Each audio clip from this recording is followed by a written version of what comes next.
Honk. That's what I'm talking about. What's up, everybody? Welcome, Arvanauts. Welcome to a Saturday stream. It is February 20th, 2021, in the year of our Lord, Anno Domini, etc., etc., and it is my great pleasure to welcome everybody to a bi-monthly tradition, and that is this. That's right, I said it. This, right there. You can see it. It's D&D, specifically D&D with viewers, and it is my great pleasure to bring you into what I think is going to be a really fun one today. I did a little bit of extra work today to try to gather just the right one-shot for us to play, and I think I found one, so I am looking forward to it. Before we get any further, I do want to remind people about ways to support us on the stream. If you haven't done so already, please make sure to follow the channel. That is always appreciated. Please check out our YouTube, where you can see past broadcasts of this and other streams with D&D with viewers and a bunch of other tabletop games and all the other stuff that we do on this channel on a monthly basis. You can do that with !ArvTube, and I'd love it if people could subscribe over there as well.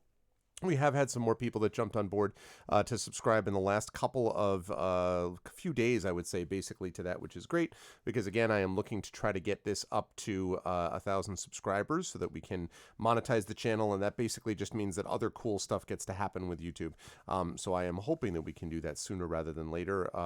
So if you are able to, please consider doing so. It is free to you, but it will definitely make a difference to us. So thank you if you have already done so and subscribed over there. !ArvTweets is the Twitter, where you can hang out, no, not where you can hang out with the Arvanauts, that's !ArvCord is the Discord channel, where you can hang out with the Arvanauts in between streams, and !ArvTweets is my Twitter, where I will usually tweet about a variety of subjects, but focusing in particular on streaming, on gaming, on teaching, on writing, on music, on family, and occasionally a little bit of some politics thrown in there as well, and that again is !ArvTweets. The website for all of this is arvanelloron.com. On the financial side, !ArvShop is the merchandise area where you can get stuff for Infinity and Beyond, and also Adventures in Middle-earth, and soon to be Esper Genesis stuff as well. That is also over there. That also allows us to take a look at !ArvTreon, which is the Patreon, currently sitting at 21 patrons, $2.43 per month. That has also been moving up in recent days, and that's lovely because that is the financial backbone of this channel. So any support that people can give by jumping on board and supporting the Patreon is much appreciated. You can get good stuff for yourself and also good stuff for the channel as we head towards various channel goals and the like, including inspirations for the players, including tonight's session, for example, if any of the players need it. Why would they need it? I'm sure everything will be fine and there will be no need for inspirations at all. But in any case, that is available over at the Patreon with !ArvTreon, and of course the sub button right there around the video window. That also allows you to get inspirations for the players, gives you custom sub badges and emotes and things like that, and that is also a big help to all of us. So anyone who can support by jumping on board and subbing to the channel, that would be appreciated as well. On the publishing side, we have !Icarus, my Icarus graphic novel from Athos Arts. Again, more details coming about new Athos stuff with me and them and all that coming very shortly. Library is Tales and Tomes from the Forbidden Library, my 5e adventure and sourcebook from Alligator Alley Entertainment. Print edition on the way just as soon as we can get U.S. Customs to let it off the freaking dock, along with a bunch of its, thousands of its closest friends. Soon, but in the meantime, DriveThruRPG has you covered with the digital versions of these, and I cannot wait for the print versions of those. More details coming, too, about Alligator Alley as well, so definitely you'll want to jump on board with that. And last but certainly not least, on that score, Grayshade KS, my Grayshade Kickstarter. I've had a chance to talk to a lot of people over the last week or so about firming up dates and deadlines and all that, so it does look like we're on track still for that March 16th launch date, and I'll be talking more about that as time goes on. Lastly, of course, as always, exclamation point BLM, Black Lives Matter. That is to affirm and assert the significance and importance of Black lives. It gives you a link where you can find resources for political advocacy, for education, and of course for places where you can donate resources yourself. Extremely important, as is exclamation point Help Now, which is the World Health Organization page on suicide prevention. Again, as I always say, really important to be able to reach out to others if they need help, and it's also important to reach out to others if you need help. That is what being a community is all about, and I hope you will take that to heart. Quick note about schedule. So we've got D&D with viewers going on today. Tomorrow, we have got at 6 p.m. Eastern, the return of the Speculate channel event of Blades in the Dark with Brandon O'Brien as your GM. GMing the intrepid crew of Mike Underwood and Valerie Valdez and Yoigawe Lin and Yori Casano. So definitely you'll want to make sure that you're a part of that because that has been a lot of fun. And I know we have an increasing audience that loves the Blades in the Dark stuff that we do once a month over here. So we got that going on. We also have, oh my goodness, a raid. We got a raid. I'm starting up. We can't break down a door, but we can sure share the love. Kappa Kappa. What is up? I know what the gents are from because they've raided me before. What is up to Fraswar? What's up, my friend? Thank you so much for the raid. Thank you to Fark System, to Pixel Hound, to Kaido ACU, to Ananda. What's up, Ananda? Good to see you. To Raziel, to Archetype, to Dooface. What's up? To the notorious BXT. That is a great one right there. See, these guys, another reason I love Ananda and Frostwar and all that, beyond the obvious reasons to love these people, is the fact that they do such great organized raids like we do. Like, I love the organized raid thing. It's not a couple people being like, blah, we came and we're raided. No, they've got it organized. They've got the double Bob Ross Kappa. It's great. Thank you very much. And you came at the right time because we are literally just starting. So welcome, welcome. I was just talking about the schedule. So we've got, again, the coming tomorrow, we have got the Twitch and Speculate joint event of Blades in the Dark. And then Monday we will be off, but Tuesday we will be back with the Patreon Field Chat Chosen Game of the Month, which is Frostpunk. And then we'll be playing the second session of Talisman Adventures over on the place that Ananda and Frostwar are very familiar with. And that, of course, is GOG.com from a Pen and Pixel show with the GOG crew of Peripheral Mike and Pyron Jade and Darksaber 2K and Tasty Chai. So that's what we've got going on there. That is going to be awesome. You would love to take credit. No, listen, I mean, what up? I do, Fark System, I do. I play in a progressive rock band called The Road. We have 3 albums out. We're actually working on our 4th album as we speak remotely, which is an interesting experience. But yes, we've been doing that. So, but listen, I'm not going to shine. Yes, I'm not going to avoid sharing my actual face. I imagine some of you want to see my face. Maybe not all of you. No, just a few of you may want to see my face. So let me just get that like that. And let me get this like this. And then let me turn on that and let me do that. What is going on, everybody? It's good to see you. Boy, I'm glad that I dressed up for the occasion. I did not realize that we had a raid coming in early on. Seriously, thank you. Thank you all so very much. I appreciate it. Thank you for the raid. I hope everyone is had a good session over there. I assume, were you folks, what were you doing over there? Were you playing? What were you playing? Where's my shout out thing? Let's see. Where's the shout out thing? Where were you folks? Can we get a shout out for them if we don't have one already? That would be lovely. But what were they playing? Thank you, Ananda. Thank you, Lone Wolf. DMing D&D. Okay, well, I mean, you know what? Look, Frost, I got to be honest with you, my friend. Listen, I mean, I don't know that this D&D thing is going anywhere. Okay, like I know you want to do D&D, but seriously, like who does that? Who among us can say, who among us truly could make the claim that D&D is something which we would all appreciate having? I mean, why would anybody think that D&D was a worthy endeavor? Like, we're trying to do serious stuff here. And like, I don't understand why we would try to bother with this fiction that this game that's just a bunch of people sitting around pretending has got any kind of long-term effort. You know what I'm saying? Like, I don't see any reason why this is going to keep up. But anyway, no, I hope everyone is in all seriousness, as I get that back in its right position, in all seriousness. Yeah, who loves that? I'm really glad to see everybody here. Thank you all so much, and I hope some of you will have a chance to stick around. I hope you enjoyed your D&D session, and I hope you'll all have a chance to stick around. In fact, Now, this is going to be sudden for some of you, but I do want to point out, well, listen, Ananda, it's interesting you should mention that. Because I was just about to say, I'm going to throw this out there right now so people who are like, I don't know what this guy's babbling about. Before I lose any of you, I want to make sure that I get this pitch out there first. And then I will go back to one quick thing I wanted to let people know about a virtual convention I'm doing this weekend. But that is that we are about to do D&D with viewers. We are about to do Dungeons and Dragons with viewers, which we do every other month. And this is where I, yours truly, DM for a group of viewers that are picked from a group of people that are interested.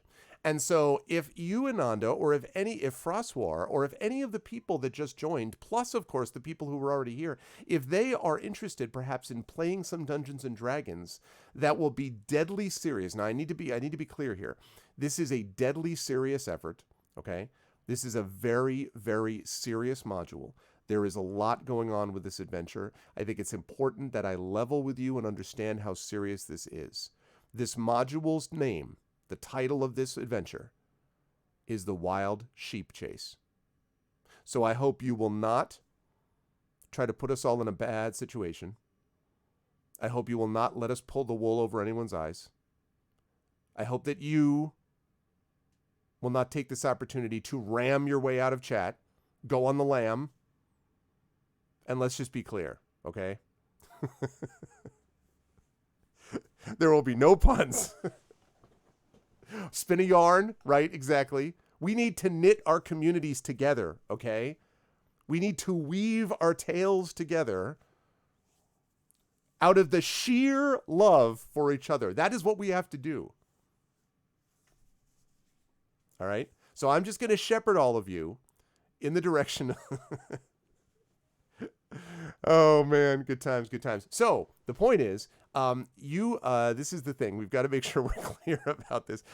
I'm waiting for the viewer numbers to just go, poo, just like, it will have been worth it because all of you who are doing the oof and the failfish right now, secretly, this is what you did at home. You were all like, then you're like, oh, wait, haha, failfish. That's a dad joke. That's pretty funny. You know you love it. You know you love these puns. You know you love it. See, Arudinel loves it. He tries to needle me with this joke.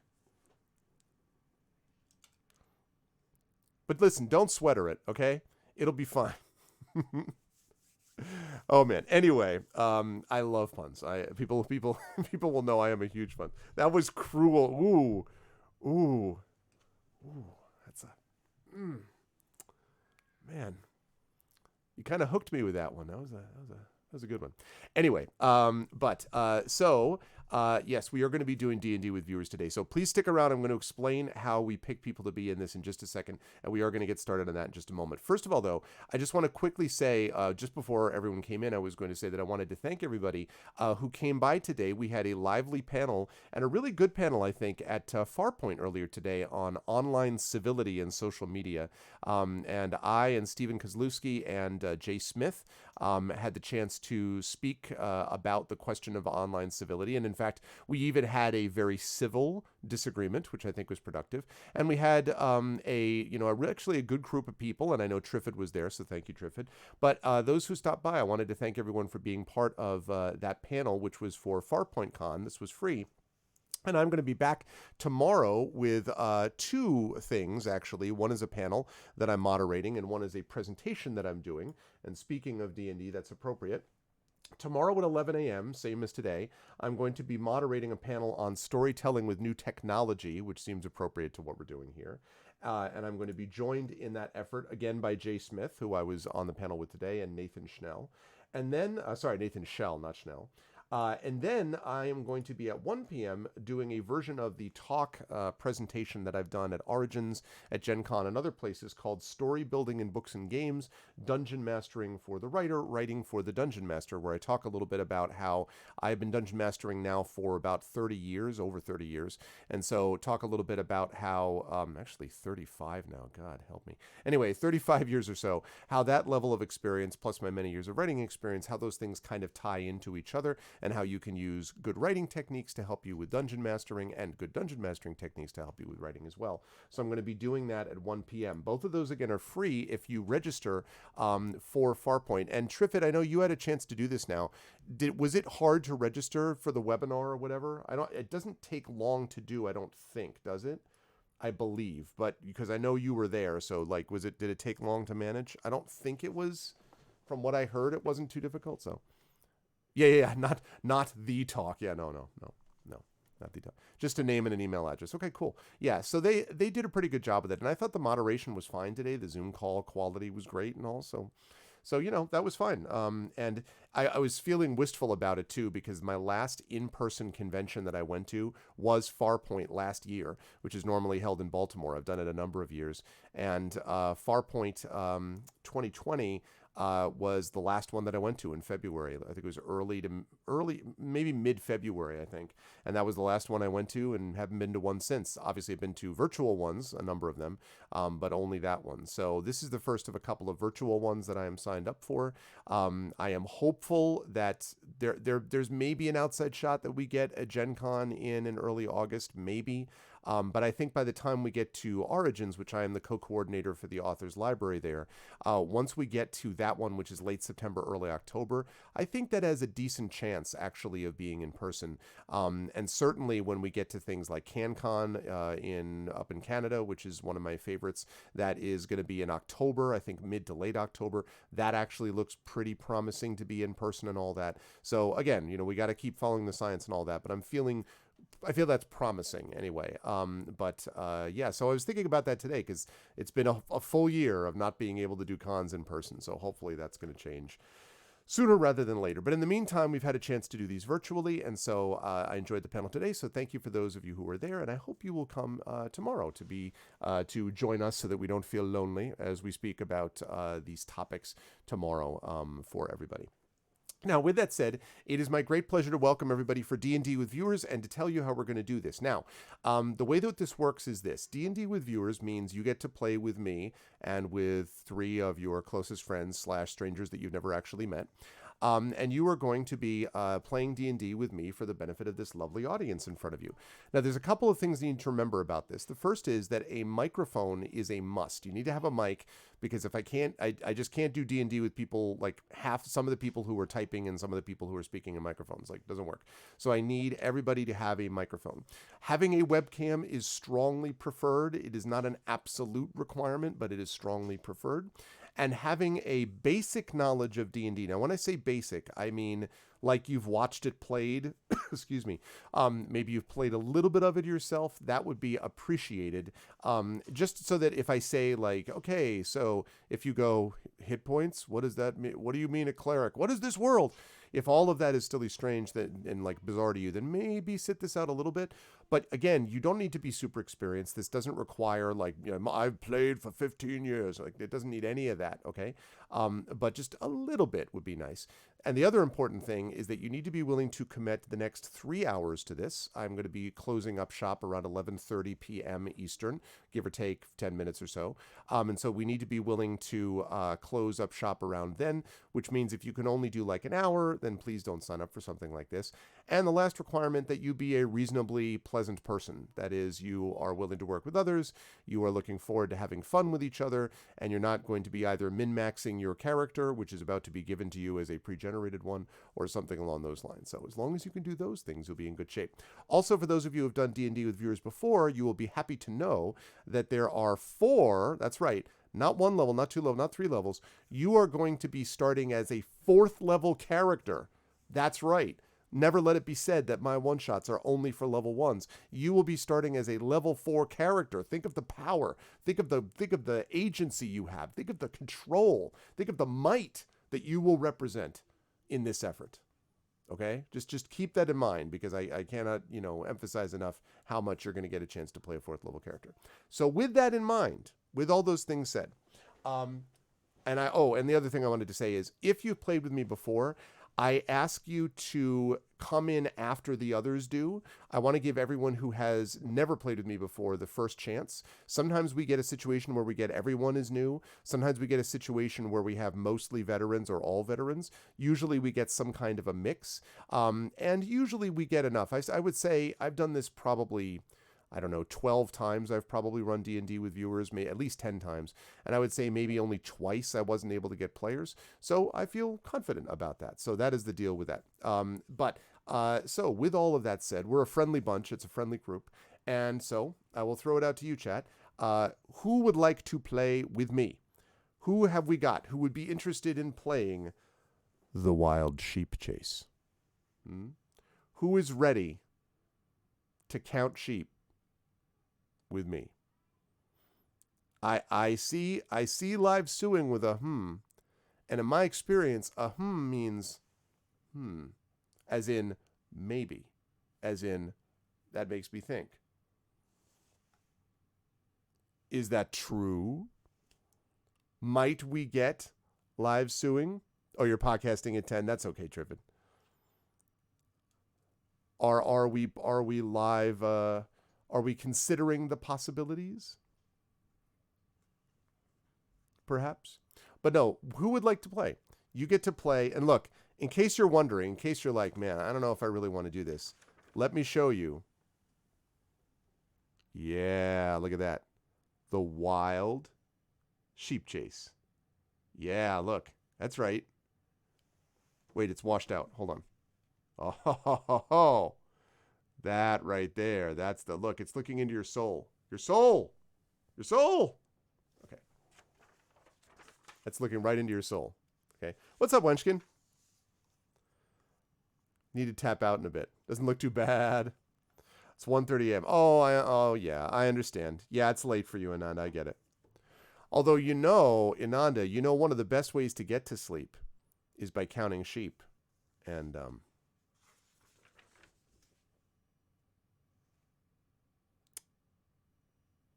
I'm just saying. No, it's cool. I totally understand you'll have to tap out. That's fine. So, who is interested in playing?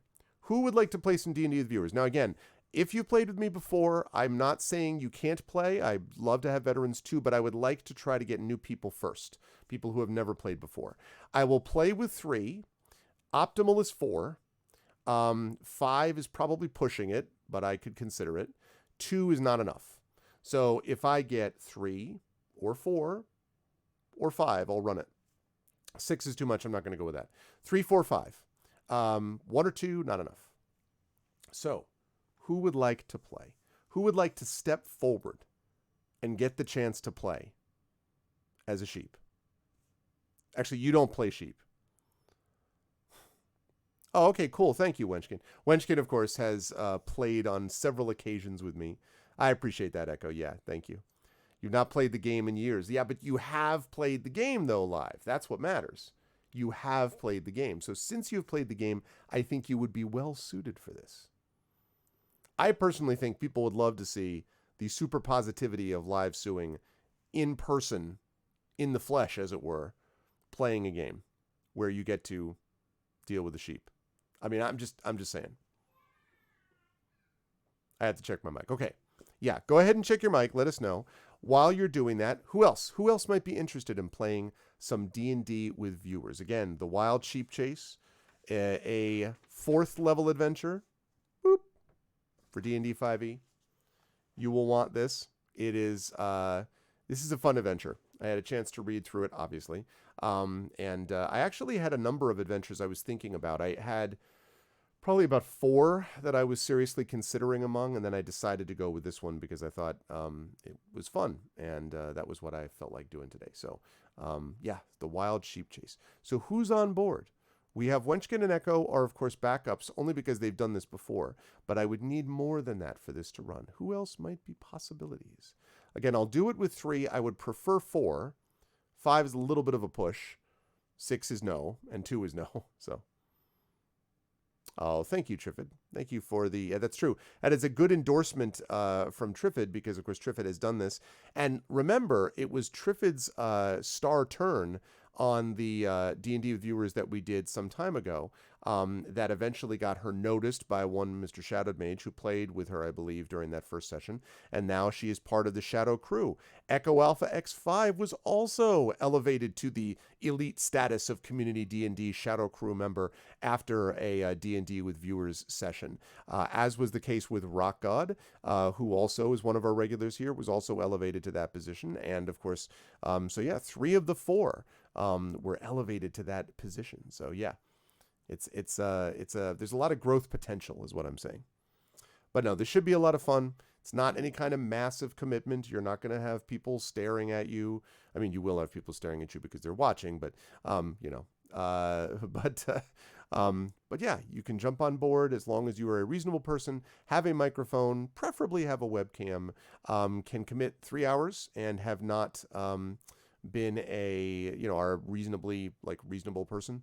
So in other words, will not be obnoxious to people around you and like having friends and things like that. Assuming you're that kind of person, then you are welcome here. So who would like to do it? I'll tell you what too, in case you're thinking to yourselves, well, yeah, I'd like to do that, but I mean, what's the music? The work? Okay. So since the mic is working, Live Suing, does that mean that we have you as a person? Can I sign you up? Can I recruit you to the cause then? Won't have video. I will accept that. I prefer webcam, but we don't have to have it as long as I've got your microphone. I will have you. All right, so we've got Live Suing. We have our first person who has jumped in to the fray. And in case you're thinking to yourself, okay, that's fine, Arv, but will we have music? Will there actually be music for this? I give you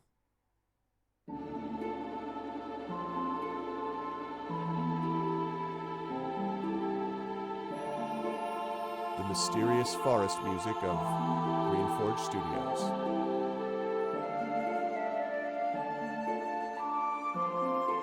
But maybe you're like, yeah, the hell with that. I don't want forest. What I want is a tavern. Really?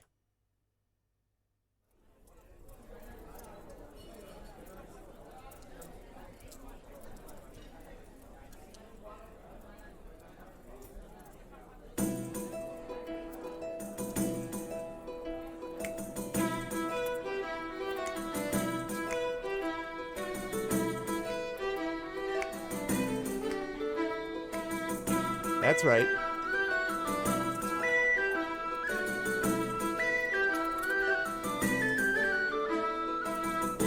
But maybe you're like, whatever, tavern music, forest music. What matters is the battles.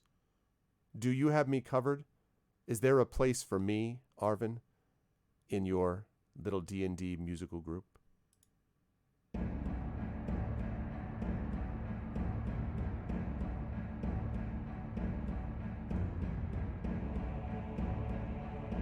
Why, yes, there is. I have combat music too from Greenforge Studio.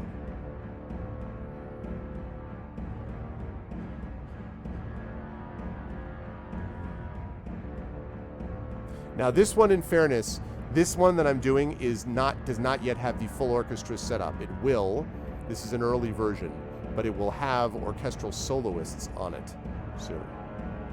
This is a sneak preview. And I have heard, by the way, in fact, I'm going to give you all, just because you're all such lovely people, I'm going to give you all a very, very quick sneak peek, because I got a new combat song, and I'm only going to play just the first little bit of it, okay? Just a little bit of a snippet.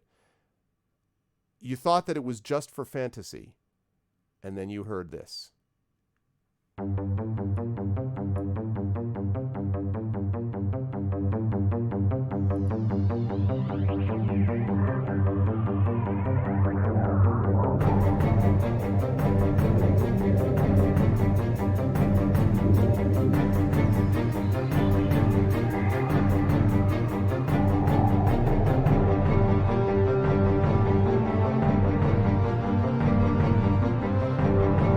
That's right, baby.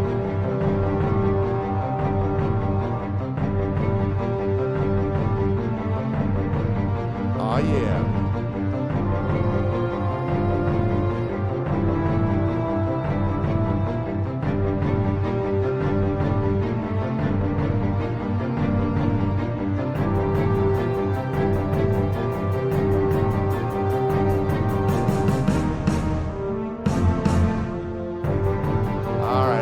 got the idea.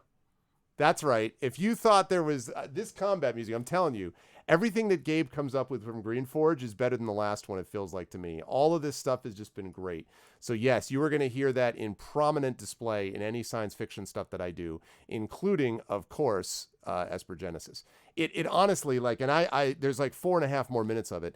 Literally somewhere in the middle of it, it just starts feeling straight up like a Final Fantasy VII boss battle. It was just like, it's great. So he did a great job, and you were going to get a chance to hear more of that. Anyway, that music, not that particular song, because this is not a science fiction like adventure that we're playing, but the other one that you heard is going to be part of this, prominently displayed, and you'll have a chance to do more and hear more of that if you play as a part of it. So we have got live suing right now. Who else have I got that wants to join up and play with us? I have got Wenchkin and Echo on standby on the bench, as it were, not because they are not amazing people, just because they played with me before and I want to give other people a chance. So who else would like to jump on board? Live suing has jumped on board. Who else will jump on board to be part of the Wild Sheep Chase? Who will do it? Who will be part of that mix?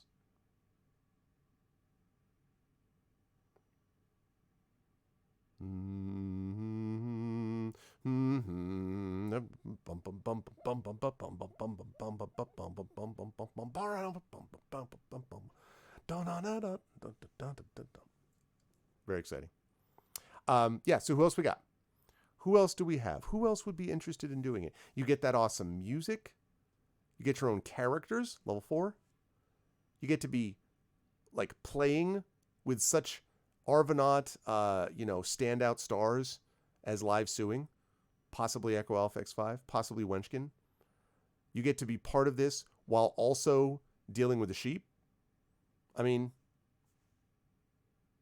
I don't see the drawback. I'm not seeing a negative to this. I don't see any way in which this is sort of, oh, thank you, Live. He had to play with a cool DM. Well, I hope so. I hope so. I do my best. But if you're going to do any of that, you need to talk now. You need to speak now. So please, if you are interested in playing with us, let us know if you would like to play D&D with me and with the other 3 and with internet friends. You get to play with a cool DM and count sheeps. Yes, this is all true. I kid you not. Ah, there's a good one. There's a good one. I love it. I love it. Yeah, I was thinking of some kind of like sheep's milk joke, but like that's a little, you got to push that one to get there. It's a little cheesy, I think.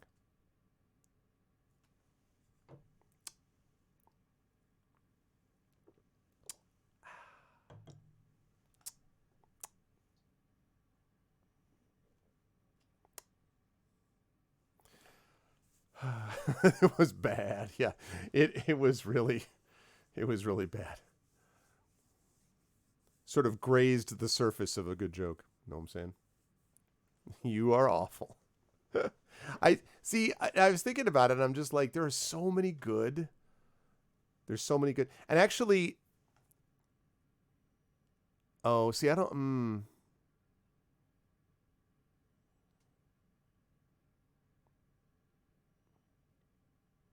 I just remembered the word, and now I'm trying to think of how to put it in a pun. Mutton, I can't. No, that's yeah. It is mutton, right? I think cooked mutton is the cooked form of lamb, I believe. Not of lamb, of sheep, I think. Yeah, quit wool gathering and join up. That's right. So what do we think, folks? What do we think? What else we got? Do we have other people that wish to join us? Mutton to sheep. Okay, I thought it was like that. I was not 100% sure. Mutton to sheep meat. Yeah, all right, good. I remember that the first time I was introduced to that word was listening to the incredible NPR version of The Hobbit, where the trolls are talking when Bilbo first sees him. Mutton today, mutton yesterday, and stumps if it don't look like mutton tomorrow. Yeah, what the hell Bill was thinking of, bringing us down here from the mountains, I'll never know. Ah, shut your mouth. You can't expect people to stop by here just to be et by you and Bert. You've had a village and a half between you since we came down out of the mountains. Time's been up our way when you'd say, oh, thank you, Bill, for a nice fat piece of juicy mutton like what this is. So that's it. That's the thing that I remember so much. I love that, by the way. If you haven't, again, the NPR Hobbit is super good. You will haggis a great time. The key is if we have a merchant, you get to haggis with them. That's basically what that's about. Yes, sheep stomach. I have not had the pleasure, I must say. Ah, here we go. I have not had the pleasure of having sheep stomach. Partly because I'm not sure if it's a pleasure. I think. Did you really trip it and I missed it? Man, I don't know why I would have missed that. I love The Hobbit. Mutton is old sheep. Really? Well, I knew it's not lamb, but like I didn't know that it was old sheep. Are we talking like senior sheep or just adult sheep? Like is there another term for like the retired sheep, the aged sheep? Welcome to the Downs where the aged sheep return. Senior, really? I'm sure they like the fact that that's what they end up with. And their lives after a long life of giving wool to others involves giving meat to others. The meat is tougher, yeah. Haggle with Hagrid for the helping of haggis, yes. Yes, yes indeed. All right, so I will give it one more shot here. What do we think, folks? Can we get some other people to jump on board? Mutton dressed as lamb. Oh, I have not actually heard that saying. Wow. Yeah, that's pretty bad. Oh, nonstop. Yeah, you're still unwell. How are you feeling? Are you feeling any better? I know you were back from the hospital last I heard. Are you feeling any better? Nonstop, how you doing?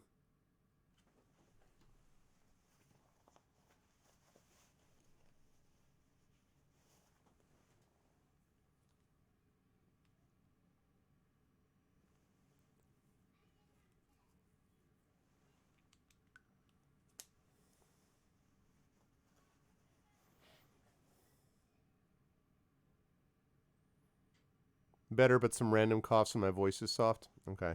Well, I'm glad that you're doing somewhat better. And yeah, no, I totally get it. You should just rest. But I hope you'll stick with us as you rest and watch for some fun times and shenanigans. Unless laughing is going to be bad for you. But I can't imagine. I understand the whole voice thing, but I can't imagine that laughing is bad. I feel like laughing is just automatically a good thing most of the time. But yeah, hang in there. Exactly. We need Nonstop here. We need Nonstop with the hype. Nonstop is one of the original hype adopters, basically. So, yeah, I appreciate that totally. And obviously, and I have been thinking about you Nonstop. I actually talked about you the other day. I was talking a little bit about impacts of COVID on people that I know. I know, obviously, people in my own life that have been directly affected. Not my immediate family, but I have several good friends that have come down with it. And so, yeah, so that's the deal with that. Yes, that's true. Or if you have like stitches, if you just had appendicitis and you just had your appendix removed, probably not a good idea to start watching comedies like I split my sides, literally. That's probably not a good idea. All right, folks. So I'm going to go last call here. Last call. Now, I do have Wenchkin and Echo, and I have live suing. But this is your opportunity. This is your chance. You would be in stitches. You would. This is your chance. Tell mama.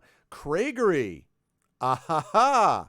Now, I happen to know, because I have spoken to Craigery in another context, I happen to know what Craigery looks and sounds like.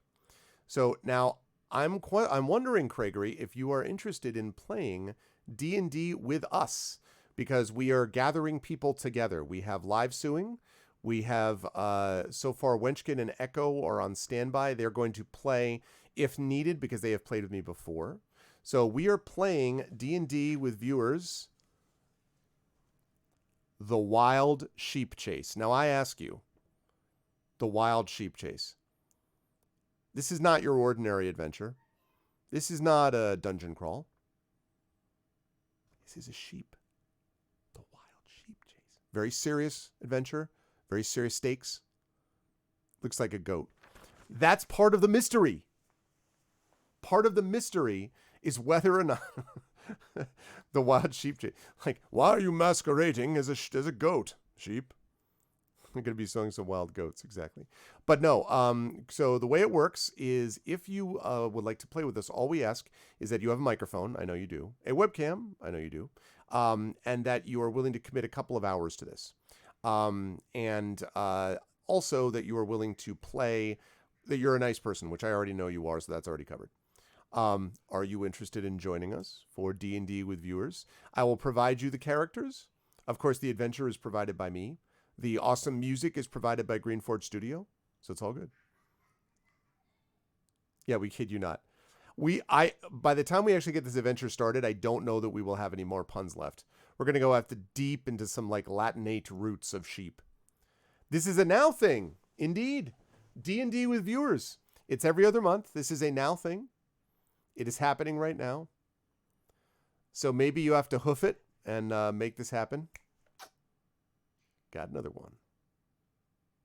You'll get a leg up on the competition. Know what I'm saying? Like a sudden coffee pee break. What? What? Is that a thing?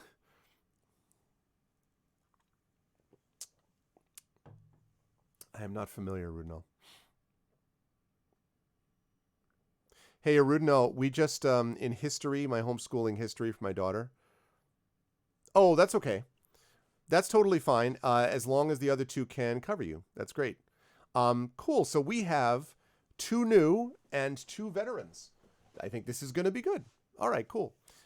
Spotty availability, that's fine. What I'm going to do is I'm going to send, and I think everybody here is Discord friends, although I need to send Live Suing a Discord message, actually. So I will do that. And then I'm going to send you all basically a Zoom invite. I'm not going to do it in Discord. I'm going to send it to you in Discord, but I'm actually going to do a Zoom call because it's easier.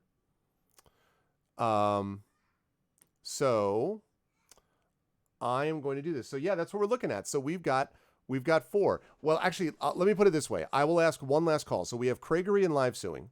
So do I have anyone else who wants to jump on board? Anyone else? Otherwise, I'm going to use Wenchkin and Echo, who have generously volunteered. But otherwise, I would love to get... we have 2 people who have not played with me before, Craigery and Live Suing. But we have 2 people that have played with me before, Wenchkin and the star, one of the stars of the Shadow Crew Community D&D Dragon of Icespire Peak, Echo. So, oh, see Whisper? Okay, hold on. Whisper. Hold on just a moment. Bear with me.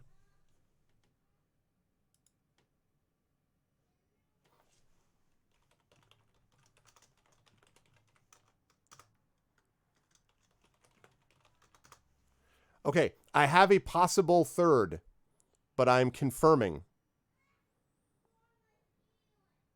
I just sent you a response, Triffid. I have a possible third. I'm confirming. I have Twitch chat off screen for just a moment, so bear with me. I'm doing that just because I want to make sure that I'm not showing whispers. So let me just get that other whisper back. That's cool. So we may have 3 new people. We might have 3 new people then. That would be great. Just because I love having lots of different people play. That's all. You know what else I love? My camera. I'm so happy with this camera. I think just because I'm so used to having for so long just the webcams and like feeling... Then again, I had good webcams, but they just never were quite what I was looking for, like quality-wise. And like given what I started with, which is this like... total janky, like my Legend of Grimrock first one is just like that, like after starting with that, coming up with getting the chance because of your generosity and the Patreon support of being able to get this camera to really improve the quality is really cool. And this is just the kit lens so far. This isn't even if we get other lenses or stuff like that. So I'm super happy with it. Okay, so I think maybe did you respond to me on the regular chat? Let me see.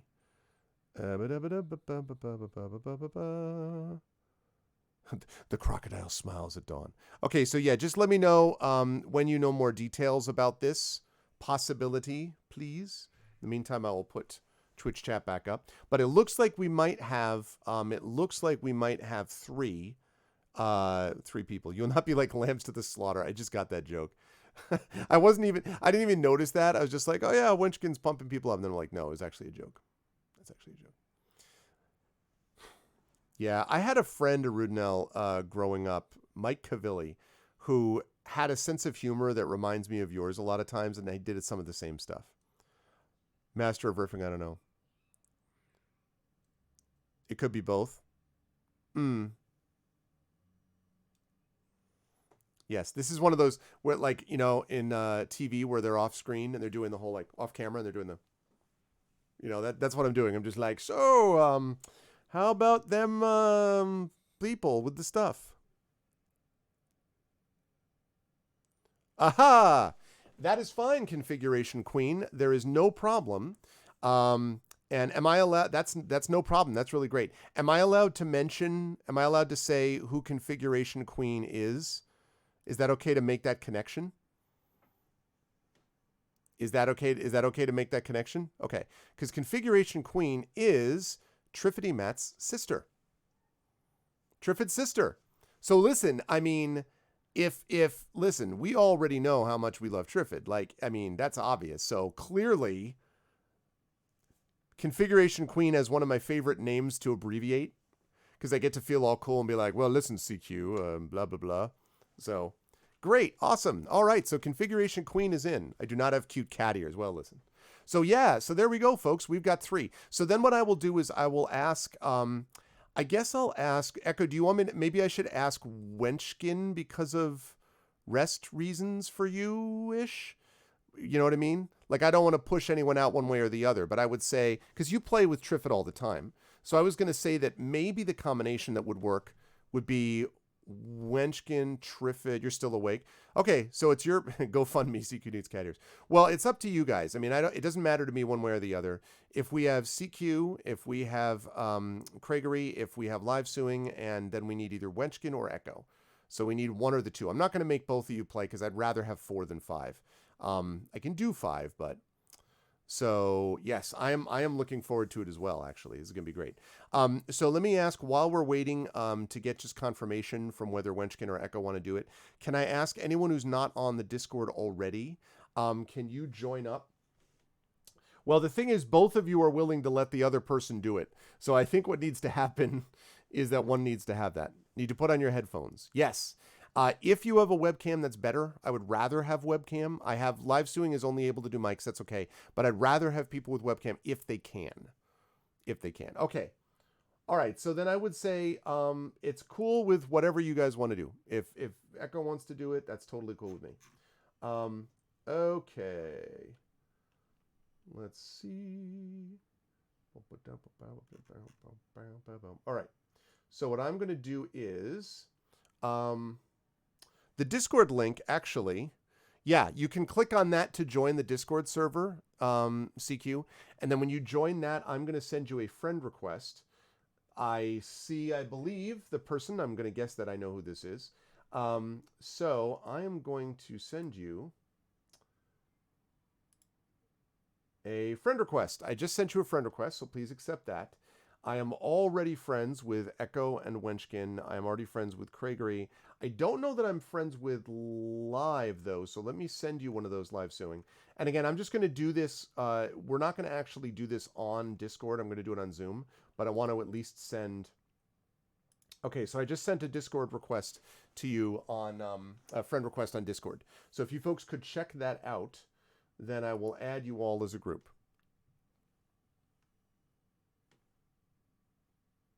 Okay. Friends. There we go. Blah, blah, blah.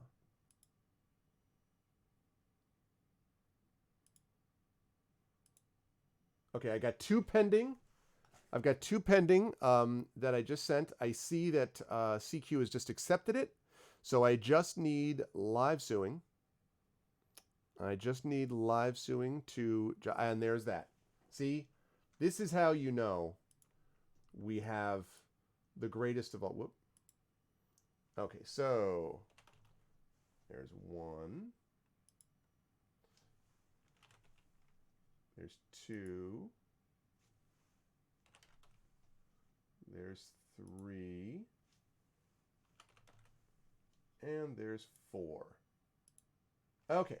Now, I am going to send you all a Zoom link in there. So just bear with me 1 second.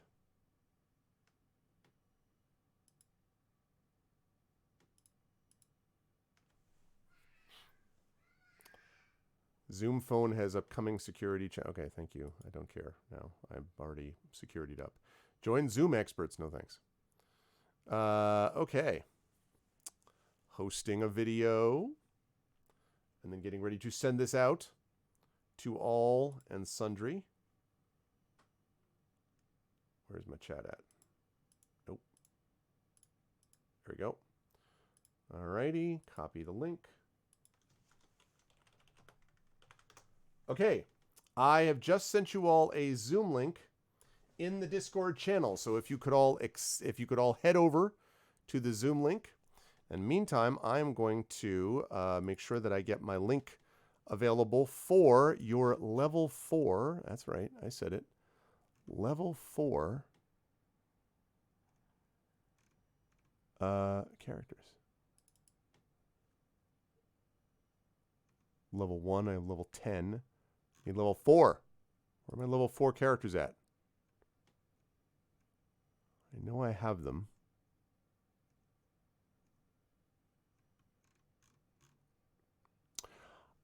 Yes, they do need Roll20, but again, it's a free account though. Yeah, it's a free account. You don't need to pay for it, but yes, they do need Roll20. I have a pro account on Roll20, but there is a map and a cool graphic, but mostly just the map that matters. What was I doing? I was doing something super important. Oh, yes.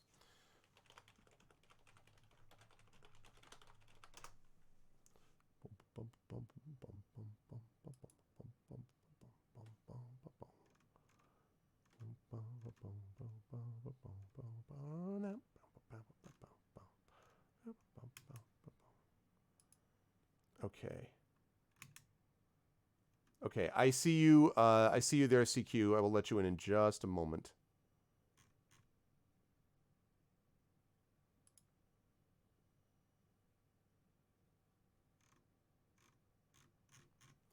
Where are my...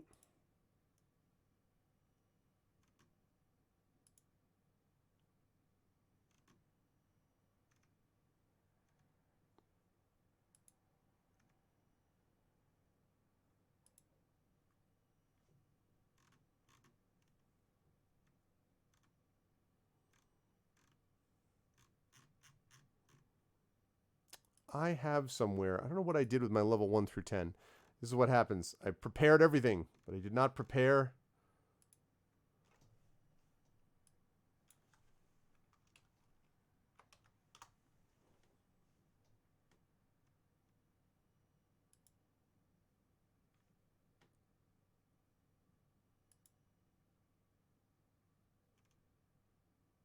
Okay.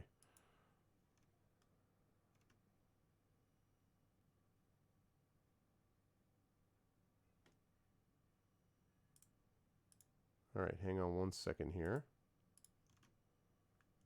I feel like I used to be able to find this more quickly.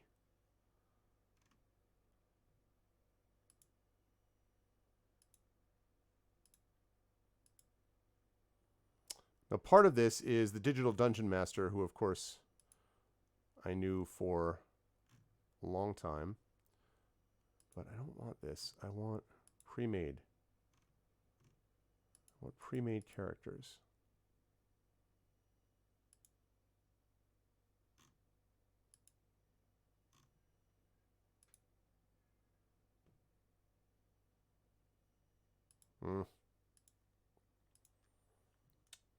Okay, and I see live suing there. Fear not, I'll be with you in just a second. Sorry, I thought that this was going to be faster, and it will still be faster.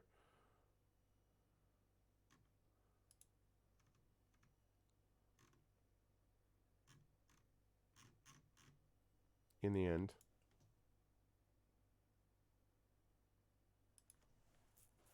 Okay. So let's see. We got documents. We got that. D&D stuff. Ah, ha, ha, ha. There we go. I knew I had this somewhere. I was like, what the freaking heck happened? Okay. I got it. I got it. Alrighty. So, what we're going to do here is I'm going to let all these lovely people in.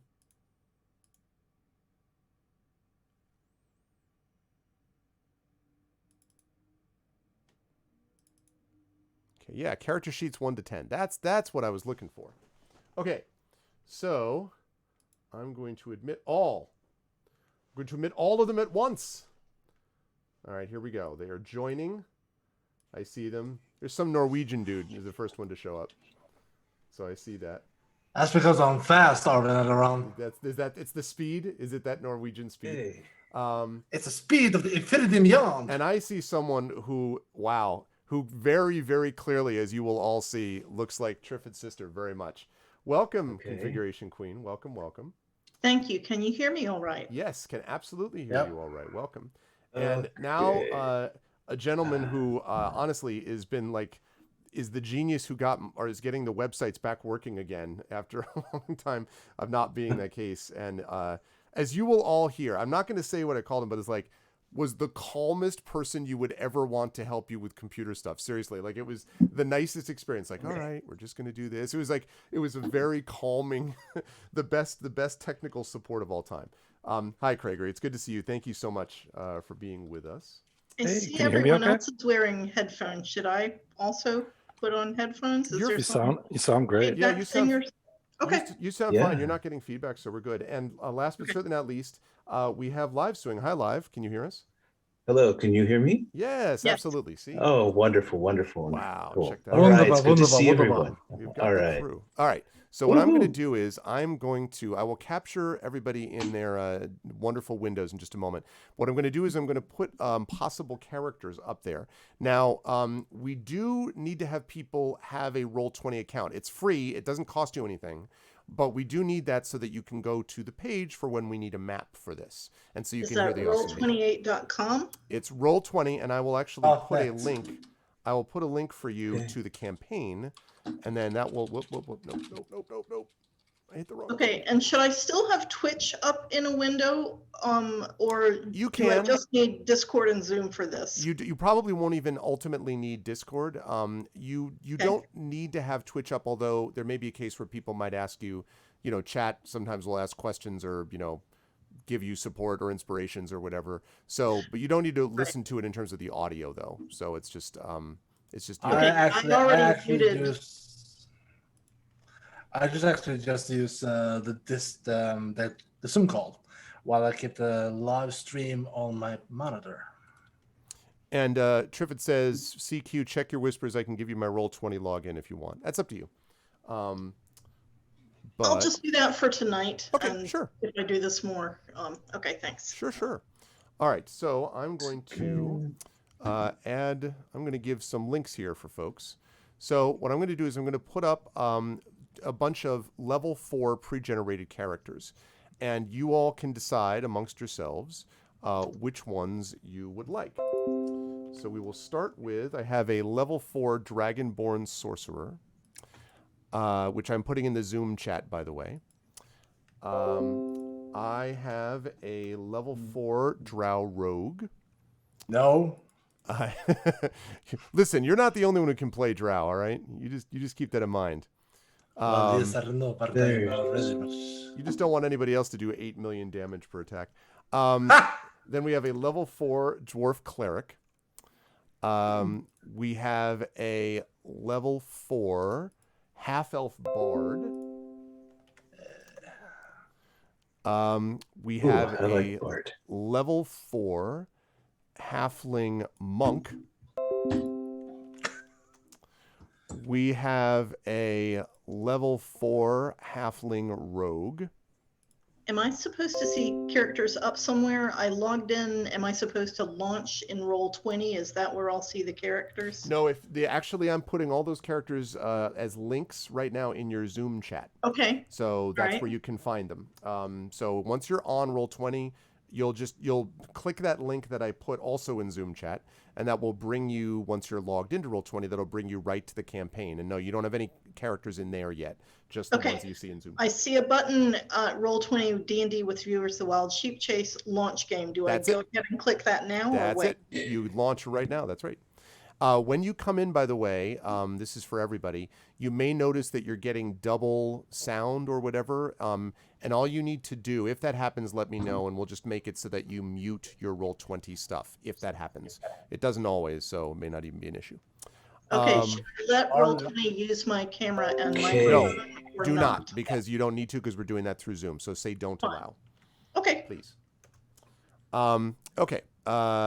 I put up a level 4 half orc paladin. So we've got that. We have a level 4 high elf fighter. We have a We have a level 4 high elf wizard right here. Ooh, temptation. We have a level 4 human barbarian. Level 4 Arnold Schwarzenegger, Should've. basically. And then a few more. We have a level 4 human cleric. Yeah. Yeah. This is the Dr. Fauci of the D&D group. We have a let's see, a level 4 human druid.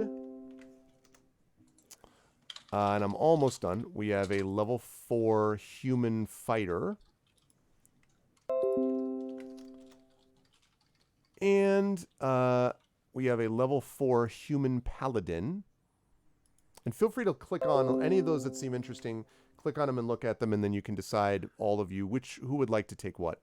I'm actually gonna check my Google Drive because I bet I have all of those characters. You probably on my do. Drive. That's probably right. You have then I have a level 4 tiefling warlock.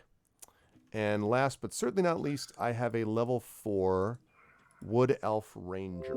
So we have all the classes and many of the previously called races now moving towards being called cultures, from which you can choose.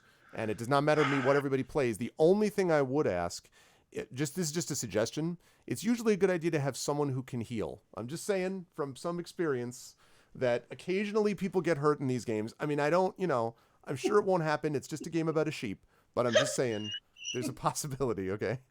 So, what's Okay. up, Heather? Yeah, Human the sheep barbarian. could butt in there. Yeah, it's just, and also, what's up, Rock God? Another former star of D&D with viewers like Echo and others. Okay. I would say for me, the best choice is going to be either a bard. I have played bard before, although I'm not sure I've played bard in 5th edition. Okay. Or one of the fighter type, anyway, basically not someone who needs to remember what all the spells are. I know bards have some spells, but I just don't remember them offhand and don't have time to come up to speed. So Okay. maybe put me in one of the brute strength categories, unless you really want the bard. Okay. So meaning you would like to do bard then, theoretically, or you'd rather do more brute strength and not as much bard? Actually, let's differentiate me from Trish, since Triffid is playing a bard right now. So let's have me just be fighter. We're looking at a fighter? Okay.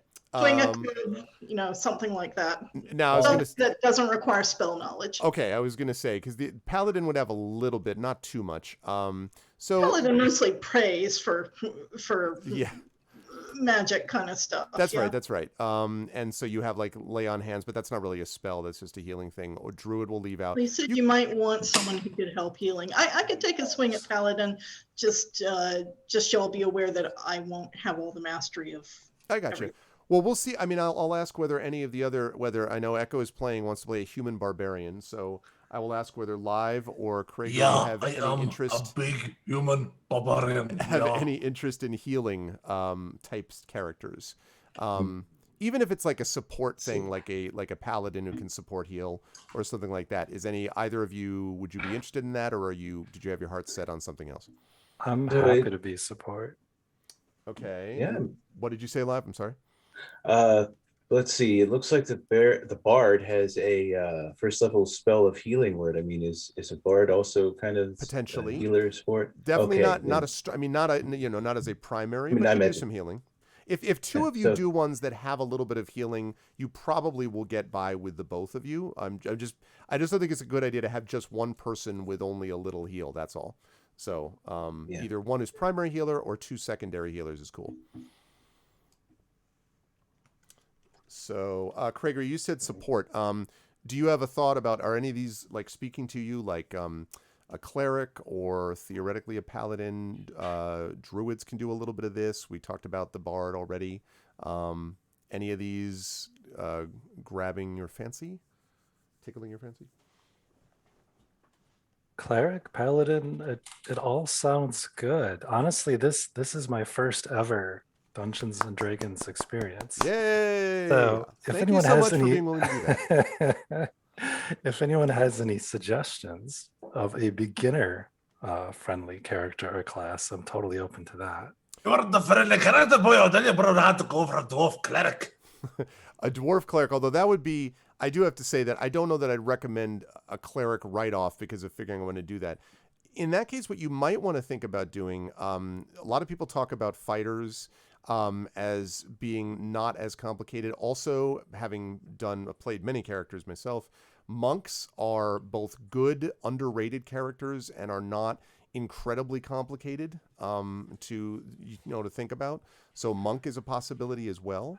You could do that if you wanted to take things a little bit easy, and that would just mean that live, if you're able to be a bard, then we would then I would look to see maybe if maybe we can have CQ play a paladin, let's say, and that would cover the healing categories, and would maybe satisfy everybody about it. But you tell me, live, are you cool with maybe doing a bard? And Craigery, are you cool with doing for example, a monk? And this is just a suggestion. No one has to do any of this. I'm just asking.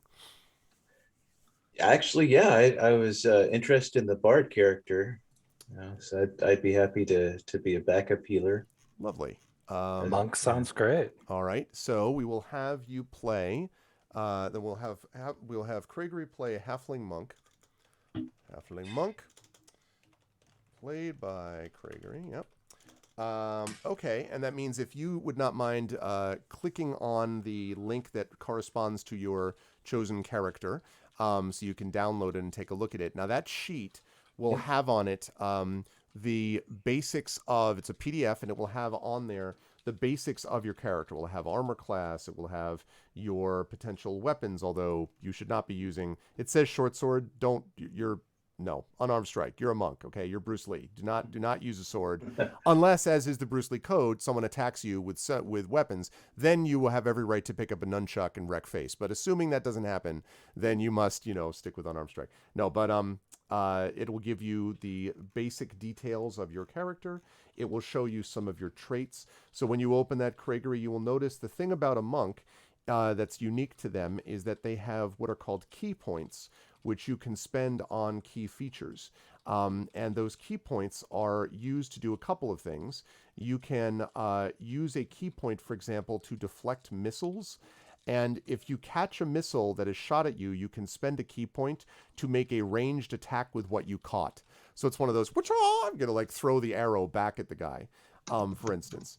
Or you can use a key point to do what's called a flurry of blows, which allows you to attack twice in a turn. Or you can use a key point to take the dodge action as a bonus action, which basically increases your ability to defend against attack. So you can see the list there, but those key points basically trigger your special monk abilities. And once those key points are used up, then you need what we call a short or long rest. A short rest is usually something which is just an hour or so where you don't do anything but just basically meditate, and that will allow you to get those key points back. A long rest is something anywhere from 5 to 8, 9, or 10 hours sometimes, where you have essentially uninterrupted, sleep or the equivalent, where you can get back some of your larger abilities. But for a monk, you don't have to worry about that as much because the key points basically allow you, you can get the key points back after just a short rest.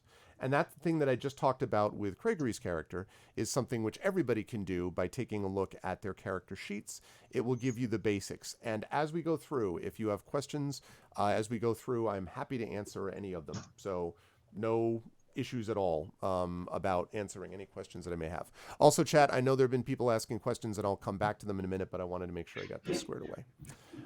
Okay, so we have a human barbarian played by Echo. We have a halfling monk played by Craigery. We have a bard, and I think that's the half-elf bard live suing, I think. Yes. There isn't any of the bard. Yes, that's a half-elf bard. Half-elf bard, okay. This is also a good chance for me to ask you if I have been horrifically butchering the pronunciation of your name now for weeks. In No, which case no. I'm sorry. Is that right? Or am I? Yes, live suing. Some people even pronounce it as live swing. So I'll answer to either, Okay. or even evil. I thought, yeah, exactly. I thought you were going to be something like I had this image of being like, well, it's pronounced Smith, you uncultured boar. And you're like, oh, well. Yes, they're all silent. Exactly. The entire name is silent. Well, it is a shorter mention because live is Sue and Eng is part of something bigger, I believe. Say that again, Echo. Live and Sue and Eng it's short for something else entirely. Is it? It's actually it's an anagram for evil genius. Oh, it is. Yeah. As we immediately look at it. No, but we got to refer to you by your stage name. Like that's how. Of course. Brain fart. Of course. It's okay. It's okay. It's okay. All right. So we have a human barbarian, and then we have a fighter that is going to be played by CQ, I think. Or no, I'm sorry. We said paladin. And I guess the question is if we want it to be a human paladin or a half orc paladin. And we will see what. She is at the stove. Right. The stovetop. That's okay. Some kind of paladin. Okay. Also, as you're looking at your character sheets, it would be lovely if you folks would be so kind as to check and see what your names are going to be. And once you have those names, if you could put those in the Zoom chat, and then I will make sure to transfer them over to my OBS window right here. Yeah, and that's true, Echo. You could come down a little bit in your volume on the mic if you could, because you're louder than everybody else. Am I now? Oh, wow. That was, wait a minute. Too quiet now. Too quiet. Mommy, That's better. are you still there? That's good. Solid. Okay. Thank you. Thank you, Daddy. All right. Are we just on a first name basis here? Are we doing surnames? Are we doing nicknames? Anything I want? I think anything you want. The names of your characters. Sometimes what people do is in Zoom, they can switch their names to represent their character names. That's fine if you want to do that. But yeah, that's totally up to you once you figure that out. Okay, we have a name from. Are you a one-name star live suing? Is that what I'm seeing here? Pardon? Are you a one-name star? Oh, yes. Okay, good. Yes. All right. So like Cher and Madonna, we have the name which I will introduce everybody to in a minute. I'm not telling anyone in chat yet because I'm gonna for the reveal. Okay. Yes, wait for the reveal. Okay, there we go.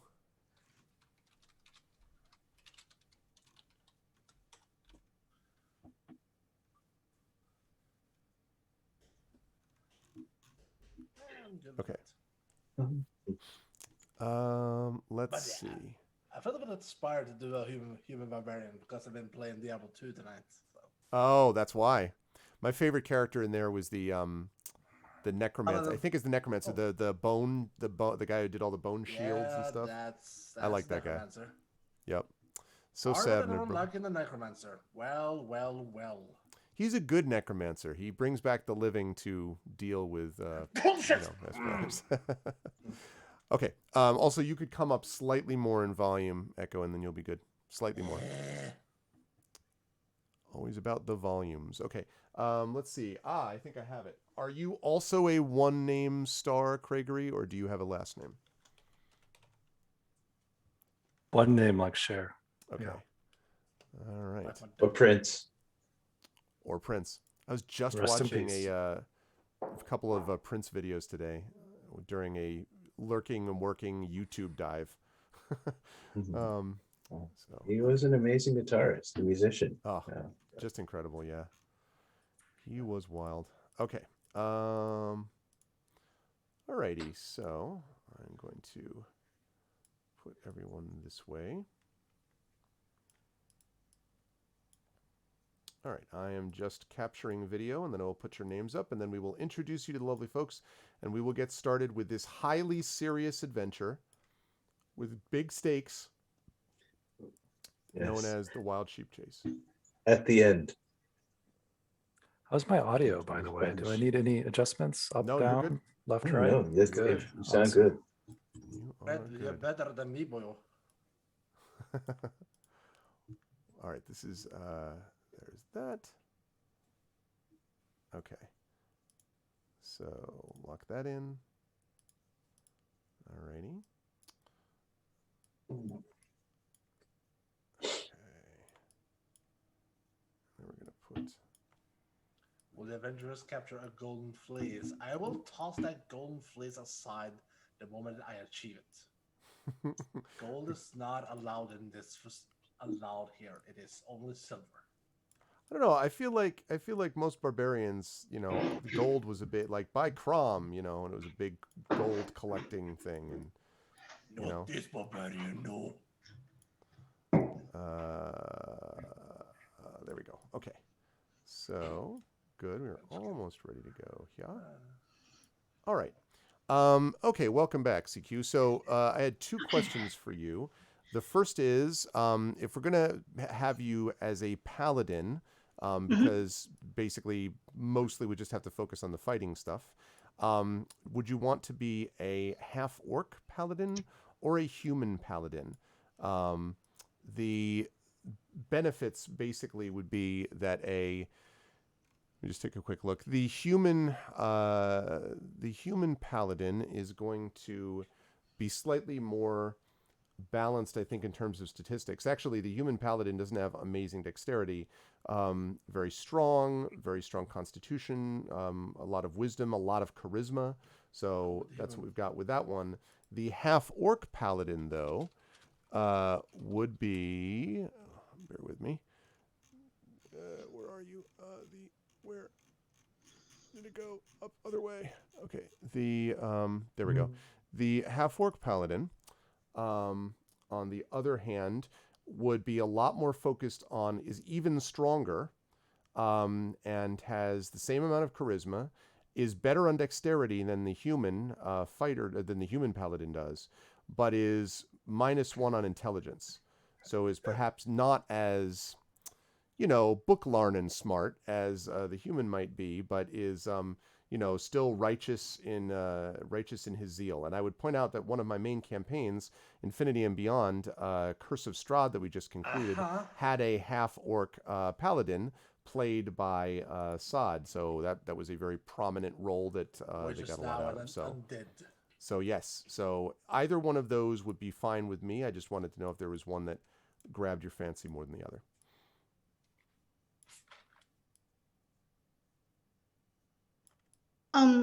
I'll go for the half orc. That sounds fun. Hopefully, lots of odious comparisons won't be made between me and the other person in the Curse of Strahd. Yeah, they'll be like, dude, you're no Sod when it comes to. Yeah, if you feel like for watchability you'd rather have the human, I could do that too. No, not at all. I was. Right. No, I think that's Yeah, totally fine. let's do that, and that'll be fun for me. Okay. Lovely. All right, cool. So we will have you be a half-orc paladin. So I'm looking above for the link to the half-orc. Yeah, it's if you scroll up, you can find it, but if you can't find it, I'm happy to repost it if need be. Also, if when you get a chance, if you can type into Zoom chat a name for this half-orc paladin of yours, that would be cool. And I'm just finishing up with video capture, and then I'll put everyone's names up. I just posted it back on the Zoom link again. I'll pass it on the Zoom chat. So. Oh, you did, Echo? Thank you. Yeah. Okay. Blah, blah, blah, blah. There we go. Okay. And like that. Okay, good. That looks wonderful. There's that. And...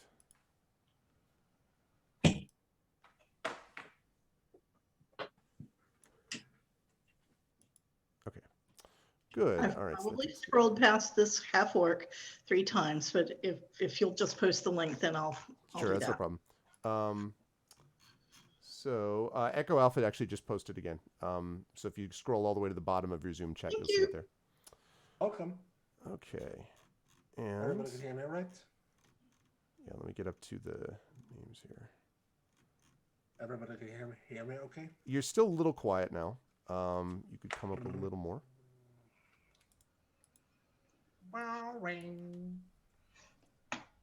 Okay. Oh, that's wrong. So now I am getting a Dropbox account. No, am you I- shouldn't need. No, you don't need a. You Oh. don't need one of those. That just clicks directly to. That's a direct link to mine, so you won't need anything. That should just download right onto your computer. Oh, maybe if I click view, no. Should be like a what I'm direct seeing is a big download. blank page. I can actually download it from my Google Drive and post it on the Discord. Oh well, if my audio? oh, I guess you could do that too. I guess, but I mean, I think if you just, I thought if you just right click on it, then it just downloads. Or like it opens up a download Oh, link. So I think. left click. Oh, I see. on that one. Yeah, either. Well, there's, yeah, It's I don't on, remember whether it's right or left click. To be honest with you, but Is it On the top it's on the right, top- there's an arrow The pointing first down. one it worked. The one, the Dragonborn Sorcerer worked for me, but the second one, the oh, Paladin. maybe okay, maybe because the Google. Now Drive- I let me- see it. You see it? Wait. Okay, now I see it. All right. Oh, that's fine. Thank you. Okay. Welcome. Everybody can hear me okay? Yeah, I think you're a little better now. All right. Chat, please help me out if you can't hear me. Yeah. Headphones cut. All right. There's that, and then we have. Thank you, Triffid. Thank you, Raka. Thank There you, we go. peeps. I love you all. Okay, and let's see. Every time I see your name, your character name, Gregory, I think of I'm thinking of a YouTube album, and you'll see when I actually say the name. It's not at all anything you did. It's just my silly brain being silly, but it has given me a smile every time I've seen it, so that's good. Okay, so all I need now is CQ, when you get the chance, a name for your half-orc paladin. I typed it in the Oh, I see it. Zoom I see it. Cool. So are you also a one-name star, a la Cher or Madonna? Yes, also. Sure. I want you all to know you that. want me to work on a last name? No, it's fine because it's funny because everybody is a one-name star except for Echo, who has, despite playing the barbarian, has decided that we must have the most complex of all the names, and his name fits. It's a very barbarian-ish name. Blood Axe is pretty It's sure. pretty good, Yeah. right? Yep. Okay, so we have all the names. All right, chat. So before I transition over, we are all set to go. I'm going to ask chat whether chat is hyped and ready. Chat, are you ready for the madness? Are you ready for the wild sheep chase? Can I see some hypes in chat? I have read Haruki Murakami. I am ready for the one. I am ready to go. Are we good to go, chat? Are we all right? Rock God is hyped. Triffid is hyped, as they both should be. That's not the proper hype. That's it. That's all. Only those two were hyped. Nobody else is hyped. What? What is this madness? Am I being forced to spam this chat again now? No, you people? can't be Come hyped on, about people. yourself. I mean, where's this other where are the other people who are? There we go. All right, so Rudenell is also hyped. That's right. good.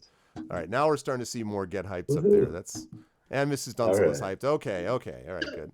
I'm only seeing a few This people in the is Discord Dunstan. chat. Is Dunstan that where I'm is supposed to be watch. keeping an eye? No, now actually that we've done what we needed to do on Discord, you can either shut it down or if you want to leave it open, it's fine. But we'll be Okay. focusing on Zoom chat from this Okay. point I will forward. shut it down just to bait Conserve me my resources or whatever. Yeah, that's fine. Yeah. Okay, I'm going to bring us over. Actually, wait, before I do that, So I'm no gonna make roll 20 whatsoever. one more fix. Yes, I put the link to Roll20 in there. Do you need me to repost there, Echo? No. I don't find it. Okay. I see. I've got roll trending up. Okay, Okay. lovely. All right, let me move that up. It's just a me being a silly goof as always. Okay, Wonderful, silly group. I love it. Yes, it is wunderbar. Yeah. Okay, good. Now we're all set. All right, here we go, chat. It is my great pleasure to welcome all of you to dun dun dun the D&D Dun-dun. Reviewers group for today. I'm very excited about this group. I feel good about it. I think they are going to make some serious inroads. They will not pull wool over anyone's eyes. I think this will be it'll be a sheer challenge for them, but I think they'll be able to do it. And I I don't think they'll have to go on the lam after the adventure, so I'm excited for all of this. It is the Wild Sheep Chase. I'm going to allow each of these folks to introduce themselves and their characters that they are playing, and I'll begin with the gentleman who I said kept reminding me of a YouTube album because of the name, because I was thinking Achtung Baby. And that just somehow sort of I fit was that. gonna guess that. Yeah, it me was too. like, thank God it wasn't Rattle or Hum, and then you'd be like, really, Arv, seriously? But anyway, What's it the is best song on that album? the best song on Arv. Achtung Baby? Yeah. See, the problem is I know you two only like I only happen to know the title of I it. don't know which songs are on which I'm not a albums. huge still haven't found what I'm looking for as their best, but anyway. But I will, I will introduce, of course, Craigery, who is the whiz who helped out so much with getting the websites back up and functional, for which I am eternally grateful, and also coordinated the DLAD fundraiser that allowed us to do what was something that was really nice, especially since DLAD, as we know, sadly passed away recently, and so it was wonderful that we managed to actually have the opportunity to give something that she really enjoyed and experienced, and that was, again, thanks to Craigery, putting that together and organizing it. So, very good guy, and I'm glad that he's joining us for his first D&D experience. And chat, you are a loving community, but let me tell you right now, if I get a single person in here who's just like, oh, you didn't handle that, the critical hit right, I am going to come down like a ton of bricks. I want support. I want people being like, that was awesome. You were awesome. All right. So I want all the love. Seriously, Craigery, it's good to see you. I will send in Shakunas and Roderick on them. Yeah, exactly. You don't want Shakunas and Roderick on, no. No. Yes, I can do that a little bit. Dragon Spear. Yeah, I guess Craigery, you could come down a little bit, although I don't hear him as too loud though, Rock God. You sure? I guess I'll ask you to maybe come down slightly. He is coming in just clear and crystal to me. Yeah. Is this different? Is this better? How's this? I think that's fine. I think that's Okay. good. So, Craigery, welcome. Thank you for joining us tonight. Can you explain to the folks what you do and all that kind of stuff, who you are, and then please let us know your character for today. I don't think I need an introduction. I got one. I'm Craigery. I'm a Twitch spectator. I have no idea what I'm doing, and I apologize in advance for that. And let's just have some fun and see how this goes. I am playing Artum. I am a halfling monk, and I think that's it. Awesome. And I look forward to seeing the blows of vengeance that will fall down upon your enemies. Thank you for joining us. As Peaceful Fury. Yeah, exactly. Fist of Fury. I am looking forward to seeing that. Thank you, Craigery, for joining us. Also, it is wonderful to welcome Live Suing to the group, and I'm really happy about this because if there is someone who defines for me sort of relentless, and I mean this, I'm not being sarcastic in the least, like really appreciated positivity, that is Live Suing, who I think it's really interesting that you use an anagram for evil genius and then represent this super positive force in chat all the time. I don't know if that's part of your shtick or whatever, but like, I think it's a good disguise. But no, seriously, it's a pleasure to have you Live Suing. Welcome. Please let the folks know anything about who you are on the internets and everywhere that you feel comfortable doing and who you're playing today as a character. Okay, well, hello everyone. This is my beautiful Sato voice here. And well, it might not come as a surprise to anyone that I am a comedian in real life. Yes, I do stand up, and I also do voice acting on occasion. And if you'd like, I can share my SoundCloud at the end of this. Yeah, for sure. At the end of the session. So Okay, we just and got ourselves a little Ross Gumerman here. I know, right? That's awesome. Perfect. yeah, all right. So let's see, where was I? Yes, I play a half-elf bard named Bellerophon. And I chose him because I'm also sort of a musician too, and a mead maker also. Yeah, I'm a mazer, which is something that I learned to do quite recently, and I'm quite pleased with the results so far. It's a lot of fun. Is there any danger associated with combining these, like being a mead maker while telling jokes on stage? Like I have an image that this might become a problem if too many things were exactly. Yes, a mead making musician. Well, I could always try making mead with music. Right. And I think, and I could see a heavy market for that, especially in Williamsburg and other such places, in Portland Exactly. probably. But it's a pleasure. Welcome. I'm very glad to Thank you. meet you voice to voice, as it were. Also for chat, Thank I you. am going to I've reduced Live Suing's window in Zoom so that you can see the little yellow highlight when Live Suing is speaking, so that way you know, because everyone else, you can see them, but Live Suing, we have only his voice, so that's why I'm doing it that way. But welcome, Live. And Thank you. then we have, of course, this guy, and it's a great pleasure to welcome Rock God to the show. No, I'm just kidding. It is. I'm totally joking. It is, of course, a pleasure as always to welcome Echo back to the fold. Echo Alpha X5. So welcome, Echo. How are you? How are things in Norway? Has it warmed up at all? And who are you playing today? Hello. Yeah, it has actually warmed up. So right now it's probably closer to -5, I would guess. I Okay. don't know. I'd have to go outside to check, but yeah, I reckon it's around there someplace. And yeah, it's been a couple of weeks of -20 to 25 here, Oh. which is freezing That's hell cool. for us. That's negative 140 Fahrenheit, by the way. I just want to be clear. That's Ah.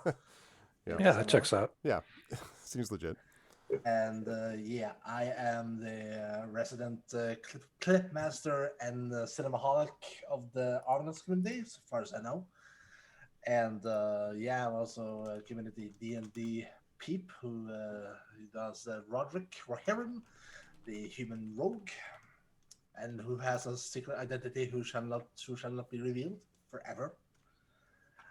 And if anybody is in chat that has checked out the link I posted, which is courtesy of the man two pictures above, Gregory, that made the awesome games of cancer.com. Yeah.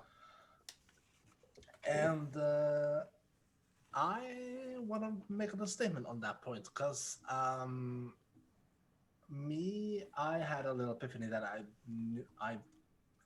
somewhat may have guessed it would probably be soon because I don't know. There's when you have this epiphanies and all that. So I approached Dialad about because Arnold knows about this. What happened last year with Kilobyte? May he rest in peace. So I wanted to approach her and ask if I could have her permission to make a T-shirt with her logo on it. And I was granted that, although her favorite color was a problematic because it was the neon purple, which doesn't exactly come easy to make. So it was great. Are you for real? I am low still. I'm trying to keep the volume for myself down so I can not wake up my neighbors, which is problematic. But yeah. So am I loud? Am I quiet? Am I loud enough? Everybody. You could be a little Yeah, louder. you're good. But you're okay, but you could be a bit louder. But you know Like this? that would Ah! be too much. Too much. Little It's like the opening of Aladdin. A little too close. A little too close. Are we talking about the new remake live action? No. I was talking about the original, the Robin Williams original, as God intended. I need to remember to see it. Oh yeah, it's great. But yeah, where was I? So yeah, I had this one made for Kilobyte. Yep. And so considering that logo was created by him, that I didn't actually have much to ask. Well, for anybody who, yeah. So I recently come into contact with the artist, and hopefully I may be granted permission. I'm just gonna make one for my own usage during ArcCon 2021. I hopefully will be for Damon Runyon. It will. Damon Runyon Cancer Research Yeah, it's going to Foundation. be for Damon Runyon again. Yeah. So yeah, and anything else? Oh yes, I'm sorry. I'm gonna go a bit semi off topic, but a very good friend of mine who actually helped me going to D&D has recently upgraded to Fiverr, and Okay. he is a dungeon master himself. So I hope everybody can go and check out the Raven Feather Tavern on Twitch. One word, the Raven Feather Tavern. He is a most generous peep. He actually makes his own, well, doesn't make his own models, but he creates miniature figures of Warhammer, and does D&D, Curse of Strahd, Magic the Gathering, and a lot of stuff. So if people could just please give him a good follow and check out his stream, because he is planning to get some streaming going on, and yeah. And it was actually doing a live session of pen and paper D&D that actually inspired me to pursue more D&D of this type of the virtual life. So yeah. And I will be playing Ragnar Blood Axe. For I will be slaying and hacking and slashing. To quote a fictional character from a TV show who said, the only way to... Oh, what's the quote again?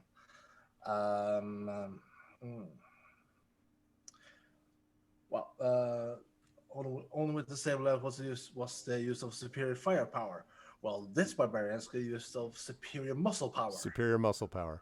And also, again, the only two-name, again, character star that we've got appearing in this picture and today. Speaking of the name, that is a homage to my own big brother's Diablo 2 barbarian character from, probably soon 15, 20 years ago now.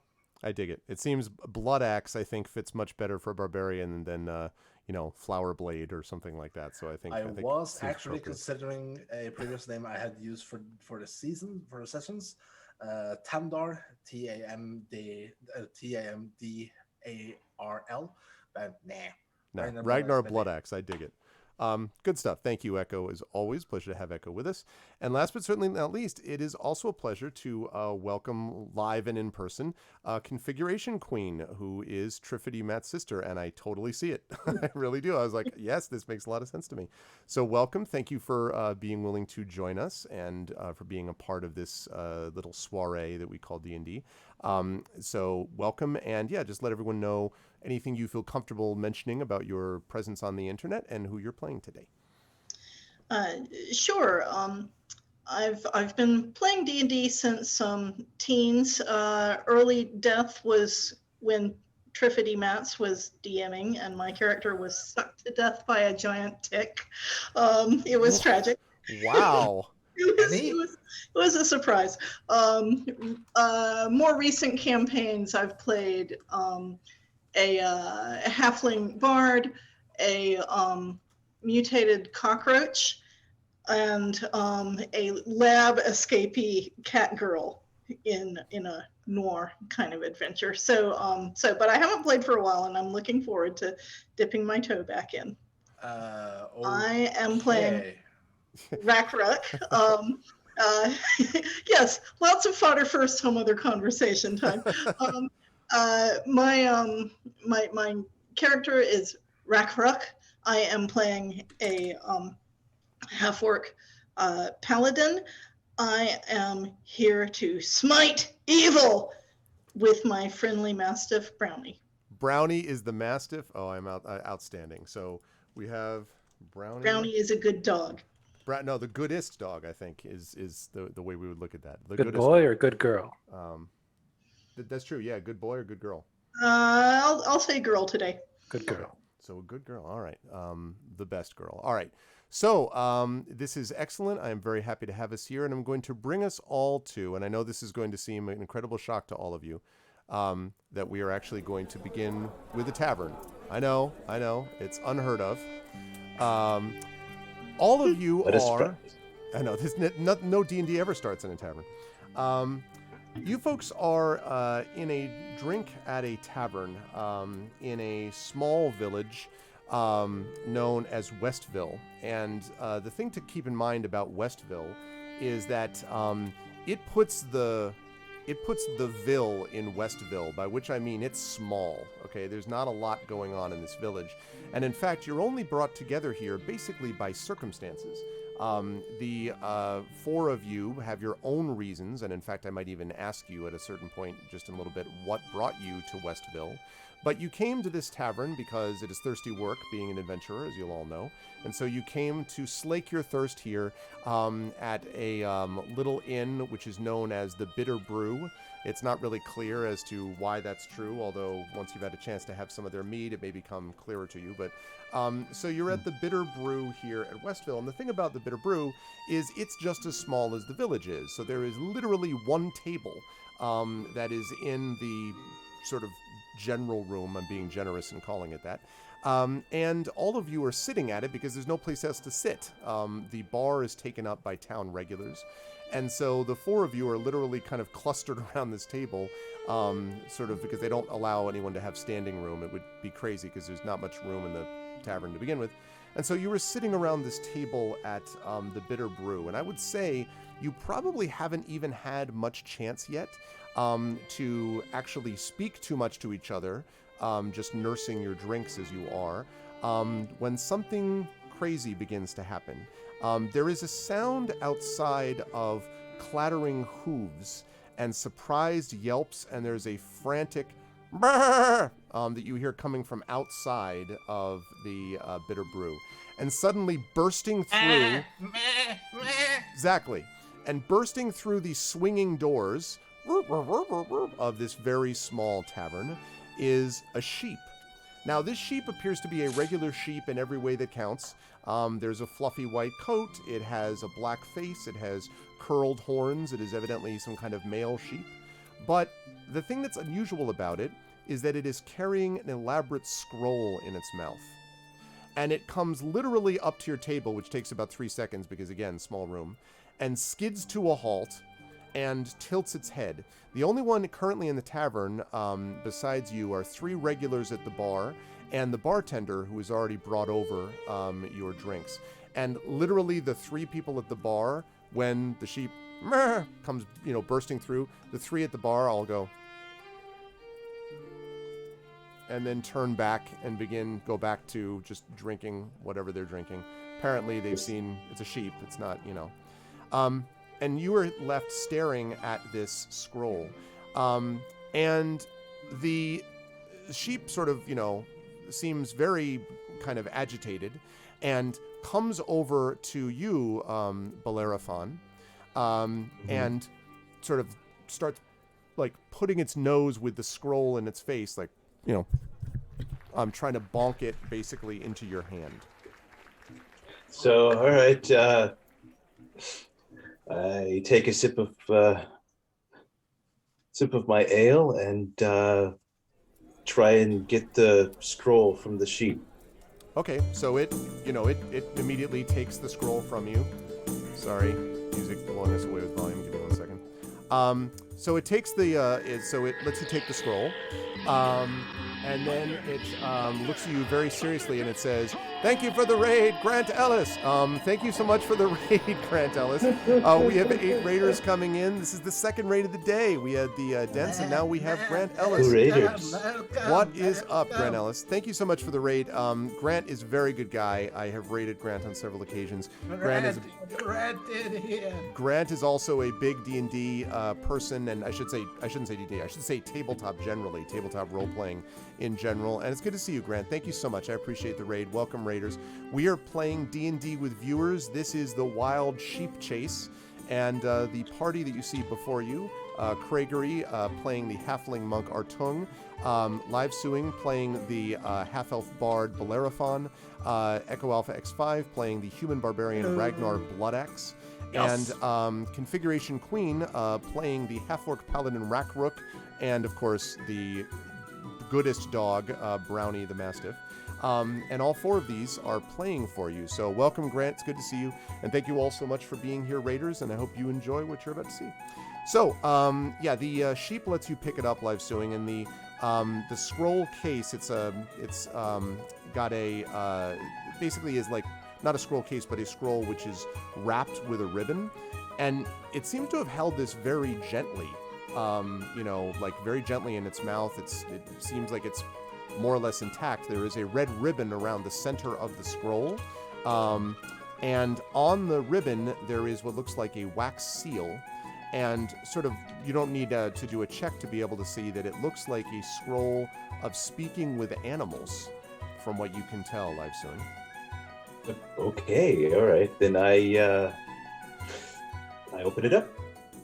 Okay, so when you open it up, you can see that indeed it is a scroll of Speak with Animals, and you could, if you wish, say this out loud. So, and by the way, when you say, do you tell the other party member, like you tell the people around the table, oh, this is a scroll of Speak with Animals, or do you keep that knowledge to yourself? I share it. Yeah, Okay. I so would share it. Yes. When you say that, the sheep is like, "Mrr, mrr," and begins to like nod, enthusiastically. And so when you open it, it looks like it is indeed that scroll. And it looks like it's been modified so that it can be cast by someone with some magical affinity without being a wizard or a sorcerer. And so it looks like, if you wish, you could read this scroll and cast the spell if you want live. I'm sorry, not live, Bellerophon. I beg your pardon. Yes, okay. It's okay. All right. Yes, I think I'd like to do that. I'm very curious. Okay, so when you read the scroll, the sheep is marvelous, marvelous. That's lovely. Finally, it's about time someone with a bit of intelligence in this town. Thank you. I'm so glad to be able to. Do you understand me? Can I be heard? Yes, I can understand you. All right. Wow, that music is loud. For some reason, the volume continues to go up without wishing. I really need to do better in this bar, the Bitter Brew. Well, it's a pleasure to meet all of you, and I need your help desperately. You must help me. I can no longer live this way as a sheep. It's too much for me to bear. Bear. You see? I am Feinthea Shinebright. I am a wizard, and I am in dire need of aid.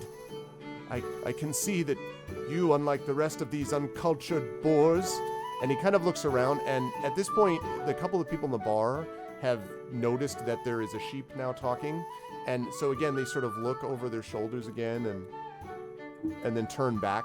Sort of thing happens every day. Yeah, and it's just another Saturday in Westville, and so he says, "You see what I have to deal with? Please, I desperately need help. You must be the only ones I've seen that are, well, adventurers, I assume. Are you all adventurers?" He kind of looks at all four of you. I am.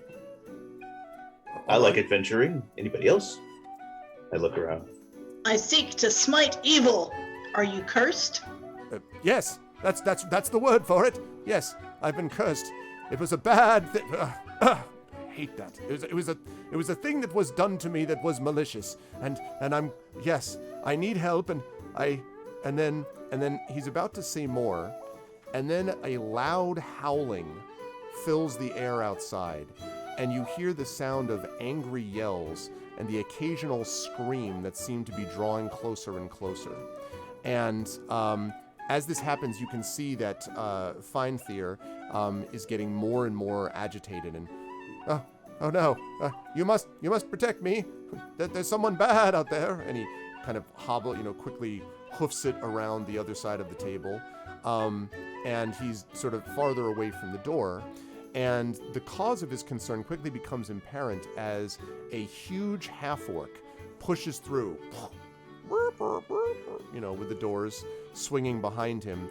And in front of him, or I should say, sorry, right behind him, appear to be several large wolves wearing iron collars. Now, when this happens, this time the bartender, who's a rather rotund gentleman, who looks to be maybe in his late 50s, says, wait a minute, you can't just bring anything in there. You can't have those in here. And this, he just sort of stares, the half-orc just sort of stares at him. And he says, "What you gonna do about it then?" Just bring it outside. Bring it outside. "Oh, I'll bring it outside, mate. Yeah, I'll do that. Just as soon as the rest of y'all clear out." And this time the three people at the bar turn around, and then very calmly get up and depart. They just walk out the back door, walk out the door, and the bartender finishes polishing a mug, turns and disappears into the kitchen behind the counter, leaving the bar deserted to the four of you and the sheep. And behind him, right outside the door, so basically out in the street, you can see a hulking figure in a dark brown or a dirty brown cloak that seems to be sort of just even larger maybe than the half-orc. You can't really make out any face within the hood of this hooded cloak, but someone seems to be behind him. So half-orc, 2 wolves, and some hulking dude behind him. And the sheep is sort of nervously, meh, meh. Every so often you can hear Brownie goes over and kind of sniffs Rackrook, sniffs Feinthir kind of, curiously. And Feinthir, oh, good dog, be careful. No, don't, shh. And the half-orc sets his small eyes on the four of you, and he strides forward a couple of steps. He has one hand resting on the hilt of a greatsword. He says, I stride forward as well. well, you're sitting. Do you want to stand up? Because if you stand up and stride forward, you guys will run into each other in about a step, because there's very little room in this room. I absolutely stand up. Okay, so he stops, and he's like, right, that sheep, and he points at Feinthir, is Master Noak's, and he desires to have it back. What? He's lying. I'm not, but that's bad. Oh, bah, as if he realizes he's supposed to keep pretending to be a sheep. Bah. And so the half-orc just sort of regards you and says, right, we'll just take our property then. We'll leave you alone. And you're staring in front of him, Rackrook. So anyone could respond, but right now Rackrook is like, facing him down, half-orc to half-orc, as it were. Frowning, kind of glaring, really.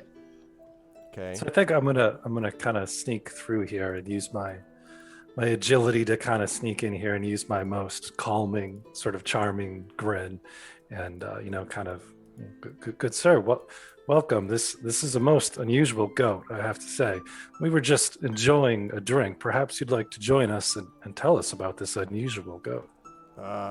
This goat ain't unusual as far as I know. The only thing unusual about it is that it's got away, and Master Noak wants it back. That's all I know about it. That's what I've been sent to do. I need Master Noak's sheep. It is of great sentimental value to Master Noak. You get the impression that he's been working up that sentimental for a long time. He seems very proud of it. And so he kind of gazes down at you, Artung, and, says, so, appreciate the offer, but I'll just take the sheep, thank you. This Master Nope, is that him outside there? And he says, nope, that's one of his servants, like me, and like these two. And he sort of pats the wolf, and the wolf, growls. And Feinthir, somehow sinks into his own wool, there's, Brownie's hackles rise. Okay. Brownie growls too. Well, that is a very compelling story, good sir. If you'll allow me to consult with my friends here, I think we can come to an agreement which you'll be very pleased with. So I'll kind of grab everybody around and kind of huddle up. And guys, I don't think we can just give him this sheep. This sheep is clearly a sentient. He can talk. He's a being. Of course I can talk. Yeah, and he's what do you guys want to do? I think we should find out what's going on and protect the sheep. Well, I'm not sure our aggressive friend here is going to take no for an answer. Can we stall him? Can we create a diversion? I could try singing and see if we can at least calm the wolves. The wolves seem pretty calm now. I feel like the orc is our problem. I'd rather not start violence if we can avoid it. This is what I'm trying to do here. Good, Mr. Sheep.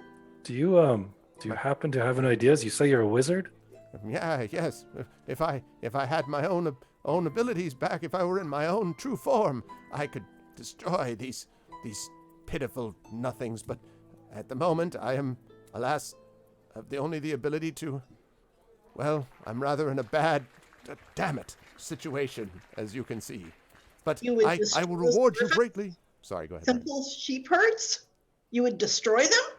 No, I would destroy those terrible creatures that are working for Noke. I know who Noke is. You wouldn't want him like him.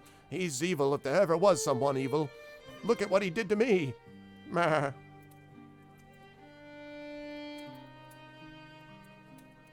Well, perhaps. Did Nook have you? Did Nook turn you into the sheep? Well, yeah, and as he begins to answer, the half-orc says, "Look, you had enough of your conversation. We got a property situation here, and that property needs to be restored. So I'll just be taking the sheep and bringing him back. Don't worry, he won't get harmed. Master Noke wants him back, alive and in one piece." Well, I'm afraid that the sheep is not mere property, sir. It's something that is clearly a being which needs protection. I'm afraid we cannot let that happen. Oh, he says, he won't. And then he looks around to laugh with someone and realizes that the only things around him are the wolves. And he's like, yeah, well, anyway, the truth is, I don't really much care whether you think it's property. The reality is, it's bought and paid for by Master Nope, and that's what matters in this town. Now look, and at this point you can see that there's a little bit of a, just through past him, through the swinging doors, the hulking figure is still there, but you can see there's a little bit of a crowd that's gathered. And he says, "Now look, all those people out there, you wouldn't want them to see them get hurt, would you? Wouldn't want to see any unpleasantries. So why You don't we just... threaten bystanders? Bystanders? I wouldn't mean to do so, but who knows what happens when the sword gets swinging. Know what I mean?" I know what you mean. Well, I, for one, would very much like to meet this Master Noke. Perhaps we could escort this goat with you to take him back. "What goat? Where's a goat?" He looks around.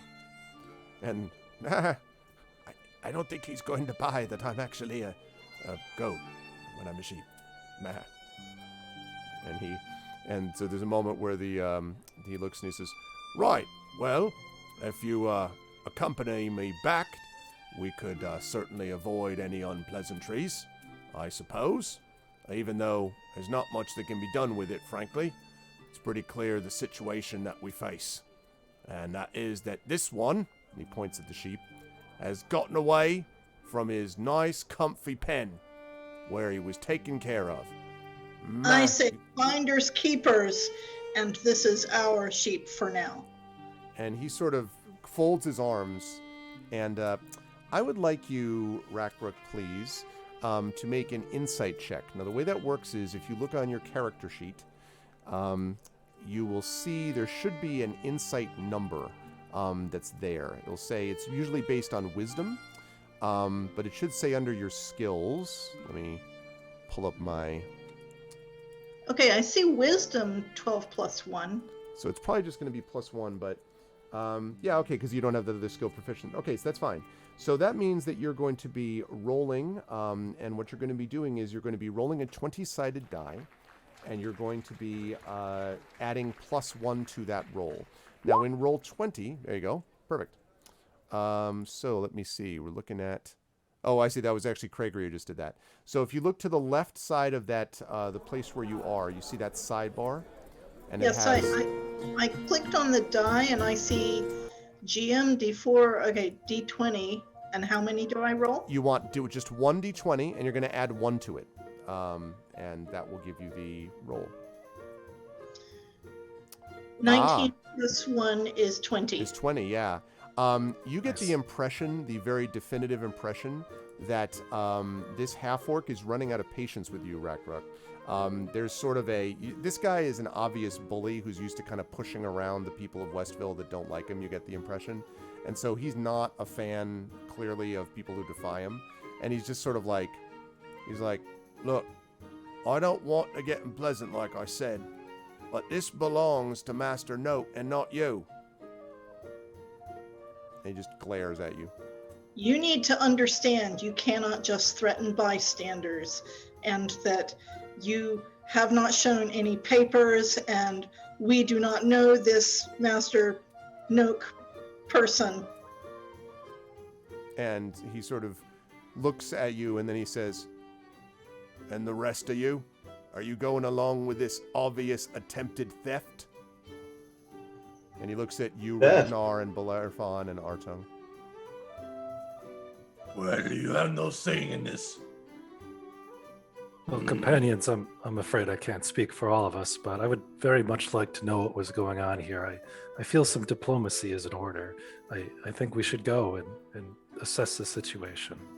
This man, The- this sheep, this wizard says he was cursed by this Noak. Do we want to just walk in to someone who can curse people, an ovomancer who can turn them into sheep? Do you want to be turned into a sheep next? Oh, That's Rackrock, very real. on my honor, I will protect this sheep if it turns out that he is in fact in danger. I think we should also ask the sheep whether or not he wants to go with all of us. Well, I think the sheep's opinions are clear. Sheep? Well, I need to go back there eventually, but this one here he's a bandit, a bully, a pathetic waste of, well, and he just sort of mahs at him, and the orc, the half orc, just sort of looks at him and shrugs and says, I'm not interested in animal testimonials. And he sort of laughs. You get this impression that he has this self-satisfied smile that he used the word testimonials properly in a sentence. And he says, look, why don't we walk outside in the street all civilized like, so we don't break up this bar, and we can talk about what's necessary. For instance, and now he reaches a hand down to his belt. He had one hand on his sword, remember, in his hilt of his sword. He reaches his other hand down to a pouch, and he says, perhaps I can talk a little bit to you about some making your drinks there on the house, as it were. And he shakes the bag, and a little jingling of coins you can hear from inside. Sheep came first, so there's no deal. And he sort of looks at you and shakes his head, and he says, look, this is the last time I'm going to ask. Now, I got you all outnumbered here, and if we fight inside this place, you're going to get torn up. So, rather than doing that and ending your lives here in Westville, and he kind of looks around, why don't you say reason? And the sheep, nervously looks around, nervously looks at Brownie, and then seems very uncertain as a sheep could ever look. What do you want to do? So can we see anything more about this hulking creature outside? I'm a little concerned about walking outside where this guy is. He seems to want to steer us that way. I'm going to ask you to make for me I'm going to ask you to make... yeah, I will ask you to make a perception check. And the perception in this case... let me think if I actually... Do I want you to make a perception check, or do I want you to make an insight?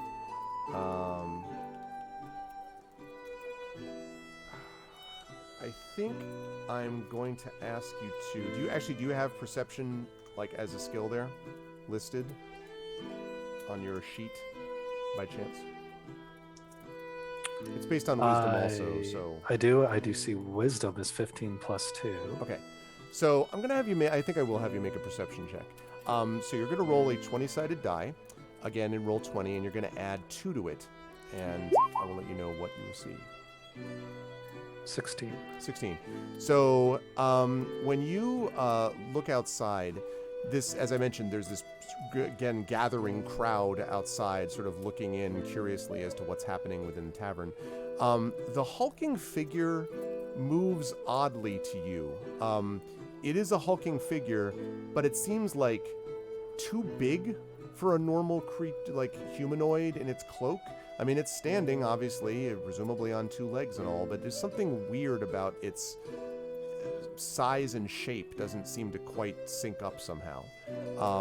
And so you don't know what it is, and it hasn't moved there's no room for it. It's way too big to fit inside, or at least if it does, it's going to break open some doors and, tear some people apart, I guess, theoretically, if it ran in.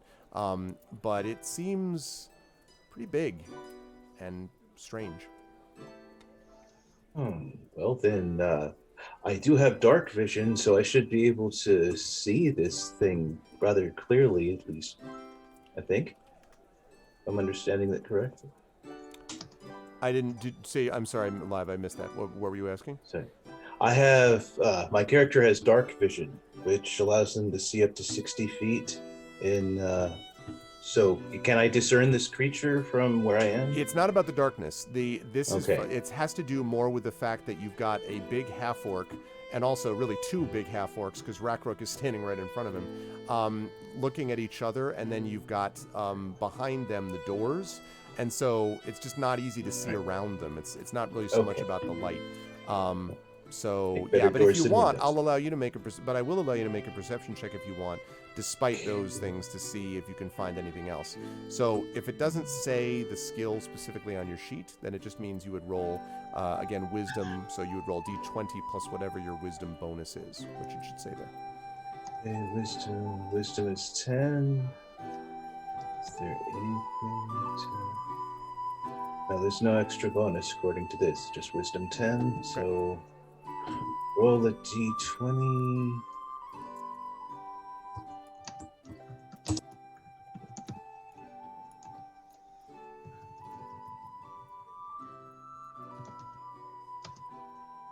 Ah, I see.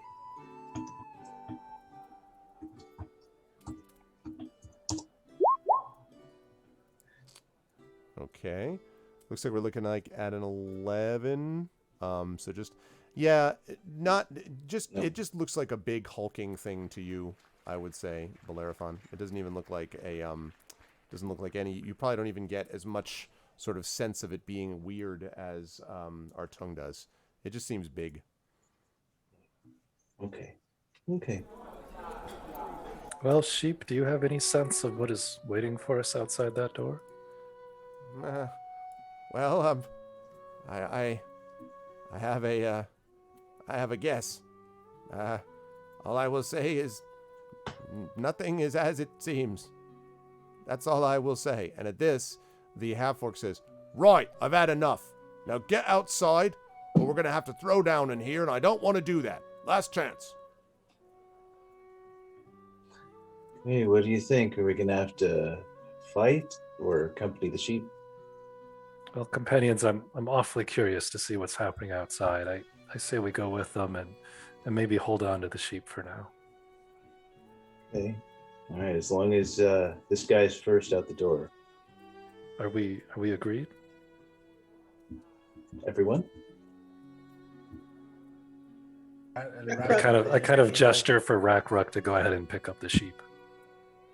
Rakruk picks up the sheep. Mer? While Ragnar just keeps his hand tightly around the hilt of his sword, his great sword, and just go, "All right.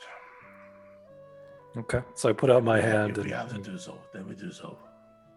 I put out my hand and gesture to lead the way out the door, and we'll follow him if he goes. All right. I'm glad you've seen some reason.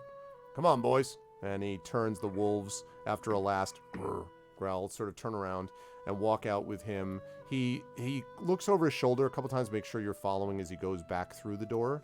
So he comes outside. And once you're outside, you can see that actually a circle of townspeople, I think you might say, has been formed outside in the street. I guess a semicircle basically around the door at a respectful distance, let it be said. And a couple of them are sort of chatting to each other and kind of looking. The way that they're reacting to is like they're excited to have some entertainment, but not that this is particularly like, oh, this is terrible. It's more, it's kind of like, oh, all right, well, it's something different to do, and they're all sort of looking in at you on this street. And when you get outside, you can all see a little bit more of this hulking figure that I mentioned before. As this thing moves, and when the half-orc passes him, he says, all right, we've done what we need to. We're going to take these people and the sheep back to Master Noak. The creature, whatever it is, in the cloak turns, and as it takes a step, you hear a doosh, like impact the ground. This thing is heavy, whatever this thing is in the cloak. And so he stops, and then he looks over his shoulder as all of you plus the sheep emerge, and he says, right, well, if you follow me, I'll bring you to Master Noak then. And the wolf. I would know who that is. Who what is? Master Noak. I point. No, I point at the big thing in the cloak. And he says, oh, he's just one of his servants. What's it matter to you? That's not Master Noak. We want to know who we're dealing with. Name. And he sighs and he turns around and he says, he don't talk. Can we stop with these delays? And the creature just sort of stops and kind of turns, generally looking in your direction. So while this is happening, I've kind of slipped away into the crowd a little bit. Okay. And I just kind of put my arm affectionately on a random villager's shoulder. And I'm just kind of like, so what's all this about? And the one says, oh, it beats me. I mean, it's got something to do with that wizard situation, maybe. There's a wizard that lives in the tower. Well, none of us heard from him for a few days. We thought maybe he left, which is good. An arrogant bastard that one is. Well, the people he has around him ain't much better. And him, and he sort of jerks his head towards the half-orc, that's Guz. If it were up to Guz, he'd be running this town. But fortunately, he's, well, stupider than he looks. And as you look back at Guz, who would not have sort of struck you as a candidate for Mensa based on his reactions, it occurs to you that falling short of the ideal would put him in a, he says, well, I don't know what any of this is. And the heavyset creature? Oh, who knows? Looks like a big one. I hope there's a fight. You don't want to miss it, though. Might want to take a step back. Okay, so I'll kind of sneak back over to my companions and just kind of look at them to see what they think. Kind of like this. It's a difficult situation. I ask this sheep, did you want to go to this Nook? Well, as I said, the only way to get me back to normal is to go there eventually. I just don't know whether it's safe to do it in the companies of these bad creatures. But it's up to you. Also, someone's calling at 10:30, and that's ridiculous. Just hold on a moment. Nah. Person is a bad person for calling at 10:30 at night. All right. Anyway, so he says, so I'd like to, yes, we should go back, but, well, I don't know whether you'll be able to handle all of them. He's got more of them back there, I think. But and at this point now, Noak sees that Guz sees that you've been talking to each other, and Guz is like, right, that's enough delays now. Now he turns around and he draws the sword, and he's like, I've had enough. Now you let that shape go, or you come with us to Noak. But no more debating. You can see the wolves growling again, and whatever the thing is in the cloak turns around again. And the people at the circle around you goes, doop, like it takes an involuntary almost step back further.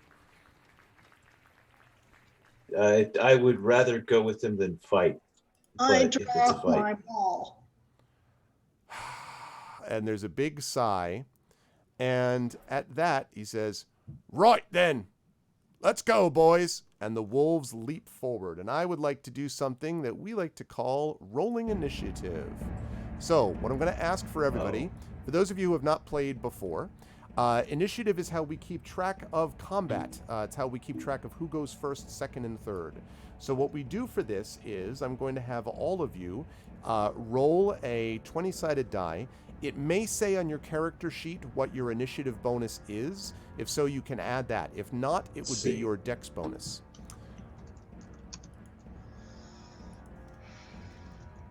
And according to Shadowed Mage in chat, who has played this before, you all did much better diplomatically before the throwdown happened. So, because apparently when he played this adventure, it was fisticuffs happen a lot faster, from what I understand.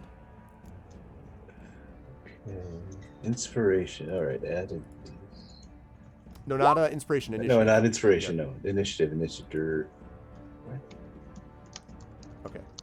Let's see. Alrighty. So we've got. I see that. I see that that Ragnar is still sort of like, I must put down my mug first. Basically, we've got the big old 3. Oh, I'm just a too drunkard. Well, now we're going to be using, in case anyone's curious, we're going to be using Theater of the Mind for this. The map that we'll be using will happen at a later point, but for this one we're just going to be doing Theater of the Mind. So I'm going to bring characters out here for people to use. I will associate them with you, but there's not going to be... so for example, the one that I just put on the screen is going to be Echo's character, but this is not like, you know, you're not actually fighting in a astrological sign of Capricorn or something. You are, this is just, you can imagine what this is like, and I will try to describe things in a way that will make sense, basically, as we go through. Okay, so controlled by Echo. I feel like a bit of a... There's I don't know, yours. You so- should have control now over them, Echo. Just let me know. Yep, I do. Okay, and then we have a paladin. Looks like an anthropomorphic creature. In the cloak, you mean? Yeah, the token. Oh, the one you have. No, that's a human from the top down, with a like Viking basically with an enormous sword, Ah, okay. with a crazy go nuts sword. Let's And see. it's tiny. It is tiny. Exactly. How you feeling about this right here, CQ for Rakruk that I just put onto the screen? Like it? Okay. So Well, was doing better than Alak. that's right. Okay. All right. So now that I've given you control, you should be able to click and drag that around, that little picture, CQ, like Echo is doing with his. Over the stars and to the meh. Let me know if you're able to do that, because I want to make sure. Yeah, there you go. Perfect. Okay, let's see. And then we have, of course, a halfling monk. So give me 1 second as I pull that out. We are fighting among the gods. Come on. Search faster. Search faster. I have spent a troubling amount of money on on tokens in this Roll20 ecosystem over the years, and so I would really love it if it had. Yeah, it says it's a premium asset. Blow it out your eye, Roll20. Not today, Satan. I'll do another method of getting of getting an actual monk. Oh, Arven, it shall come true one day. One day. Okay. Right. Okay. We're gonna have you. I don't know if this fits. If you're okay with this as a character, Craigery, for our tongue. You can obviously, he's smaller. That's not to scale. So like that. Say, is that fit the bill for you? Looks good to me. All right. So we're going to give you control over that. So if you wouldn't mind moving that around for me. Oh, and then I'll let you know just a second. So in answer to that question, can you roll, if you see initiative on your character sheet, it'll be a plus of some kind, like initiative plus something. Then you can roll a 20. Pretty much almost everything in this game except for damage is managed based on a d20 roll. So d20 plus or minus various modifiers. And so you would roll a d20 and you would add your initiative. If you don't have that on the sheet, then just your d20 plus your dexterity modifier, just like you did for your, just like we've been doing for like perception and different skills. So that would be d20 plus your dex modifier. And I see that Gregory can move that, so the last one that we have here is Live Suing and the Bard. Well, for first time, I'm gonna have to say that Gregory is doing absolutely splendidly. Absolutely, Thank all of them are so far. I am I would agree. most Much Yeah, improved. it is my first time too, people. Yep. Mm-hmm. Kappa, kappa, kappa, kappa, kappa. I haven't played in 40 years. Okay. I say roll twice. Nice. That's well. Listen, no time like the present, Live, to get Exactly. back into it, right? Okay. Yeah. And there we go. This is actually a. You've actually here got a. Oh wait, no, half elf bard. My bad. I put in a. Yes. Okay. I put in the wrong thing. Although actually, this is Okay. the bar that it comes up with. This probably I think works if I make you not that small. Okay, is that suitable for you, Live Suing? You got the loot Yes. in one hand, the knife in the other. Yes. I gotta say, those are probably the tiniest tokens ever used in my experience. It's true, and we're gonna scroll. We're gonna zoom in a little bit so we can see it. Okay. So Okay. do you have and you have control? Good. I was just Yes. gonna ask. Yes. I have control. I have the power. Assuming direct control. I have the power. Oh, Okay. yeah. Alrighty. So now I will double check. Now that we have those, we won't have to do that again. And let's see. Oh no. Okay. So CQ has a 1, and what's the bonus that you have to that? CQ, do you happen to know your for dexterity? Yeah, index. 0. Okay, so we're looking. Okay, so that is fine. I think you are probably stunned by the current circumstances. You're officially annoyed at stuff. I'll tell you how we're going to handle Brownie. Oh, that reminds me. We need to get the best dog. Forgot about that. Let me just make sure I bring up the dog. Come on, dog. All right. I don't want a dragon dog. I don't want a man and a seeing eye dog. What the heck is this? Give me a dog. All right, there. Aha! Brownie. Even brown. Okay, so let me, I will make sure that we have control over, you have control over Brownie. Okay, so you should have control over Brownie. So I'll talk about how this works in just a moment. All right, let's see. So we have that 1 there. Let's see. Our tongue, is that a 6 that I have for you, or what is that?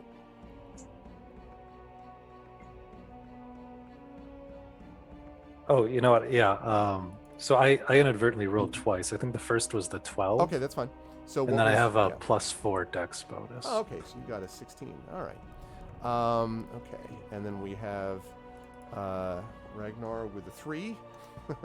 And then we finally have, last but certainly not least, I think, is that an 11 that we've got for Bellerophon? Yes. And was that, did you add anything for a dexterity bonus? Do you have any dexterity? Let's see. Yes, I have +3 to dexterity. So you have a 14 there. Okay. Alrighty. So I'm going to sort that. So that means that we have our tongue who got the highest. We have Bellerophon, who was second most with a 14. Then we have Ragnar with a 3. And then we have Rakrak, who is so angry at the situation that they're just sort of, I can't even, like how. Now the way we're going to handle your, handle the Mastiff is that, actually I want to double check. On your character sheet, does it suggest, let me double check. Does it say that Brownie has their own? Bite, melee weapon attack. Yes. Okay. So where are we? There we go. Oh, lovely. Cool. All right. Excellent. So yes. So what we're gonna do for Brownie is we're going to have Brownie go either before you or after you. It's your choice. You don't get to choose that every turn. You could technically, but there's no reason to get into how that works. So for now, do you want Brownie to be going right before you or right after you? Right. Brownie follows my lead. All right, so we'll put Brownie last. Okay. All right. And then we've got the bad guys. We've got that. We've got our boy Guz. And we have the wolves. Okay. Let's pull that up.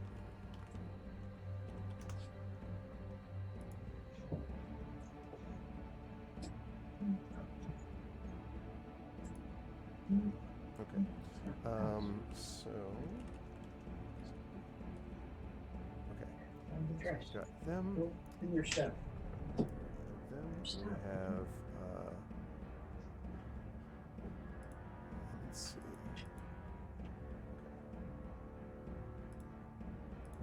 Well, at least one of these seem to be just as angry at you as you are at them, based on the roll that I just got there.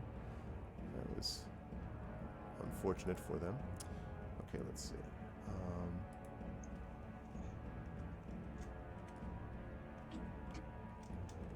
Okay, and let's see. And then last but certainly not least, we need to figure out what that cloaked figure is going to do.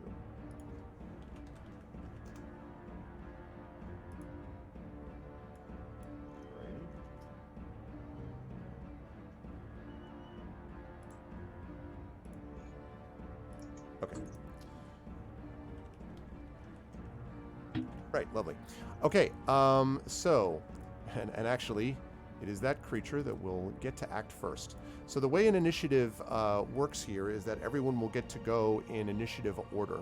And when we come to your part of the turn, then you will get a chance to go. Each initiative round is assumed to take 6 seconds. So we are basically, this is a way to finally gradate, if you will, or gradiate, basically gradate each aspect of a period of time. And so in the time, we'll talk about what you can do on your turn, but think of it as we're taking longer to describe actions, but in real time, this is actually going pretty fast as we go through this. So with that said, we begin with the creature in the cloak. Now, when the creature hears Guz's, all right, boys, it turns around and throws its arms back, and falling from, and the cloak falls from the shoulders of a large, angry-looking brown bear on 2 legs. And the thing that you all note about this is that the bear, again, it doesn't move exactly like you would expect a bear. For example, the fact that it was moving on 2 legs without a problem. Now, on the other hand, it drops to all 4s, and it is going to charge at the person that it sees as the biggest early threat. So let me see. I think that's probably going to be Rakruk, because Rakruk is the one that's been antagonizing them from the beginning because of Rakruk's justified righteousness. Let me just say. So the bear, runs up and is going to try to charge you. So it's going to run at you, and it is going to attempt to roll to hit you. So. And when I'm making these comments, by the way, I know a lot of people may already know some of these, but Craigery has not played before. And so for the benefit of him and for new folks, I am explaining what we're doing as we're doing it. So, so the bear is going to try to attack you twice. First of all, it swipes at you, and I think is going to miss terribly. That's a 6. So what you need to do then, of course, is look and see whether that will hit your armor class or not. Is your armor class higher than a 6? I'm sorry, what was it? 16. Okay, so that misses badly. Then it's going to try to bite you with a 7. So these are not the best rolls I've ever seen in my life. And so the bear misses you wildly. And you're now facing down an angry bear. Next to go is going to be Artung. So Artung, you have a situation on your hands. We've got 2 wolves, you've got a bear, and then you got this big half-orc with a greatsword. Let me put that another way. Another half-orc with a greatsword. That's not your half-orc with a greatsword. So that you're facing. What would you like to do? And what I'll tell you can do in a turn is you can take essentially one action, which are defined in multiple ways, but essentially attack, You can do certain things like try to intimidate. Probably not a good idea to intimidate under current circumstances with your positioning, etc., and stuff like that. And you can take what's known as a move. So you can move somewhere and engage a creature, move to run away, and so on. You also may have some special skills there that I talked about with those key points. If you wanted to run up to one of the creatures and engage them with a flurry of blows, for instance, or if you wanted to do something else, that's fine also. But you basically get one action plus a move, and that's the way a turn for you would work. So what would you like to do on your turn? Okay. Yeah, I think Rakruk is going to be able to handle this bear, so I'm going to try to get this orc out of the picture, Okay. and at least slow it down a little bit. So I'm going to go ahead and engage the orc, and I'll go ahead and use my flurry of blows right away. Outstanding. All right. So as we know, those of you who do not know what a flurry of blows is, boy, have you been missing out. Have you heard the good news about flurry of blows? So the way this works is Craigery is going to use one of his key points to make 2 unarmed strikes. Now, the cool thing about this is you're going to do that after you take the attack action. So you would attack, and then you do flurry of blows right afterwards. So basically that means he's going to get 3 attacks on one turn, which is pretty awesome. So, but you have to start with the attack action to trigger the flurry. So the attack action just means if you look under actions, you can see that you have unarmed strike up there, Craiger, you should see. So that means +6 to hit, and then if you hit, you will do that amount of damage, which is a 4-sided die that you roll +4. So first you have to hit it. So you're going to roll a 20-sided die and add 6 to hit with your unarmed strike. As this orc looks at you charging up at it. 15. 15. A 15 will hit. You strike him. So now you roll a 4-sided die, which you can do in roll 20. That sidebar actually allows you to roll the d4. Yep, 3 + 4, so 7 piercing. And he kind of staggers back. He looks a little troubled by the fact that you've hit him, and by troubled I mean pissed off. Okay, so he staggers backwards. You'll pay for that, he says. Now you can flurry of blow him. So now you can Bruce Lee, which means you get to make 2 more unarmed strikes exactly like that one as a bonus action. Oh, no, you got to hit first. Oh, do the 20 first? Yeah, do the 20 first, because Okay. you got to hit for each one. That will hit. Yeah. Yep, that's a 20, I believe. Or no, 22. That will definitely hit. And then damage. Then damage. So we're talking was 4. So it's another 7. Okay, you strike him again, and now your third attack. Okay, was it 17? Is that? Think. What did we say to hit was? Do we Plus say 6? hit was 6? Yeah, so that's 17. 17. Okay, roll damage again. All right, 3 + 4, another 7. So just to be clear, so you just did 21 points of damage in a round, and that's why the monk is awesome. Also, please note you've used one of your key points. I think you start with 4, so now you have 3. But so he staggers back under the force of your assault, and I assume you're going to stay engaged with him. Correct? Yes, Artung, as you're... Yeah, I'll stay with him. Okay. Okay, next up to act is Bellerophon. So Bellerophon, you see the situation. You got a bear on your half-orc. You have your halfling monk on the other half-orc. The wolves are as yet unengaged, and you could also, help one of the other combatants. What do you want to do? Hey, let's see. I do have a crossbow, but can I also cast a cantrip? Depends an if the action, cantrip is a bonus action. So if you look at the... let's see. Yeah, let me see. What are we at here? The bard. The heck is a half-elf? There we go, half-elf bard. Let me just take a look at your sheet. So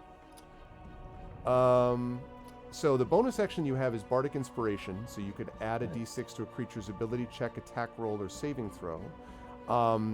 Or you could use a cantrip if the cantrip is a bonus spell. Most spells do require an action, but not all of them. So if you were to look at, for instance, tell me what cantrip you might think about that you might want to do. And I'll tell you Vicious what it is. Mockery. Vicious Mockery, the classic. Let me see if Vicious Mockery is a bonus. I don't think it is, but let me double check.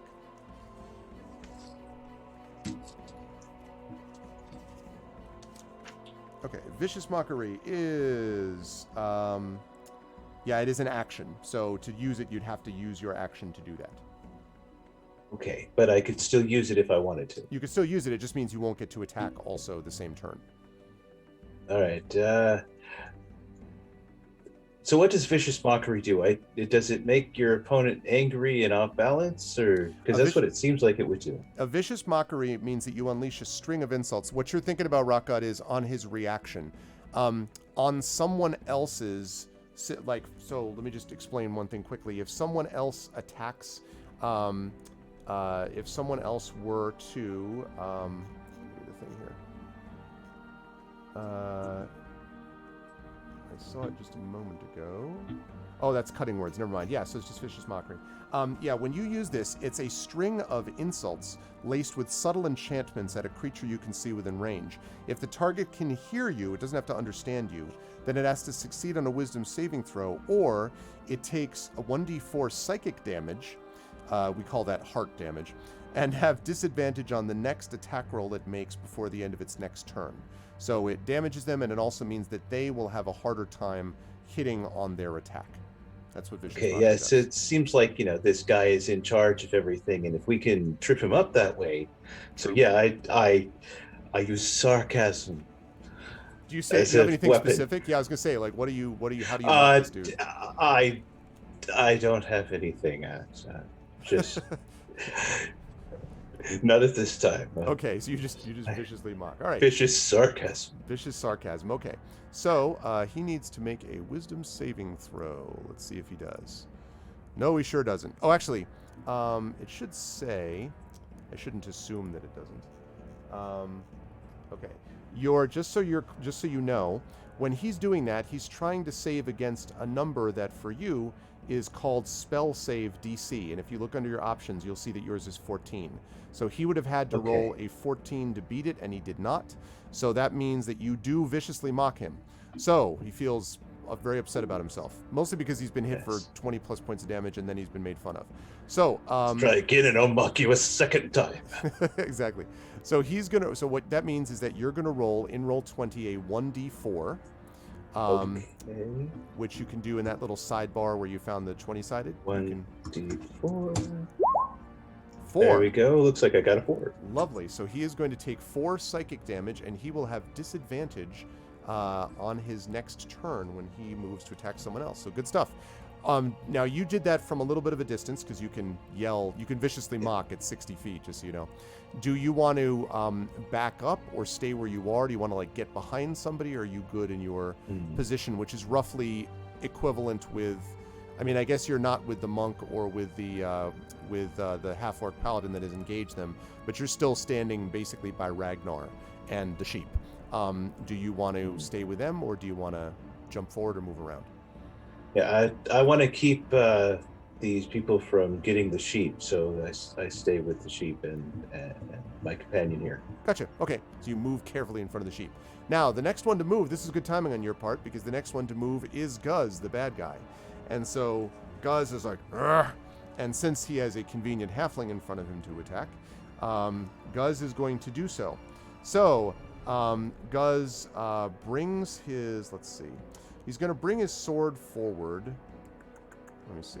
How's he going to do this? I think he's going to bring his sword forward and try to attack using his greatsword, but because of your vicious mockery, he is going to be at disadvantage. What that means in D&D terms is that he has to roll twice and take the lower of the 2 results, which is obviously bad for him. So he is going to attempt to hit you. He's going to attempt to hit you, Artung. And so he rolls. He rolls a 17 and an 18, so he's going to take the 17, but is the 17 hit your armor class, which it should say on your sheet what your armor class is, Greg? It does. It's 16. Okay. So that means he is going to hit you, and he whirls around as he's doing this, shouting vengeance. He is going to do 6 points of damage to you. And I did not ask this before, and I should have. I apologize. Artung, what is your hit point total to begin with?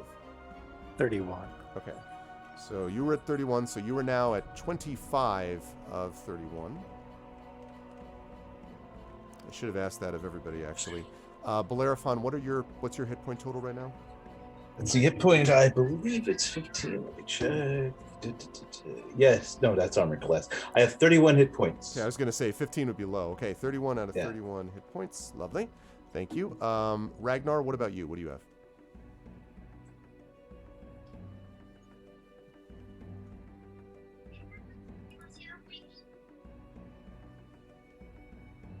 Echo, do you see it? No, you're muted.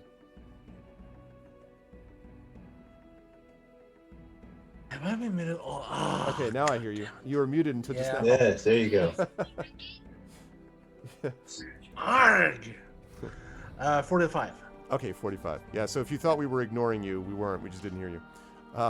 Okay, I'm 40. talking to myself all the time. Good lord above. Okay, lovely. And last but certainly not least, Rackbrook, can you give me yours and Brownie's total, please? My hit points are 36, and Brownie's hit points are 5. Oh, 5. Oh no, Yeah. Brownie. That's not as beefy as I would have thought for a Mastiff. Yeah, it's true. Well, Speed is Listen. 40 feet. yeah. I mean, listen, He's a good scout. it's important to and remember that most normal, like all of us, would be like a single hit point. You know what I mean? Like, like adventurers are of a different type. So for him to have 5 is, or her, sorry, to have 5 is actually not as bad. Okay, so 25 out of 31. As he strikes you with this, hit, and then he laughs at you, Artung, and it's, "That's right, Pipsqueak. Now get out of the way. Let me pick on someone my own size." He says. And then he says, "Wait, because someone just knocked on the door."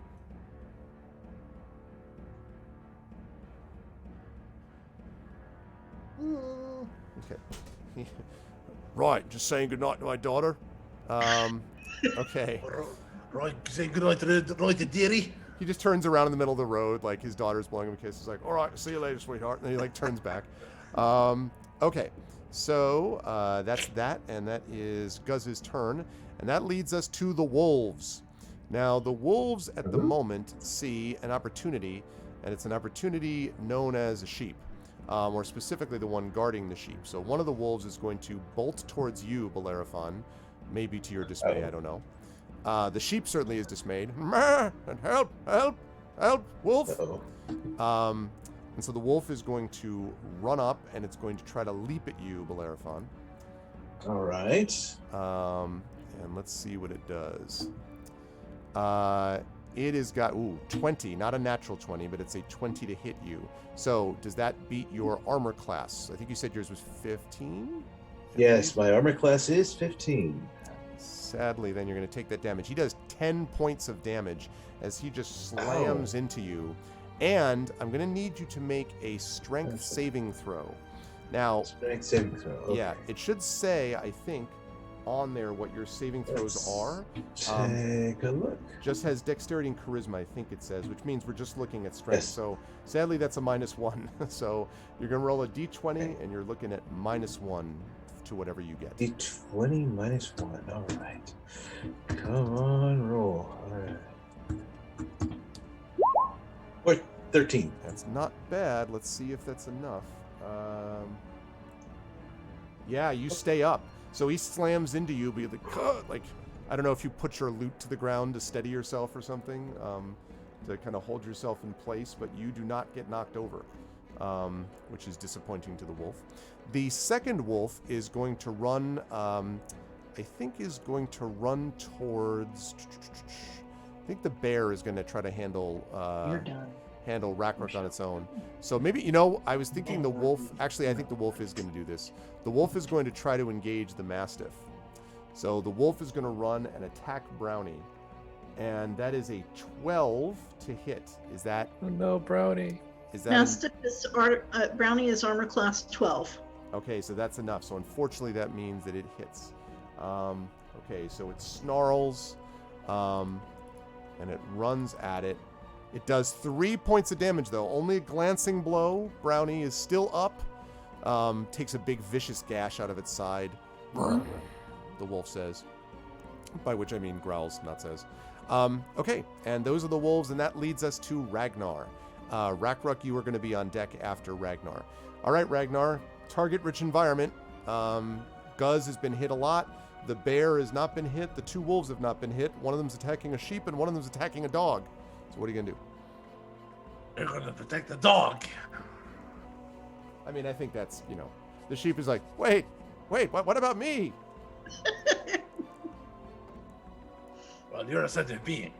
That dog is. Is the sheep still being held by Rakruk? No, I think I Rakruk- assumed that Rakruk put it down because otherwise you would be attacking with the sheep.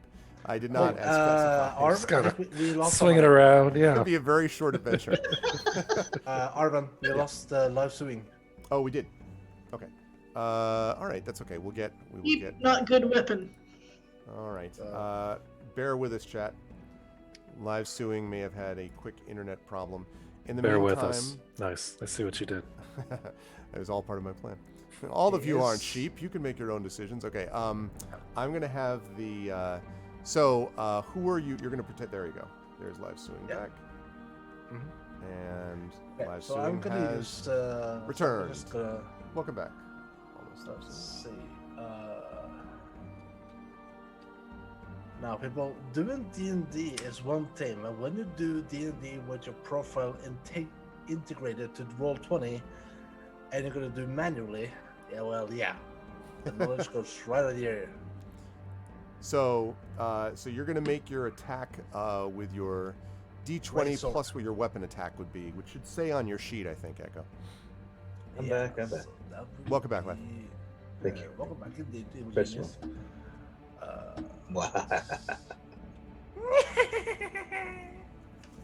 Okay, so that's a roll D20 plus 5 to hit, I believe. That sounds right. Okie dokie.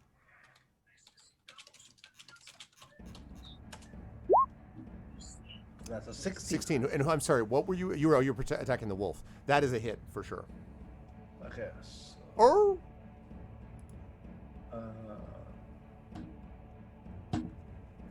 let's see.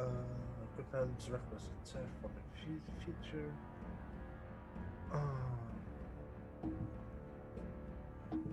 I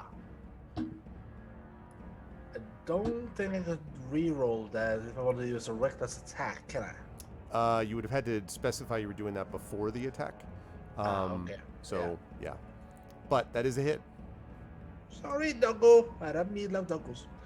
Okay. Let's see. So that's roll 2d6 plus 5. Oh, Hey, what's up, see. Elixion?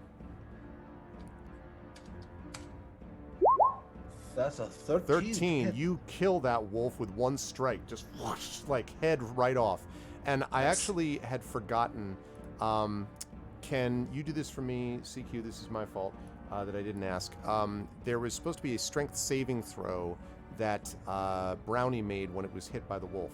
So if you could take a look, it probably doesn't have saving throws on there, but it will have strength. So whatever its modifier is, if you could roll a d20 for me and just add or subtract whatever the modifier is. Level of party is 4, level 4. And you're muted, I think, CQ.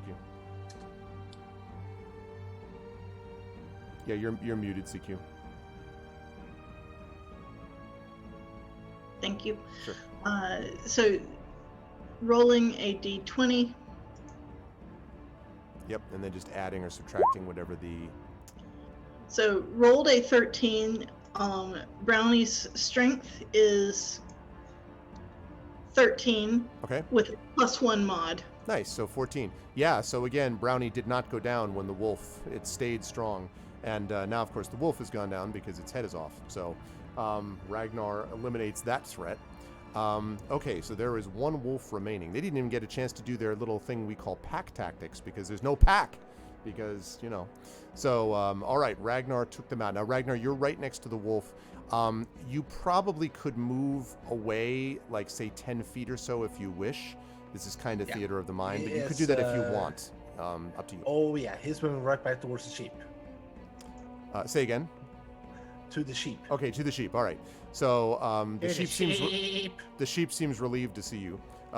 If you can ascertain a sheep's opinions about things. Okay, and that's going to lead us to Rakruk. Okay, Rakruk. One wolf is down. Guz has been hit, but this bear that you're dealing with is so far uninjured. Right. So I have my maul out. That is a two-handed weapon. I am going to smite the bear with the maul. Since it was just swiping at me, not biting. Do I need to say what I'm targeting specifically, or No. just okay? No, all right. unless you wanted to specifically say I want to aim for its left eye or something, but otherwise, no, you'd just be attacking it normally. Yeah. So, what do I roll to So see? you're going to roll a d20, and then you're going to add, and it should say on your sheet what your weapon attack is, like what your weapon plus is. Yeah. Top right corner of the document. Yeah. So melee weapon attack is +5 to hit. There you go. So d20 plus 5. And then right underneath that is the damage that you'll roll if you hit. Okay. All right. So Also, rolling- I'm sorry. I just want to say, as a reminder to chat, by the way, remember, inspirations can be used to benefit the players in this game because it's a D&D game like any other. We do have another Esper Genesis game, and we have other, tabletop games coming up, but this month. But I'm just letting you know if you're wondering. Okay, so 12 and then plus 5, so 17. That Right. will definitely hit the bear. So now you can roll damage against said bear. So what I'm seeing under maul is 2d6 plus 3 bludgeoning damage. Sounds right. Yep. So you're going to roll 2 6-sided dice, which you can do in that same sidebar, except instead of choosing 1d20, you choose 1d6. You roll 2 of those, and then you add, what did you say, 2d6 plus Plus 3. 3. There you go. All right. I also have this savage attack thing, but it only comes into play if it's a critical hit, which I don't think I got. It was not, right? no. Okay, right. All right, so rolling 2d6. Oh. Well, All right. 4 plus 1 is 5. Okay. But then 5 plus, I'm sorry for the third time. What did you say the addition was? I should have remembered maul is 2d6 plus 3 Plus 3, yeah. bludgeoning damage, so Okay. that would be 8. 8 damage. All right. That is a good shot to the bear. You hear a satisfying crunch as you hit it in the ribs. Roar! It seems it was already a little bit annoyed. Now it seems quite angry. Okay. Are you staying, I assume, engaged with the bear at the moment, Rakruk? Would that be the case? Yes, I mean, I'm right here. I don't think that turning around is a good idea at this point. Probably so, not. So that's fine. That would be your turn, and you have Brownie Brownie now. Right, Brownie is next. Yep. So Brownie is going to jump towards the bear's hind legs Okay. and see if he can seize on. Okay, so Brownie is leaving the side of the sheep and like bolting towards to charge and attack, which is fine. You'll be able to get there. Yeah, Brownie's pretty me focused. Okay. So, I didn't tell Brownie specifically guard that sheep. So, Gotcha. Yeah, no, I could see Brownie very much being like, wait, Master is in danger. Okay. yeah, So, all yeah. right, it will attack. So go ahead and make an attack roll on the bear. So that's going to be whatever its attack is, which is Right. say in your sheet. What I'm seeing is bite, melee weapon, attack, plus 3 to hit. That's it. That would be it. So what do I... So it'd be What- D20 again, and then you add that plus 3. Okay, sorry. That's okay. No, not at all. That's just, it's the D20. The beauty of it is it's usually a D20, and then it's Okay. added to. Ooh. Well, I rolled an 18, plus the bonus is so that's 21 bite. 21 is absolutely a hit, and now you can roll damage against said bear. Yes. So damage is I'm seeing 4 1d6 plus 1. Okay, so yeah, so that means, yeah, so go ahead and roll 1d6, and then you'll add 1 to that, and Okay. that will be the damage that is done to this bear.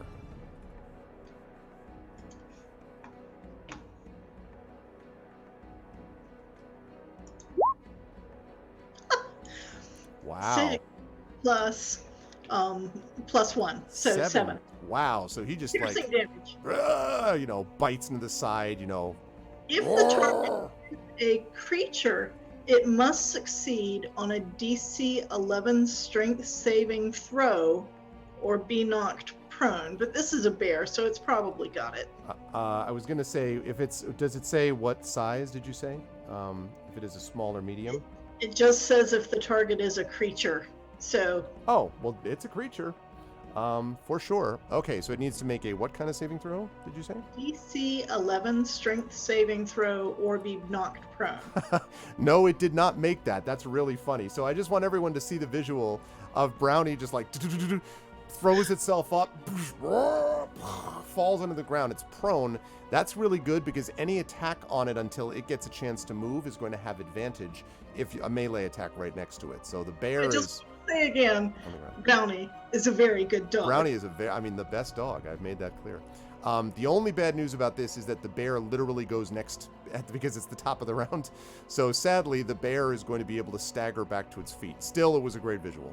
The bear is now really angry, and so the bear is going to attack the half-orc, which did more damage, even though Brownie was a good dog. And so the bear is going to attempt to attack you, and is going to critically miss, because that's what happens when you're knocked over by a dog. So that's how that goes. So the bear misses terribly. And that's going to lead us to Artung, and Bellerophon is on deck. So Artung, you are up. Guz is there. He's definitely hurt, but he's not near death yet, but you definitely hurt him a lot. I think I have no choice here. I think I'm gonna take another swing. Okay?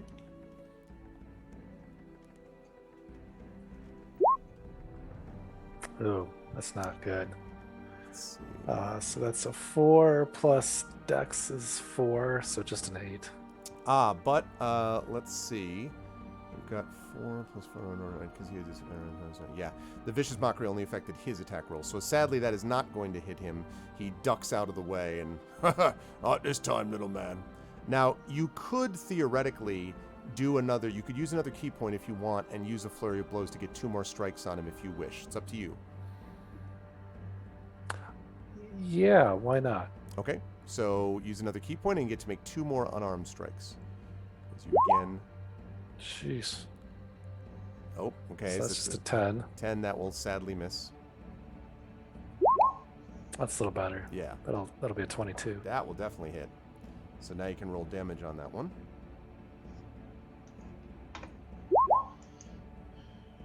That's a 4 plus. You said plus 6. Well, I'm not sure. Was that what it says? I'm not sure if the Unarmed strike is attack plus 6 to hit.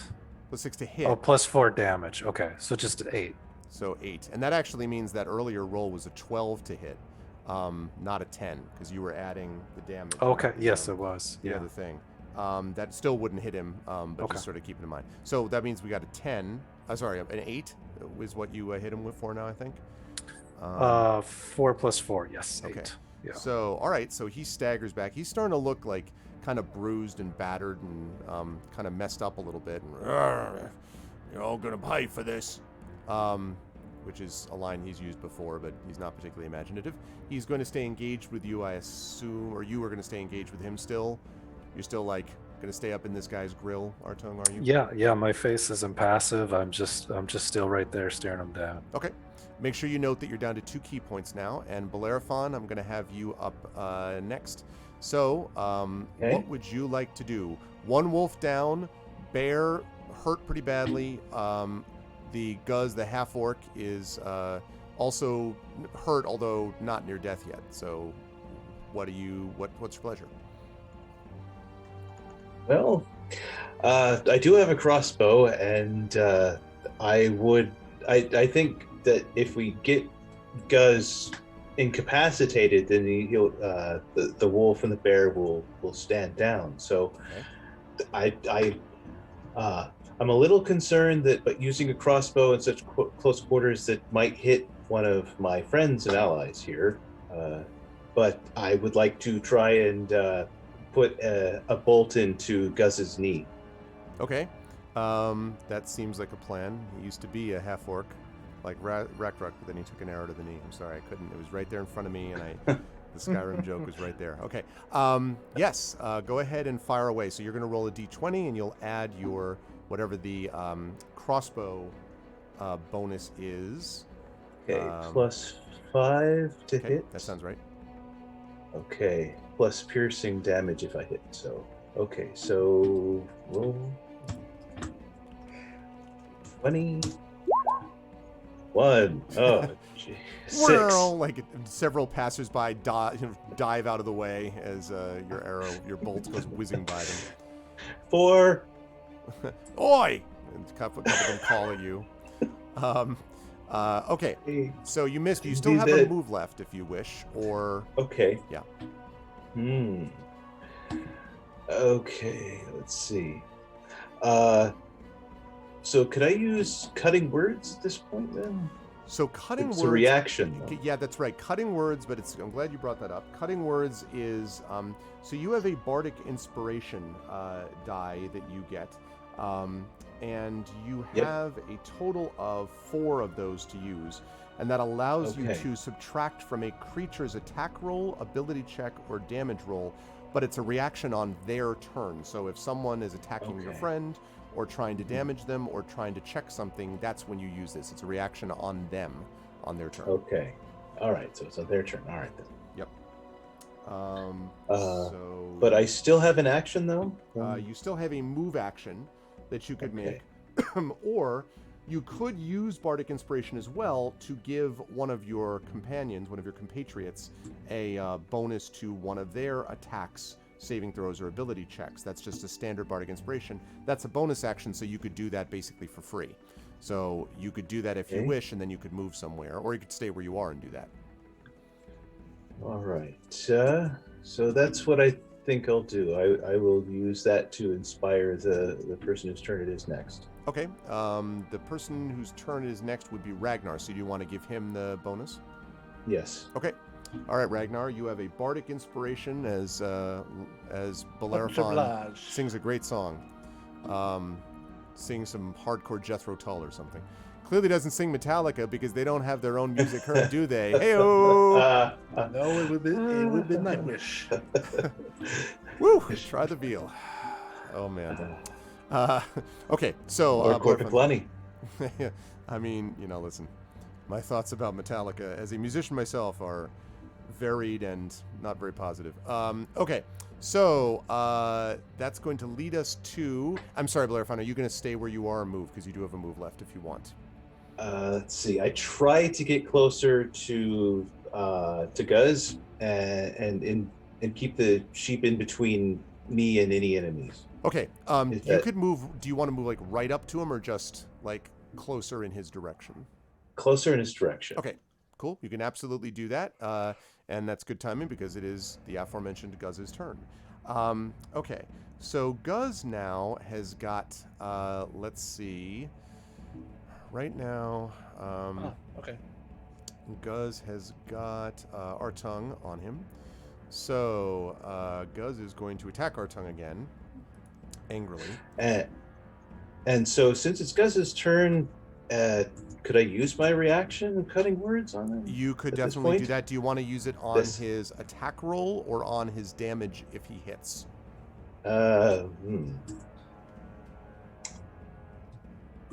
I'm pretty on- wily, so there's a decent Yeah, chance I can dodge if you help me out. Yeah, so I'd say it's on attack roll. Okay. Attack roll. So I'll keep use in it mind for. you've now used 2 of your bardic inspiration dice, okay? Because you used 1 Okay. on your turn and 1 on this one. Just be aware because you have 4 totals, so All you have right. 2 left. Okay, so yeah. you can absolutely do that. So that means that you are going to roll and you can choose to use this feature actually after the creature makes the roll, so you can see whether or not it's anywhere close before you choose to use this bardic inspiration. Actually, not All right. everything. You can't use everything ex post facto, but this is one of them. So, Right. okay, yeah, because he is probably not going to hit with that. A 10 is not going to hit your armor class, right, Artung? It's not. I'm 16. Okay, so yeah, he's going to miss anyway. So go ahead and save your inspiration die because he did not hit and he's not happy about it. Okay, so Artung dodges out of the way. Now it is the wolf's turn. Let me see. We had the one wolf that was on the Do we sheet. forget my turn? No, you go right after the wolf, Ragnar. You are right after the Okay. wolves. Goes Guz, wolves, you, and then Rakruk. So let's see. That other wolf. As I'm trying to remember where the other wolf was. The one wolf was dealing with. Still dealing with Brownie, but then that wolf was killed. Okay. So this wolf was. That's right. This wolf I think was attacking you, Bellerophon, if I'm not mistaken. And so that wolf Okay. is going to stay engaged on you and try to attack you and take you out if you can. That's probably going to already hit you. We're looking It's at. already got 10 damage against me. Yeah, that's right. 14. It's an 18 total to hit on your AC. Okay. Do you have See, I got 18? 15. Yeah, so it's going to hit you, Armor unfortunately. class of 15. So that means Alright. that's a hit, and it is going to do 7 points of damage again. Ouch. Yeah, this thing has been really tearing you up. And you will need to make another one of those strength saving throws to see if you can stay up. Okay, so that's a 1d4? No, that's D20. No, it's still d20. D20, and you're going to be adding or subtracting. I think for you it's a -1, I think we determined, because it's a strength. Yes, it's a -1. Yeah. That's right. All right. Okay. 15. Yeah, you still stay up. Like, nope, will not Right. fall. You I'm still, not. you will Shall not fall. pass. Okay, so this Rock wolf on, man. did not knock you over. Good stuff. Okay, Ragnar, you were up, and Rakruk is up next. What would you like to do, Ragnar? Already killed one wolf. You're Bear. muted. You're muted, Echo. I am not muted. Now you're not muted. I have actually not been muted at all. Okay. So or someone's- you are up and ready to go. Yeah, Who would you I'm like gonna to? attack the bear. Okay, bear time. Uh-huh. And I am going to use my reckless action on that. Tell us what a reckless action does, please. Reckless attack is when you make a first attack on your turn, you can decide to attack recklessly. Doing so will give me advantage on weapon attack rolls using strength during this turn. But attack rolls against me will have advantage until my next turn. Okay, sounds like a plan. All right, go ahead and make your I'm a barbarian. reckless attack. It's where we live. Exactly, Rudnell, with the same music too. You know, it just wolves off them. Thunk. Da, da, da, da, da, da. Okay, let's see. That's a 20 plus 5 again. I assume the bear is close by. Yes, I think it's close enough that it's been sort of wading in. Fortunately, none of the creatures you're fighting have a lot of ranged attacks here. They're up close and personal, you know. Those are, aren't they? Much like Teddy Bear True. and Firefly and Agatha. All true. Wow. And Bullseye! the crit. Now, the way a crit works in a critical hit, it means that in my games, maximum damage is done. So whatever the maximum possible damage you could get on your weapon, that's what you're going to do to this bear. Oh yeah. Ragnar living up to the Blood Axe name. Wolf goes down, bear gets Can we crushed. take another head off? Yeah, seriously. And my brother's smile. In one circular motion, just the wolf, and then like keeps like whirling dervish over to the bear in the most ridiculous One fell anime swoop. attack of all time. Over One 9 swell times. food. Anyone that's seen the film Snatch? When what is that his name again? Billy Jones. He takes 6 bullets Oh. and just, you're in trouble now. Yeah. All right, so what's your max coming. damage on this Echo? What does it say in your weapon, Ragnar? My max damage. That would be hit to is 26 plus 5 if raging. Okay, you are not raging. Yes, I am. I believe because I'm using my reckless attack. No, you'd have to declare that. I'm pretty sure. Let me just double check quickly. But Unless I. yeah, no, you don't rage. You would have to say you were raging. Reckless attack you can do without a rage. Okay. Yeah, and you can only do it 3 times. So you know, rage is Yeah. one of those, you know, that sort of thing. So it would be my first. Okay, so that means there's a 2d6 plus then 3, I think. Am I looking at Yeah. that right? Yeah, Okay. I think So 15 points of damage. Okay, you just, I mean, the bear is like, like the bear is barely up. It is up, but barely. So you just like slam into its side. And it's now both angry and also not able to do a whole lot about it because it's almost dead. Okay, and I'm you're staying near the stunned. bear, I'm guessing? No, I'm going back to the sheep. Okay, you just hit it, move away, back to the sheep. Okay, spattered in the bear's blood and the wolf's blood. Okay, as you do that, we bring up Rackruck and Brownie. Okay, Rackruck, so not much left of this bear. Another swing with a maul. Okay, And so that is going to be the D20 first, just to see if we hit it, right? correct, plus whatever the weapon would be, which in your case would be, let's see, it'd be, Where'd my maul looks like D20 plus 5. So Yeah. it'd be D20 Yeah, plus 5. that's right. Okay.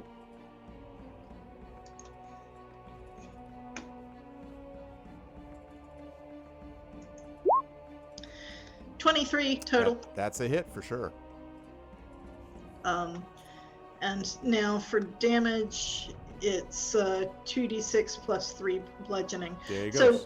Now, that 23, is that a critical hit? No, it only is a critical be if you get a natural 20. natural 20 or if you have certain skills that allow you to crit on. There's certain abilities that Yeah, say okay. like a 19 or a 20 you would crit, but I don't think you have such an ability, so it's just a critical hit is just a 20. Natural 20. So 8 plus 3 is 11. 8 plus 3 is 11 points of damage. That is more than enough. The bear goes crashing to the ground and expires. And Guz maybe looks a little nervous at this point. Okay, are you moving anywhere now that you have eliminated the bear threat? So I'm trying to look at my map. I'm not sure where's the sheep. I don't see. Oh, well, I didn't put the sheep up on the map, to be honest. Oh. I could do that if Okay. you want. The sheep right now is being guarded, I think, by Ragnar. And live suing is in front of the sheep as well. Yeah, what I want to do is just Yes. assess what do we have. Okay, Who's- so what's left is Guz, who is currently dealing with Artung. And then we have the wolf is Binterina. It looks like live suing. I'm sorry, not live suing. Bellerophon looks kind of, he's been a little bit messed up by that wolf, and there's still a wolf attacking him. So that's all that's Right, left. One is wolf the and Guz. sheep being attacked right now? Yes, for sure. Yes, Alright. I am being definitely attacked. Okay. All right. So, and is anyone helping either the sheep or Bellerophon? I would say not at the moment. Although, well, Ragnar is headed back that way. So is what I would say. I'll about head that. back that way too. Okay.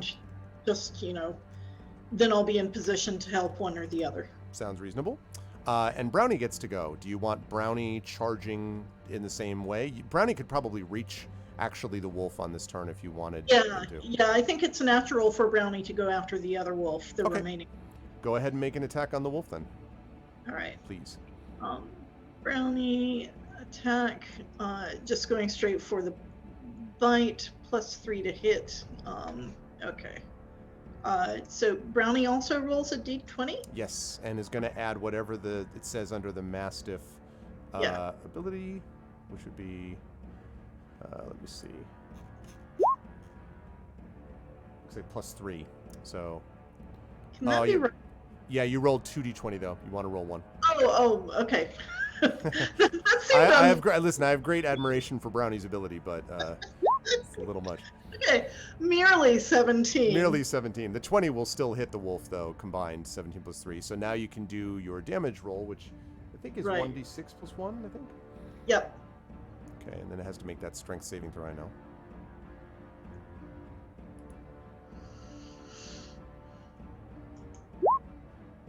Wow! Again, isn't that the second time Brownie maxed the damage?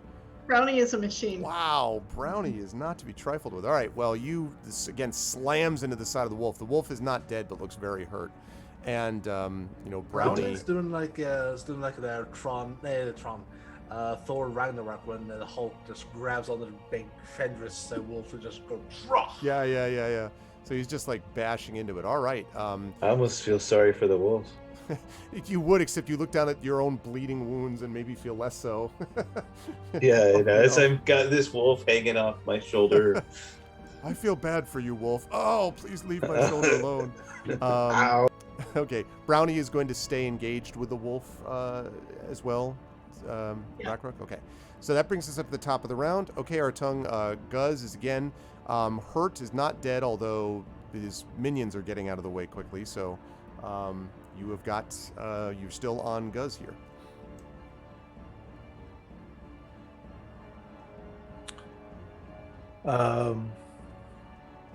So we've got still one wolf and just Guz left. That's it. And the wolf is getting beat up pretty badly by a dog, and Okay. the other two seem to be heading towards that way. Well, I'll just do a regular attack and hope my friends come to help me pretty quick here. Okay.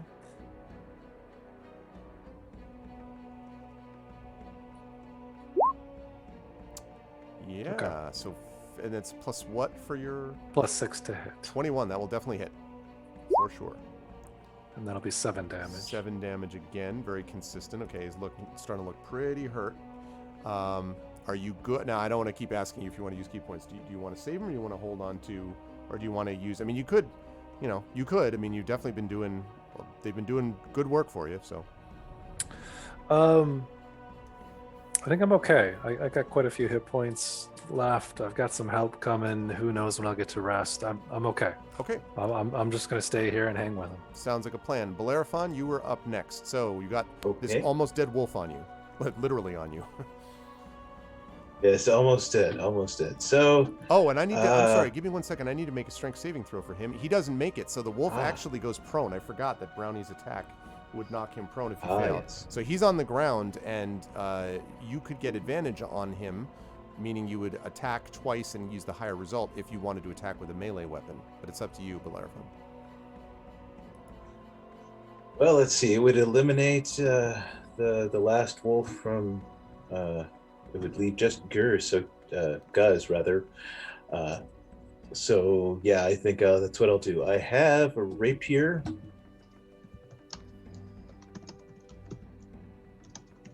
Yes, which I will use to attack this wolf who's been viciously gnawing at me. Okay. Sounds like a plan. Okay. I don't All think right. anyone would blame you. Nope. Okay, so let's see. It's attack +5. 1d8 +3. No, that's hit. That's if you hit, yeah. Okay, yes. Okay, so roll a d20. Got, let's see.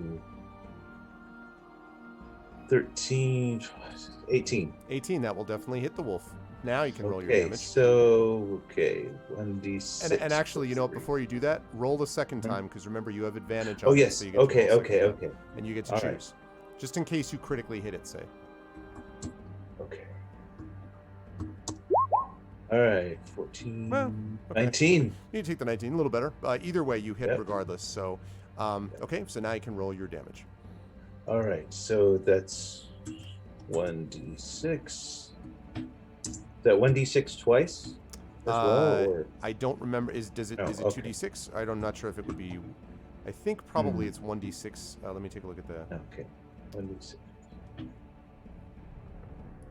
let me take a look. Oh, It is. You're using your rapier, you said, right? Yeah, it's Yes. 1d8 +3.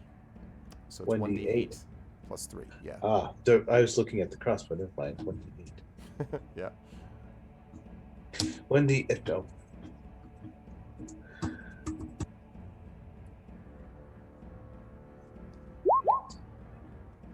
Five +3. That's 8. 8. You pierce it through the side, brrr, and it lies still. Yikes. And that means that only Guz is left. So, Bellerophon, do you wish to like move towards him, or what do you want to do now that you have the wolf is gone? No one else is left. You just see the circle of townspeople kind of looking at you all, and Guz looking nervous as people are closing in around him. Well, I level my crossbow at his midsection. Alrighty. I like the sound of that. He doesn't, but I do. Okay. Of course. That is going to lead us then to the aforementioned Guz, who, looking around him, is probably close to, well, I don't know. He's still pretty upset. He's going to try to attack Artung again, this pesky halfling. And that is going to be, oh, he might hit with that one, actually. That's a 24 to hit. Yeah, you should hit, I assume. Okay, that's a hit. So, with his greatsword, as he whirls around, and he's going to do another 10 points of damage to you on that hit. He hasn't hit a lot, but when he does, he hits like a truck. So you were hit by that attack. And who was the other person around him? It was him and was... Or no, I guess nobody else had gathered to him yet, right? It was just... I think I'm just on an island over here. Yeah. Well, presumably they were heading next now that everyone else is gone. Okay. So it's just you. All right. And he says, it didn't have to play out this way. And Ragnar, you were up next. Rakruk is on deck. What do you want to do? The only target left is Guz. Guess we'll start at Guz then. Okay. And since I have reduced the rage, well, might as well. All right, so you're going to rage? Yeah. All right. Rage has happened. You hear a shout of rage. And then he comes whirling in. Okay. Just bear with me as I'm juggling multiple windows here. There is a rage. 3 times advantages on strength checks and strength saving throws. Weapon melee weapon attack. Okay, you can make a single melee weapon attack as a bonus action if you do so when your age runs. So,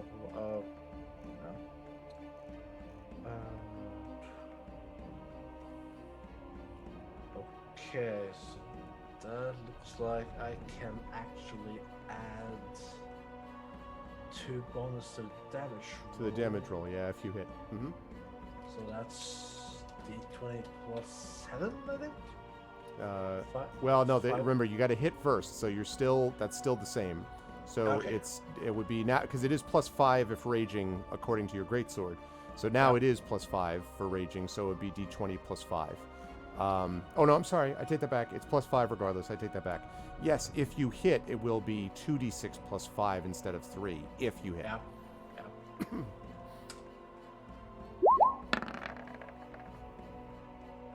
17. 17 will absolutely hit him. Yep.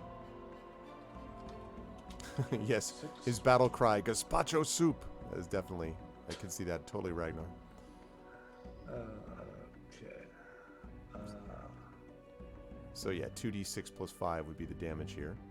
I had to start with 3d6. Not that much rage. With blood axe, you do not know.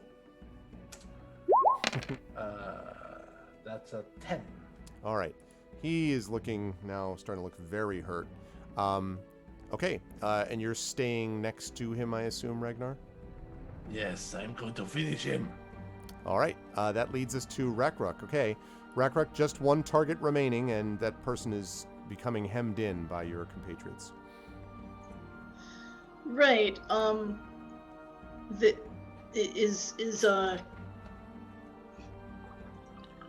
Sorry, trying to remember character names. Right. Is Ragnar in between me and Guz? You can get around without too much of a problem, because it's a pretty big open space that you're in at the moment. If you were fighting inside the tavern, this would have been a whole different kind of fight, but outside you have more room. Right. So I do not want to injure my companions. Okay. So I do move around, and if I can take a swing with reasonable... Yeah, I would think so. Okay. All right. Yep, on the other side. Unlikely to take out my own... No, I don't think so. Maybe the townspeople, except they scatter as you close in. So, Right. yeah. Right. So once again, Maul, 2d20. Sorry, 1d20 for 1d20. that. Um,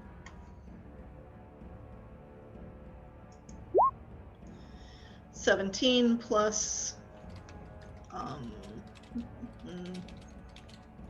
plus 5 to hit is 22. That will absolutely hit. So go ahead and roll Yes. your damage. All right, and 2d6 plus 3.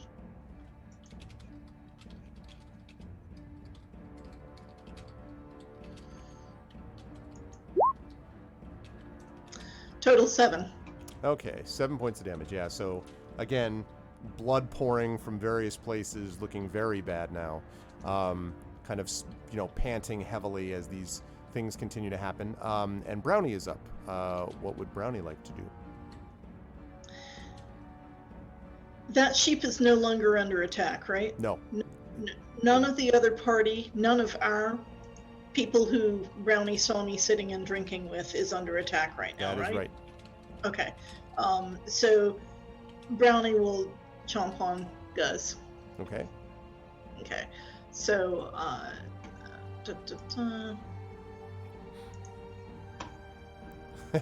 Rudenell. Yep. Just don't hit the dog. Wow. No hitting the friendlies. Yeah, exactly. Okay. 18 plus. Yep. So the damage then is 1d6 plus 1. Yeah, I think it's 21 total with the bite, but yeah, if 18 would have hit anyway. And yeah, so let's see what the damage is. Yeah. Only 2. Oh, finally. Well, listen, Brownie had a, so Brownie, I was about to say is human, but it's not human, it's a dog. But it's mortal, right? It's not a Brownie god. spent up a lot of energy on attacking that bear. Absolutely.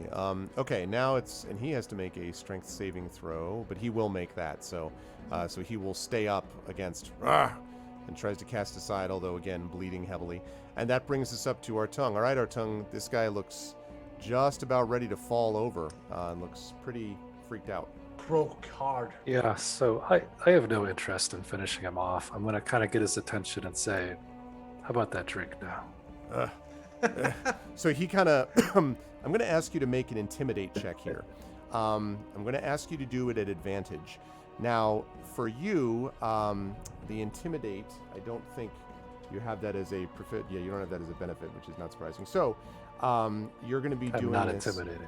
I'm going to, no, but I think I am going to give this to you nonetheless at advantage. So technically this is -1. I'm going to give this to you for charisma. So you're going to get D20, you're going to roll +1, and you're going to do that twice. So D20 +1 twice, and take the higher result. Which is definitely not that So one. it's a 14. Okay. So let's see. Yeah, so he's like, and he looks around and like bleeding, all the townspeople just staring at him silently. He sees the dead bear, the dead wolves. All right. Hey, it's just a little property dispute, right? Right. I'm gonna put this down slowly. And he like slowly lowers his sword and lays it flat on the ground and puts his hands up. He's like, right? All right. No problems, right? Oh, we have problems already. So I just want to confirm with the party, are you cool with him having surrendered in this way? Because technically I could have you all be like, I'm killing him anyway. But if you want to take his surrender, you can do that. But it's up to the party. Paladin does not kill a surrendering person. Okay. Bellerophon. Yeah, I think it'd be a little unfair to take him out now. He's surrendered. He he's not armed anymore. So yeah, I'd say we go. Ragnar Ragnar is decapitates him in his. No, just kidding. yeah, No much mercy. like Thor in Avengers Endgame. I was thinking But, sweep the leg right there, except sweep the head. But he wants to do it, but he will honor the wish of his camaraderie. So he will stand his blooded sword down. Okay, and so we are out of initiative. First of all, congratulations, Craigery, on your first successful combat in D&D. Okay, we are out of initiative. I'm going to fire up some music again. I will let the players know that we're scheduled to go for about another 40 minutes or so. So I hope that's okay, but that's the Okay. schedule that we have set. Is Okay, that That's and, fine. cool? and Arwen, Yes. That's the perfect. halfling thing you said about the charisma, that's suitable because it's a halfling, and everybody knows that Celtic Murray is a handsome halfling, That's and true. halflings are always handsome. That is 100% the case. If yes. not, then everybody would consider Frodo Baggins to be an ugly bastard. That's very true. So, okay. So the townspeople, sort of seeing what has happened, they kind of, they kind of murmur to each other. And then you hear a trotting sound behind you, and you look around to see that it's Feinthir, the sheep, who comes up and, "Meh, meh, meh, meh. So, you thought you could serve someone else, eh?" And Guz sort of doesn't say anything, just sort of sullenly looks down the ground. And Feinthir is, that's right, and there's more where that came from." And sort of whirs around, and a couple times he does this sort of ineffectual, like, bumping into his side with his horns, and Guz just kind of, takes it as he's banging into him. And Feinthir turns and he says, thank you, but still, this is only the beginning. At least it's only halfway through. I still need to become a wizard again. I'll explain everything. Will you come with me to my former place, and I'll explain on the way, and while I butt this thing again. And then he like turns around and again bangs into Guz, who just keeps being like it's been. Hey, now, you get this the is no impression time to butt heads. Yeah, you get the impression it's been a long day for Guz. Like it's just a bad day at the office, Ragnar just walks over to Guz. To what was the sheep's name again? Feinthir. He'd introduced himself as Feinthir Shinebright. Feinthir Shinebright. Okay, I'm just gonna call him Shinebright because the Feinthir sounds too Irish or too Welsh or whatever.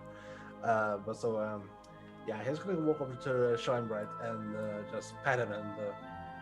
Well, we will help you, and I don't know, but sheep are good animals, and I have encountered many on my travels, and we will help you. And he says, well, thank you. I'm And he not picks a him sheep. up, like a companion. Yeah, you take your hand away, and like there's red, like from the blood on your hand is on his wool. He's like, thank you. And he's like, well, the rest of you, I can reward you. I have quite a bit of magical stores and rewards I can give you. Once I'm turned back to myself, that is. Before saying anything, I'm going to take a close look at this bear. It seemed pretty unusual, and it's piqued my curiosity. As you bend down, what are you looking for on the bear specifically? I'm probably going to kind of look at its eyes, see if there's anything unusual, and just kind of. I don't know. It seemed to have an unusual walk, so I might kind of look at its legs, its hips, see if there's just anything out of the ordinary. I will ask you to make. Let's see. I will ask you to make. If you have nature, I'll take that. If not, and it would say if you do as one of your skills. If you don't have that, then I'll take simply wisdom. So you would make a d20, and then you would add your wisdom modifier to that. Does insight help me at all here? No, because insight would be into whether you can tell if someone is lying or something like that. You can tell this bear is lying, by which I mean lying on the ground. Dead. Yeah. That's what it's. Okay. What do we got? We got a We one. got a one. You're like, you know Plus what? two. Our tongue, you've in your That's many dead. travels, you have seen this. That's a dead bear. It's a dead bear. It's definitely Yeah. not live. You can confirm this is not a living bear anymore, for sure. Yeah. No chance this thing's moving again. Just don't ask Ragnar to dance on it. Right. It is definitely not going to move again. I'll just give it the last rites and kind of move on. Sounds good. What about the rest of you? Are you going to make your way over? Also, I would point out that some of you, of course, particularly Artung and Bellerophon, got pretty hurt. if you have heals, or if any of the party has heals, you could use those. Again, I'm not telling you what to do. You could do this if you wish. I'll let the paladin know, Rackrook, that you have this thing called Lay on Hands, Right. which you have a pool of healing, which allows you to restore up to 20 hit points. Right. And so you could do that and restore, some hit points to each of them or to one of them, or you don't have to do it at all if you don't want to, but that is one of your abilities. And also, I think, Bellerophon, you have a healing ability as well, if I'm not mistaken. Yes, I do. I have a couple of them, actually. One is a...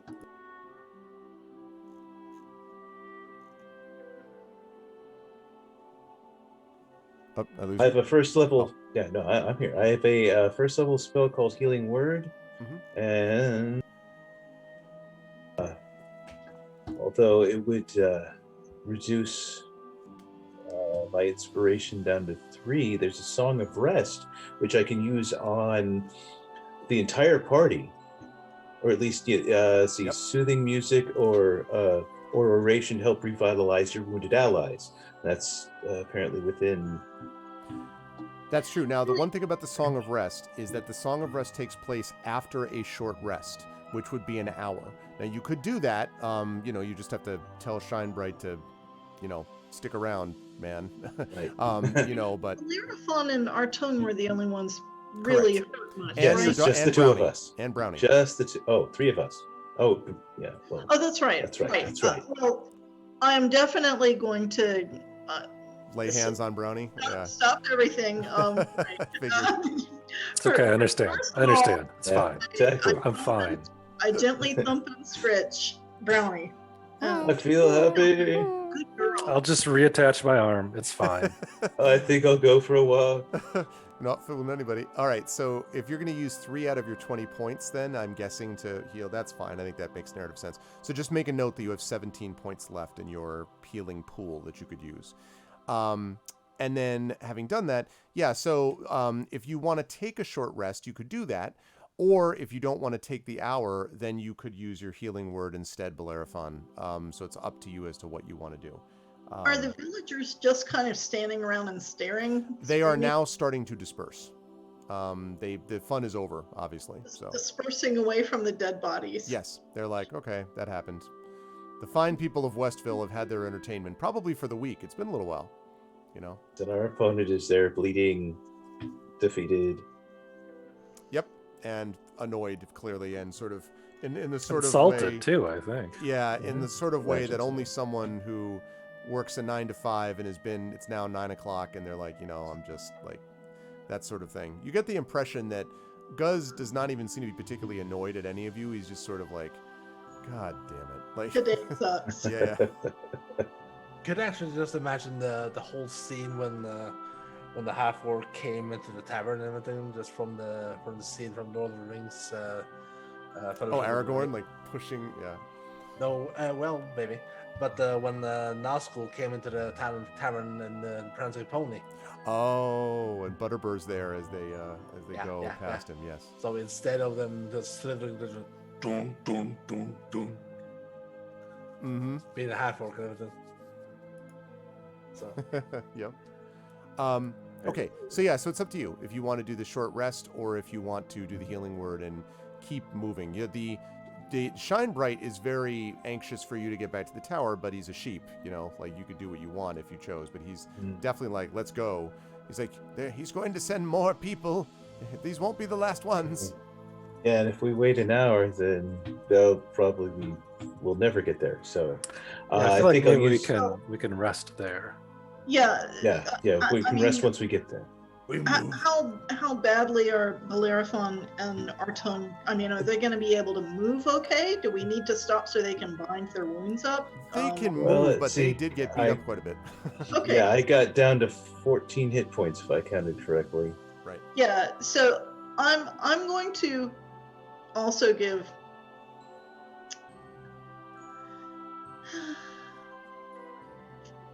five. I'll pat Bellerophon on the back and give back some, but I'm not going to burn my whole pool. Okay. Of course not. Of course not. How much? would you like to I give? actually, Ragnar can actually 5? pass on a potion of healing. Oh, okay. Ah, Do you want to Oh, give okay. that to the Artung, or what? Who do you want to give it to? To Brownie. I would Just kidding. actually go on a risk here and give Brownie's a good dog. both to one each. Are there 2 swigs in it? Okay. All right. So I got 2 potions of healing. I have a healer's kit. Is that like unlimited usages? Or? No, a healer's kit allows you to more easily stabilize someone who is dying. Let's hope we never have to find out in this game what that's all about. Okay. But yeah. So yes, the potion of healing.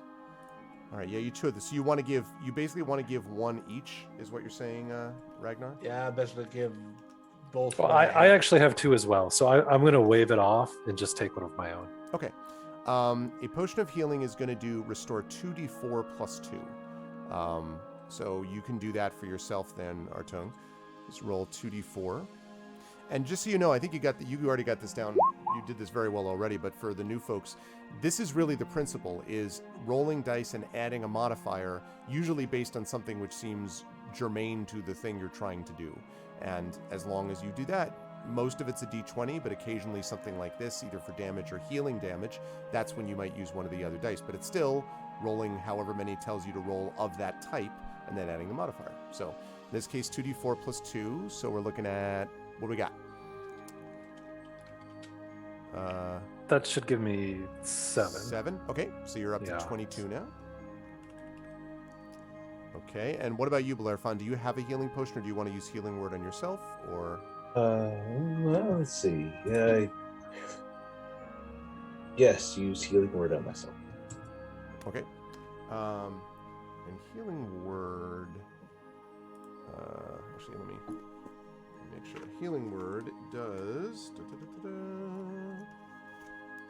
Okay.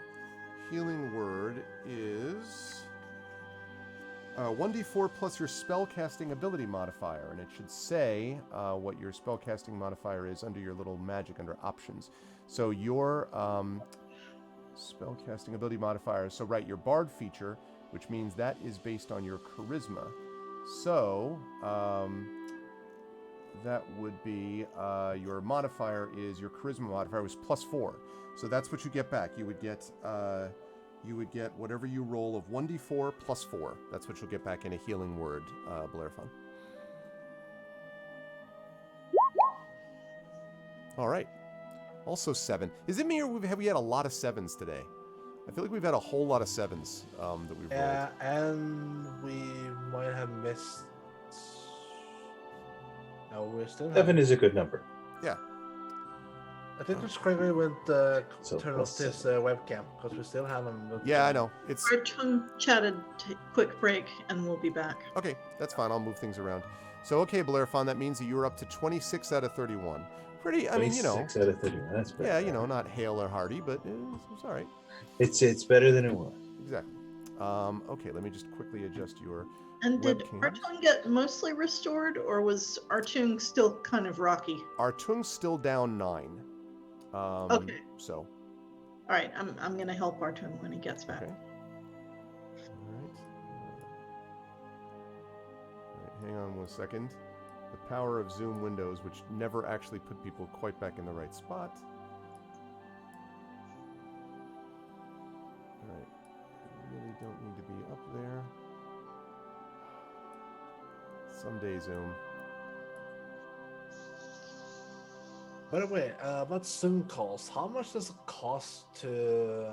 Because we use Zoom in our film club, and we only get to have a call that lasts about 40 minutes because we have to buy up. For me, I believe it's about. Oh my gosh, that's loud. Hold on. I believe it's about.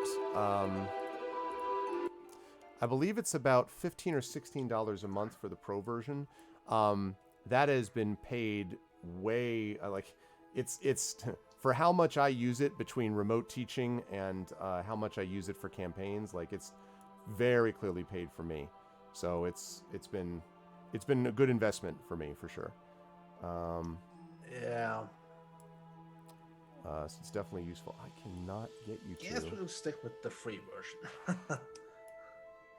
I swear to God, it just does not want to move the windows in the right spot. Okay, well, I'm almost got it. Almost got it. Almost got it. Close. All right, I just need to reverse these two. No, it's not quite right. Do you want me to turn mine off and back on? No, I don't. No, please don't. I'll never Almost. get it fixed. I did that actually to just I had to go AFK and I turned my off and just a shadow just went, oh no. Yeah, exactly. This is the thing Zoom is not good at. It doesn't make any sense to me why it becomes like And why this is it why does I any of that. love. I got why it. was- It's back. Thank God. Okay. But It used to be every worse time- because you used to not be able to move the windows in Zoom at all, and so that was a real pain. It used to be worse. Every time I watch the IAB when trainer has to go BRE or something, it just takes a cloth and just go, whoosh, and it goes instantly black. I tried it and it just Yeah. I don't know whatever it does, but it's just magic. I know it And can be speaking crazy about of, that. I am wearing my IAB. Oh, very nice, very nice. Hey, INB represent. I love that. I also want to quickly reset here. First of all, say hi to the Rising Tides, the Rising Tides. The Rising Tides you will Hello, see Rising tomorrow. Tides. You will see on Sunday. Hello, Mr. for Blade in the Dark Boil. You will see Rising Tides GMing the Intrepid Speculate based crew, Speculate and the channel event of Blades in the Dark. So Yoi, Gawain Lin, Yori Casano, and Mike Underwood and Valerie Valdez for Blades in the Dark, the Case of the Cindered Seal. That is happening tomorrow at 6 p.m. Brandon is an awesome poet and a great GM and game designer and all that stuff, and a good person, and you should follow all the things with him. Good to see you, Brandon. Thanks, man. So that is Rising Tides. I'm also joined by 4 other wonderful people below me. This is Hello. D&D with viewers playing the Wild Sheep Chase, and we have below me Craigery playing Artung, the Halfling Monk. We have Live Suing playing Bellerophon, the Half-Elf Bard. We have Hello. we have Echo Alpha X5 playing Ragnar Blood Axe, the Human Barbarian. And last but certainly not least, we have Configuration Queen playing Rakruk, the half-orc paladin, plus the best dog, Brownie, the Mastiff. So thank you all. We're going to be on for about another half hour, assuming that these folks are going to head, now that they've dealt with healing, to where they're supposed to go, assuming or where they said they wanted to go. Rakrok walks over to Artun and says, I see you are a man of peace, but sometimes we have to fight. Thank you. Do you want some healing? And I kind of gently reach my hand out because it's polite to ask first.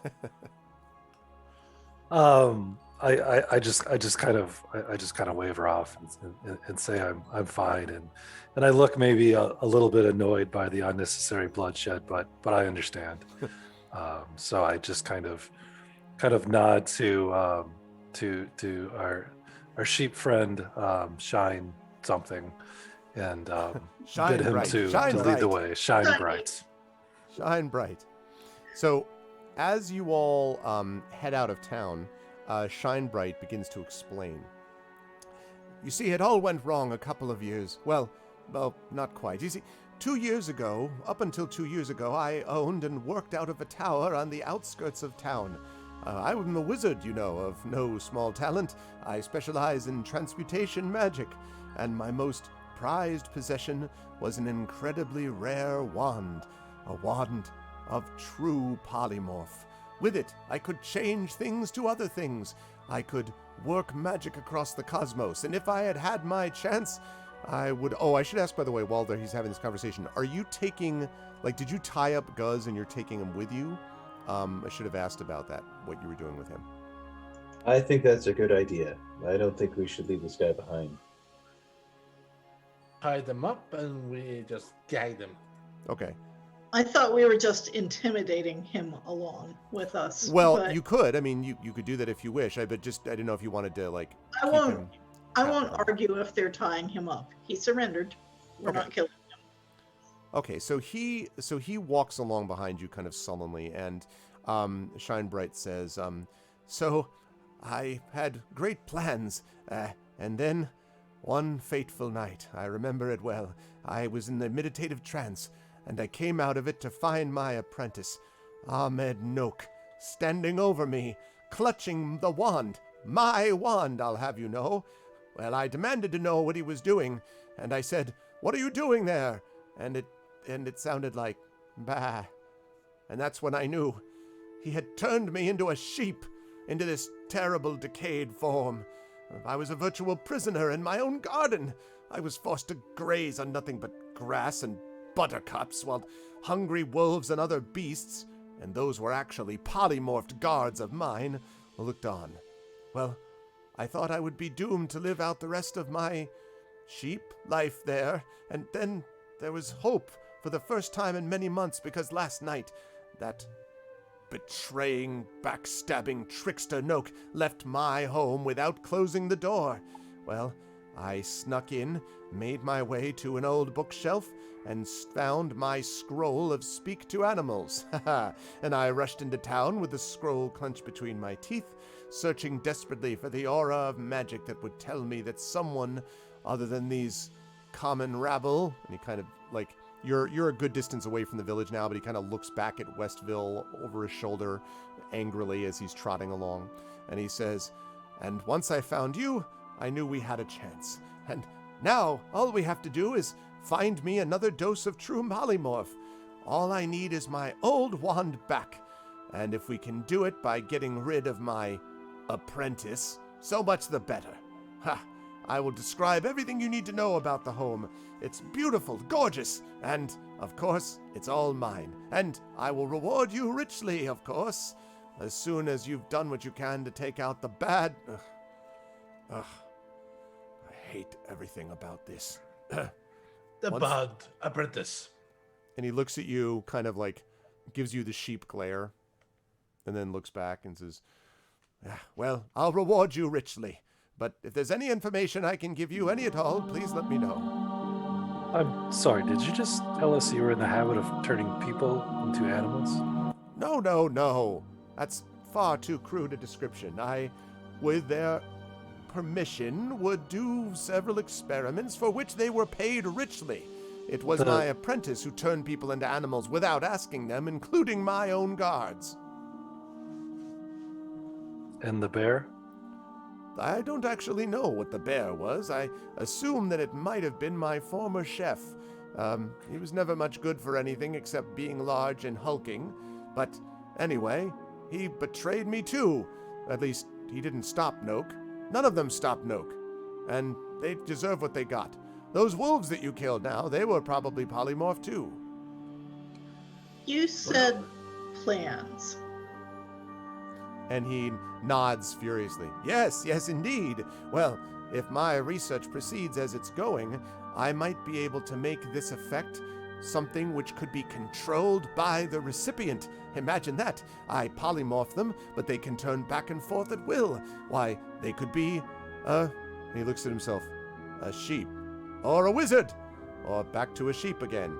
Not that I will ever do that. And then he turns back and he says, "But I would be able to do this to anyone. Why, I could turn you, if you wish, into an eagle, or a hawk, or a rhinoceros, or anything, and you would be able to turn back whenever you wish. Think of the advancement it would give all of us."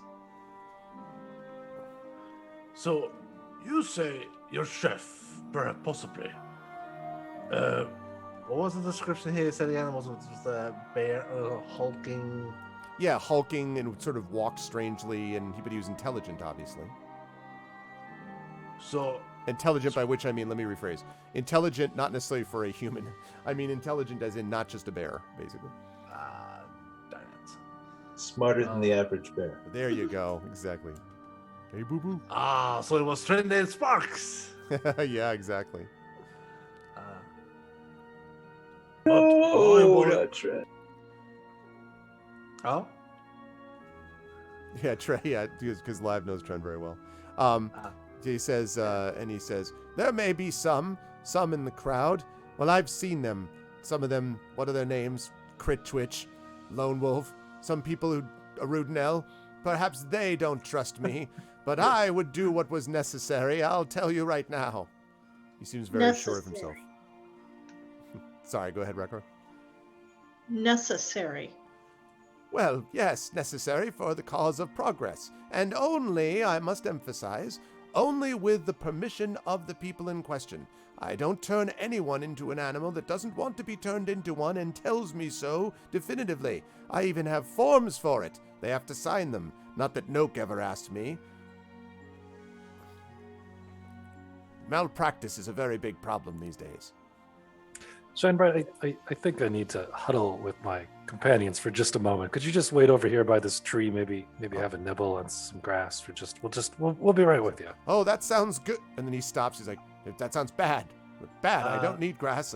He is actually being carried by Ragnar. And he goes over the tree, and as he goes over, Artung, you notice he like surreptitiously grabs a blade of grass and like eats it where he hopes you're not looking. Okay, so he does that. I don't trust this guy at all, but the theft of this rod is certainly an injustice, and I'm not sure it belongs in anyone's hands. I think we go along with them and get this rod, and I don't know, maybe destroy it.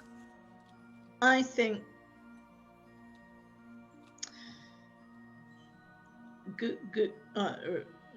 Nook, isn't it? Nook.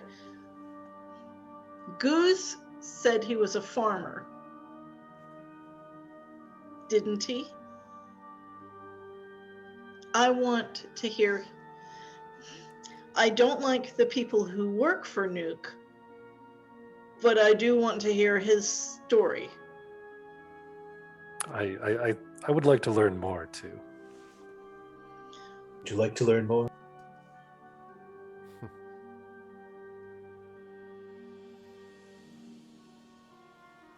It sounds like we're agreed.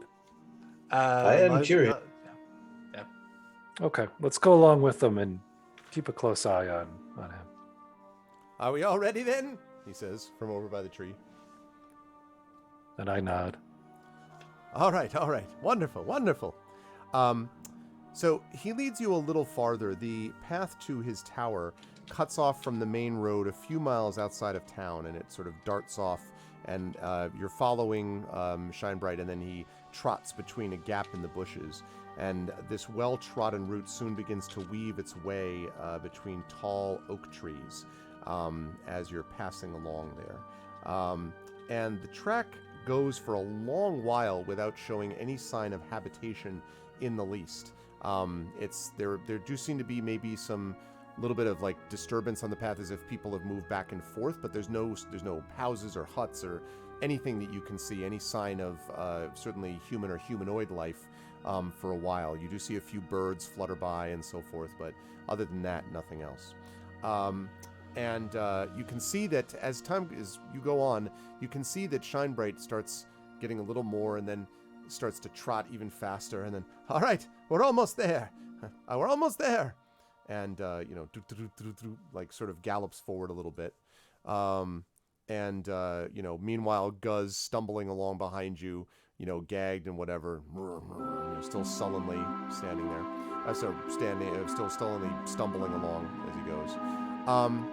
And after a moment, you pass through a gap in the trees, and you, perhaps somewhat to your surprise, see this.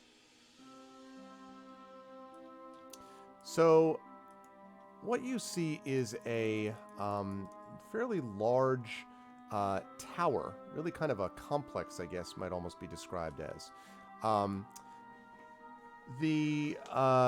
Rather than stone or glass, this house before you seems to have been formed from the living branches of 4 sturdy oak trees, and these have been shaped and woven to create 3 thick platforms. The lowest of these platforms is roughly 40 feet across and sits about 10 feet up from the ground. And the only obvious route up is a gentle slope formed of roots and branches that connects roughly with the main path. And I believe these are 10-foot squares, 20, 25, 30, 35, 40. Actually, wait, I'm not sure. No, that's this one, yeah. So this one right here is what we're talking about. You see the little ping that I did on Roll20 right there?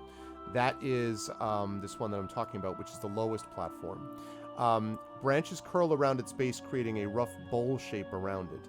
And from where you stand, it's possible to see flowers and even a couple of small trees that are growing around its edge.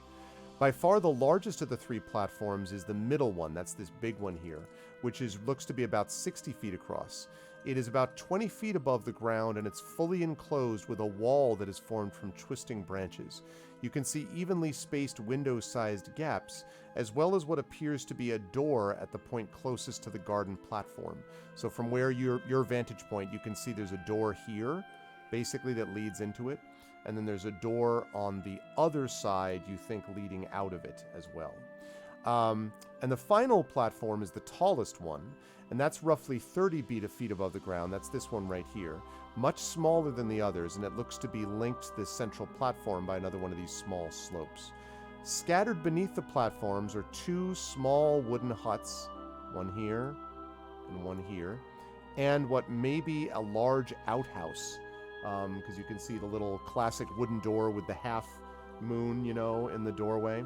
And also what you see are a trio of apes, 3 gorillas, you think, 3 apes here, that are playing with what looks like, you can see from a distance, something on the ground. It might be a set of maybe dice or marbles or something, but they seem to be rolling and then sort of chattering at each other and kind of occasionally like pumping their fists.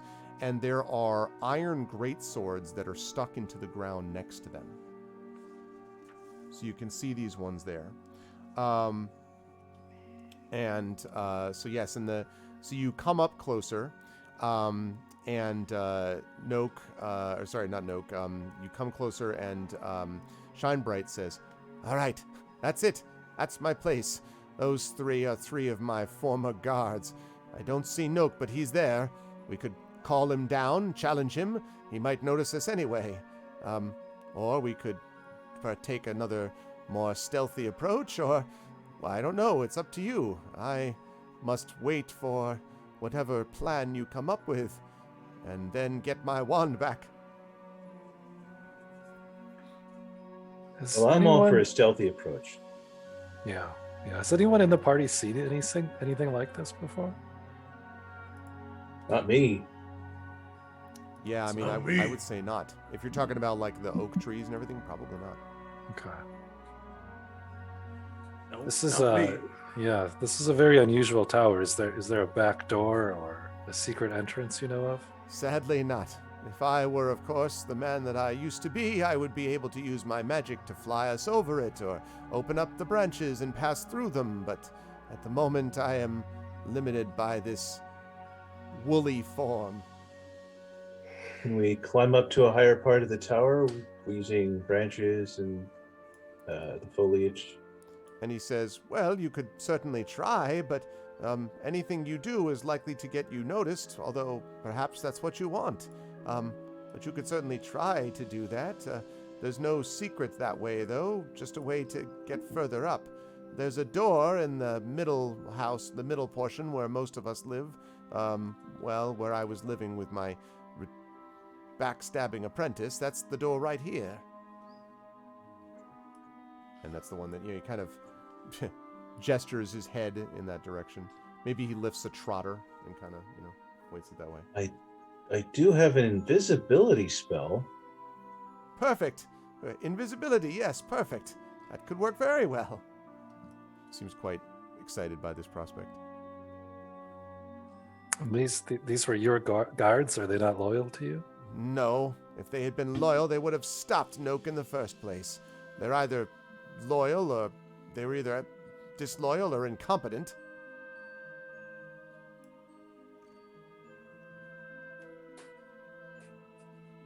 Well, an invisible scout sounds like a good idea to me. Do you want to go take a look? Maybe see if you can sneak in? I would very much like to do that. Unless anybody else has an invisibility spell, or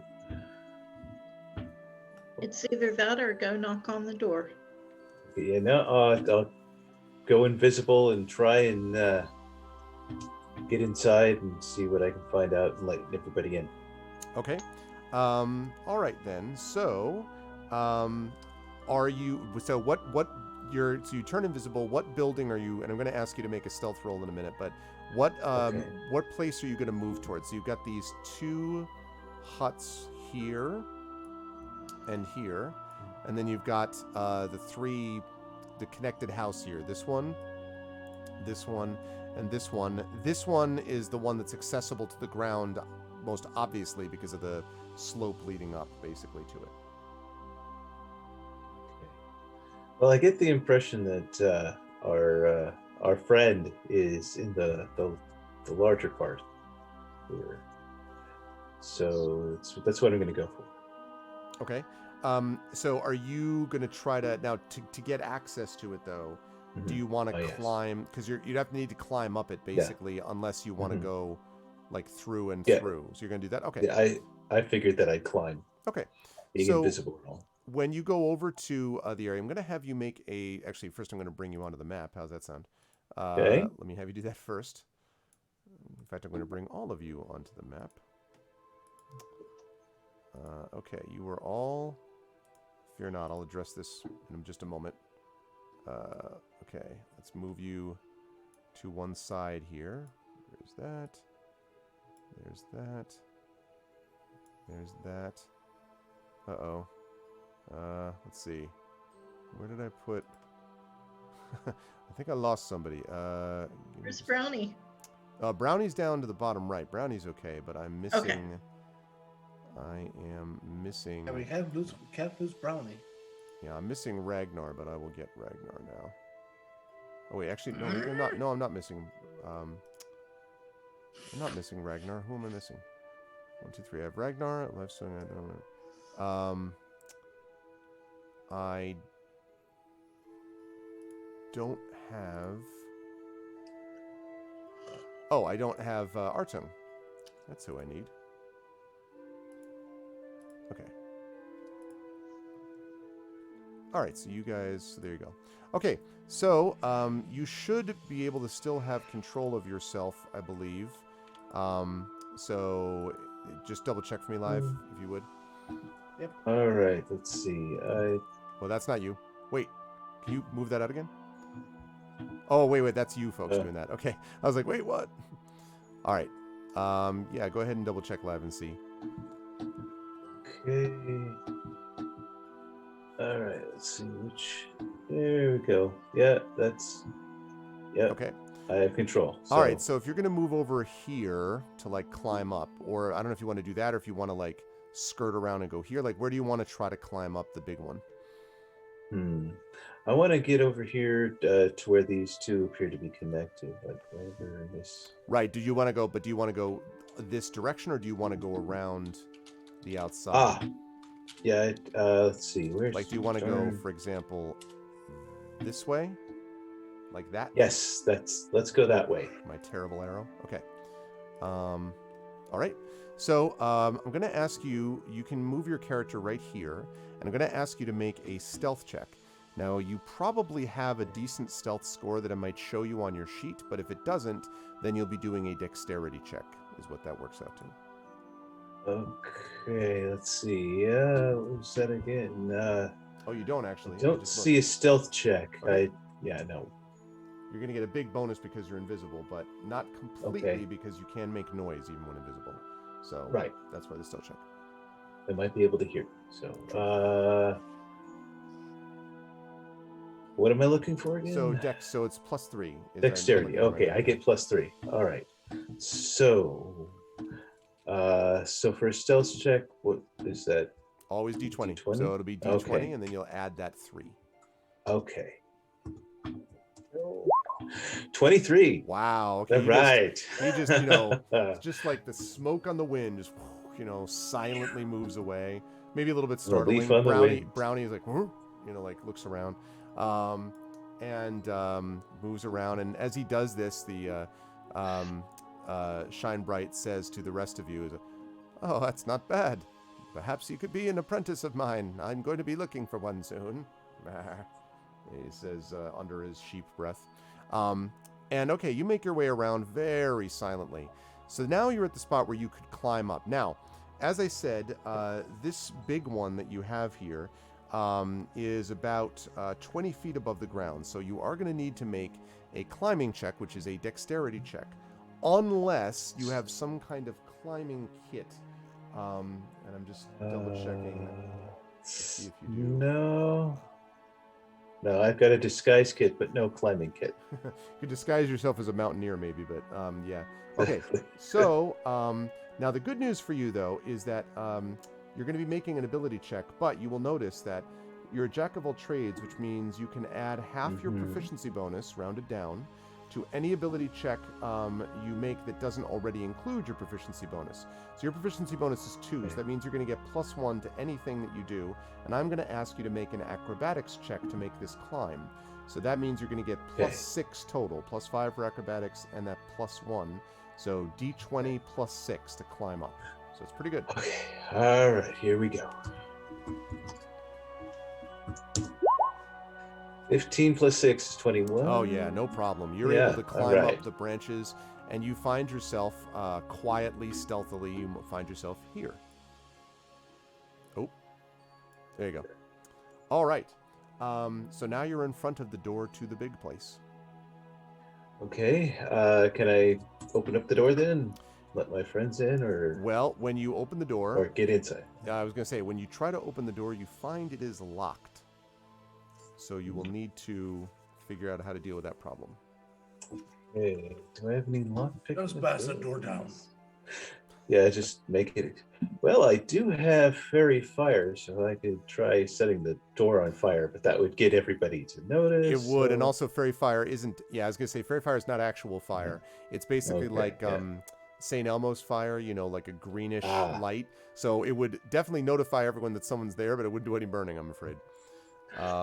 So you could try to break down the door, or if you you could try to pick the lock. Although I don't know that you have any thieves' tools. I or don't not. have anything like that. Now I have an entertainer's pack, but I seriously doubt there's anything that. Yeah, door doesn't seem very subject to entertainment. Okay. All of you, of course, while this is going on, are watching as a few minutes go by. You don't see or hear anything. I've Maybe actually if- wandered off next to a tree to meditate while this is Okay. happening. All right, sounds good. If I tried breaking the door down, that would definitely get people to notice, but I have few. So what if I did try to pick the lock? I mean, I don't have that ability though. Right. You don't really have the tools for it is the problem. Okay. It would be like using a dagger on a lock. It doesn't. Probably not likely to do a whole lot except make a lot of noise. But I'm happy to can't- take pitches if you have an idea for one of your spells that might do something for this. But I don't. I'm just looking at your See. stuff. Like I don't know if you can. Yeah. Your I- rapier isn't going to do any lock picking. I don't think. No. And minor illusion is for living targets, I Right. would imagine. Right. So yeah. Rackrook is just standing patiently, having expended a lot of energy earlier today, standing patiently and scritching Brownie's ears.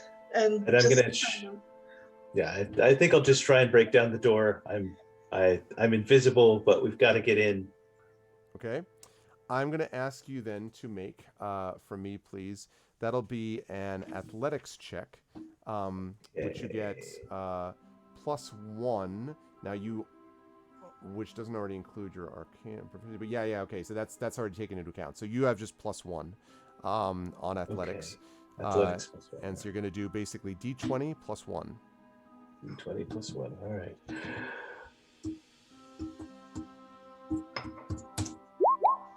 18. You blow right through the door. There's this huge, just like you, and all of you hear this too. The apes like look up, and Brownie, and there's several birds in the trees, caw, caw, like as they fly away, startled by the sound, and Shine Bright says, "Well, that was a little more direct than I expected."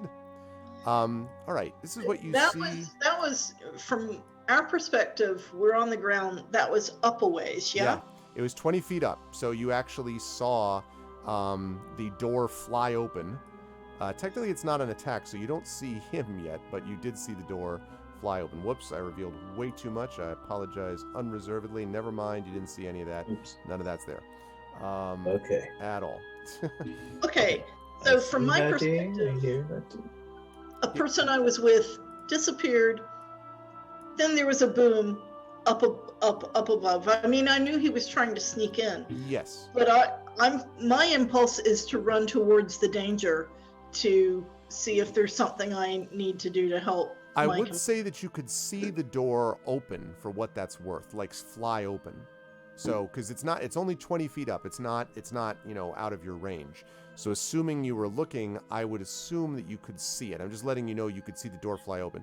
You still wouldn't see right, I what can did see it, but it's not like I can jump up to it or something. no, but you could see it from the ground. So I turn to Shine the sheep, and Yes. say, Sheep Wizard, and say, how do I get up there? And he says, well, you can either climb or go through the other house right there and the other part of the house. I start running towards the other house, Okay. towards the ramp. With that big blow up, stealth is out the window, so Okay. All right. I'm going to have you do that, and I'll just describe quickly what is seen inside this room by Bellerophon, and then we will talk about what happens when you charge there. So when the door goes flying open, you see this man standing there. He is got blonde hair. He has a blonde mustache. He has a blue cloak. And he's actually, when you first come in, looks like he was just working over here at what looks like it might have been a desk. And then as the door goes flying open, he whirls around and kind of like staggers back in surprise. And then, what are you doing? Oh, are you? And then he points, and you notice that he has a wand in his hand.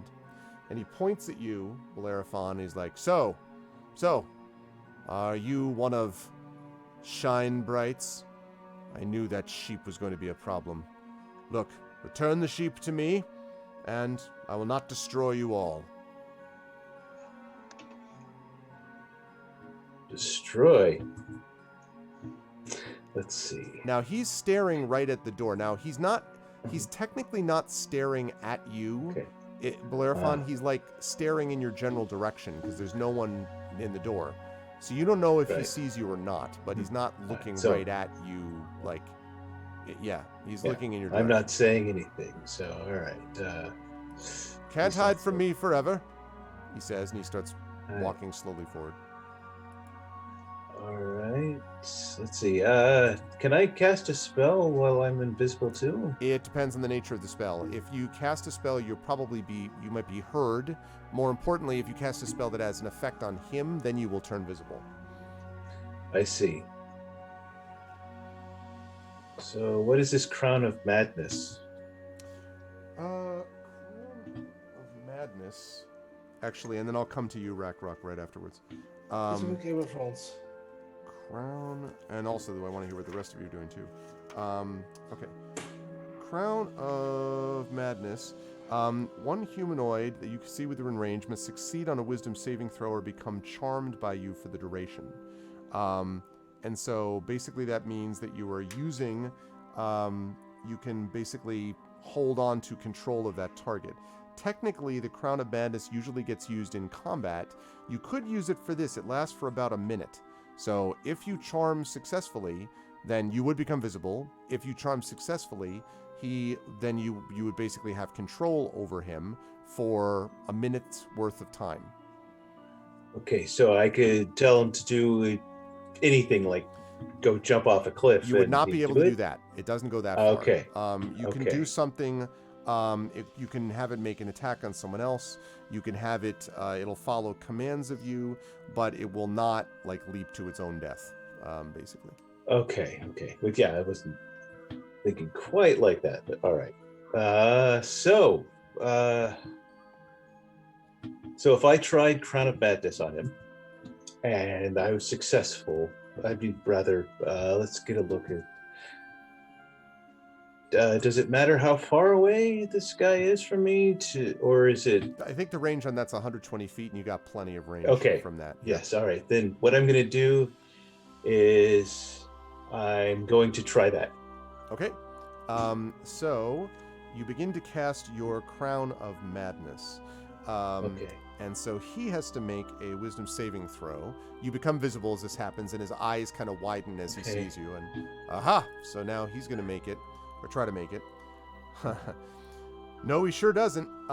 So you see Okay. this twisted crown of jagged iron appears on his head, and a madness glows in his eyes. And he says, "Yes. Oh, what am I doing? I'm sorry. I don't know why I was angry at you just then. What would you like? What can I tea? Perhaps you'd like?" As much as tea would be nice, I would appreciate it if you gave me that wand, please. Oh, this wand. Now he looks at it like reluctantly, and he starts to move in your direction a little slowly. You could walk towards him too if you wish. Yes. Okay. Yes, I wish to walk towards him and get that wand out of his hand as quickly as possible. Okay. So here's how this works. You get the wand from him at the exact same time as oh, actually, I guess I should have asked Rakruk whether, knowing that you had seen the door fly open, if you were still going to charge to the other part of the house. Were you still doing that or not, Rakruk? I should have asked you that first. I'm sorry. Well, I don't know how else to get up there. Yeah, but you did want to, right? Like you still did. Yeah, want to get yeah. up there? Okay. All right. So yeah, actually, this door is not this door is not closed, and so you were able to open it. And inside here, you see what looks basically like a fairly empty room, actually, except for these trees that are here. You can see that this might even be like sort of a greenhouse or something like that, or something, or a garden, which seems a little silly for this. And you go in there, and so I would say that brings you to about Do you know what time it is now? here. Right. I'm not going to spend a lot of time reconnoitering because if there's danger to my companion, I want to run in the direction of where that danger was. So I would probably just be glancing to make sure nothing was springing out at me, and then trying to, there's that path from the garden room into the other area, right? So that's where I'm heading. Okay. Okay. So go ahead and move your character to that spot. Oh, right. Sorry. That's okay. No problem. So you can do that. You do that at the same time as the apes are like, "Rrr," and so the apes come over. The apes see all of you and get very agitated, and start moving in this direction. And as that is happening, this you notice that as you're sort of running around, you have gotten the wand now. I'm just going to move the two of you next to each other. So now, Bellerophon, you have actually gotten the wand from him. Okay. So you're now holding it. The one. You Okay. probably have only about 20 seconds or so left on this charm, you would guess. Okay, so I have the wand now. Can we run out now? Can we run out of the room? If you want, you could certainly do that. Because this guy's going to come back, into full consciousness soon. Yep. So if you run towards the door, and like Rakruk runs the other way, almost run into it, like screech to a halt, just as this guy is like, wait, what's going on? Where's my wand? Now you have All the right. wand with you. I level it at him. Okay. Whoa. All right. There's no need to be quick. Now the apes go running over. Stay where you are. And the apes here come running over. Basically, I swear they go running over. I swear.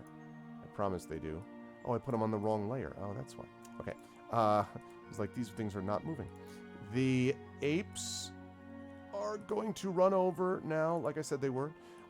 They come running over and then they stop as they hear their master yell, "Wait, wait!" Now you're standing right in this same in the same spot here, Ragnar.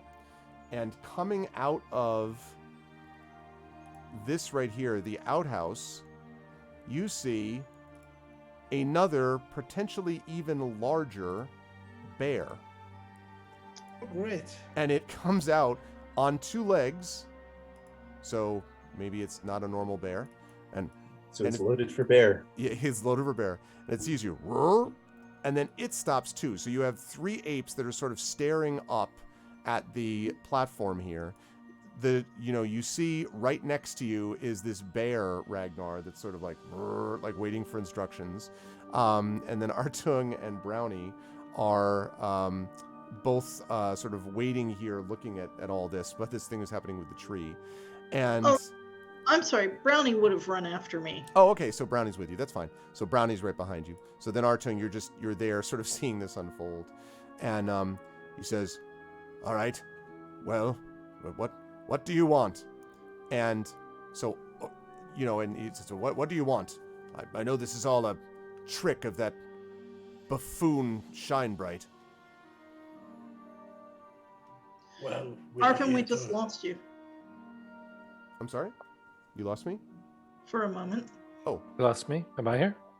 yeah, am I Yeah, back? you're- You hear me? There you are. Okay. Hi. Hello. Okay. Okay. Hey, hoo-ha. We are here to have a sort of affair with the apprentice here. Okay, you're actually, I don't know that you're there, Ragnar. You'd need to run up after them. The only ones who could do this Oh. right now, he's inside. So it would be, Rakruk could certainly talk, because Rakruk's at the door, and so could Bellerophon, obviously. Yeah. So it's me and Rakruk here in the room. And I mean, Artung and Ragnar, are you like just keeping an eye on the animals down here, or are you gonna run up after? Where do the two of you want to Yeah. So I I'm- imagine Ragnar will stay behind the because of Big Bear Bear. be? Okay. Artung, what about Obviously, my meditation has been interrupted. you? Yes, that I would say I'm- that's fair. Okay. By a loud bang and the appearance of a big bear from an outhouse, yes. yeah. Then a bear came out. So bear doesn't shit in the woods. No, it doesn't. It goes to an outhouse. I don't like these odds, and I don't like us being all split up. So what I'm going to do is I'm going to grab Shinebright, and I'm going to wave and say over here, and I'm going to start running around the tower in hopes of luring maybe the bear and some of these apes away Yeah, from that- all this other stuff. Ugh. Okay. So, tell me the direction you want to move. Do you want to move like this way, or do you want to move this way? Yeah, the second. I'm going to go kind of counterclockwise around the small tower there. Okay. So, Shinebright says, "But wait, but what about the wand? The wand. This is what matters. The wand. Quiet, you. Ah.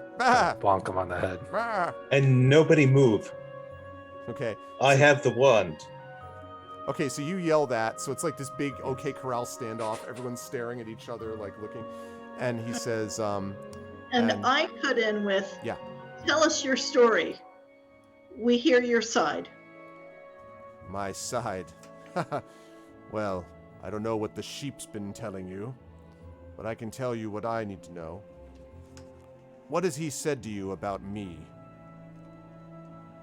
I asked you, tell us your story. But and then he looks like, it's one of those classics where he looks and then you've got like the wand like pointed at him. He's like, all right. You need to know that I used to worship Steinbright, all right? When I was his apprentice. And I served as his apprentice for many years. Did whatever he asked, but nothing ever changed. He never really taught me that much. He never gave me any respect. I served him for decades, and still he treated me like a child. He expected me to cook and clean, recite answers by rote. And when I pressed him on it and said, when did I get to be my own wizard, he said that was how he was taught, and that I needed patience. Except the damned creature is an elf. I'm a human. I don't have 500 years to learn the ways of the woods. And I told him that, and he never seemed to pay any attention. And then I realized the truth. And he looks down at the wand that you're holding, Bellerophon, and he says, that thing, That's what truly gave him his powers. He's not much of a wizard, he just happened to get lucky and own this object. Well, I could do that too. One day I couldn't take it anymore.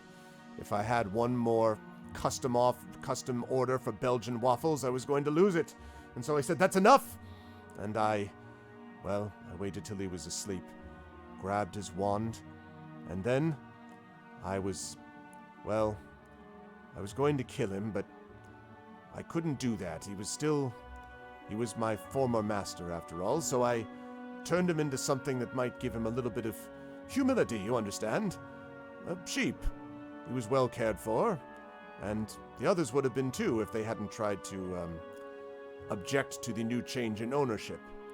And so I realized that, and you can see that he, even without the Crown of Madness working anymore, You can see my frown.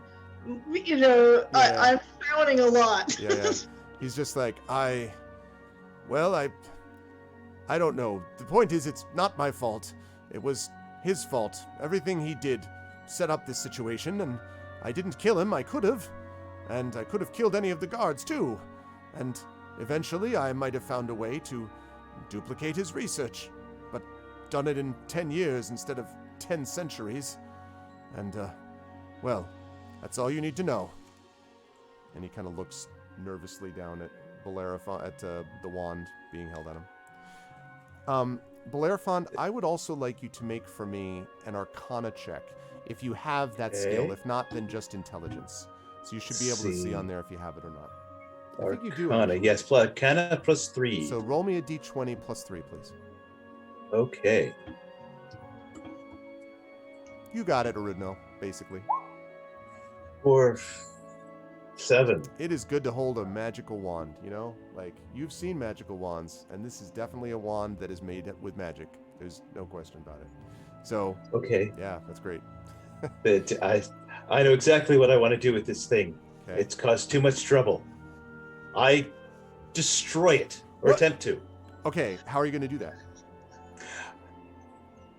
Well, let's see.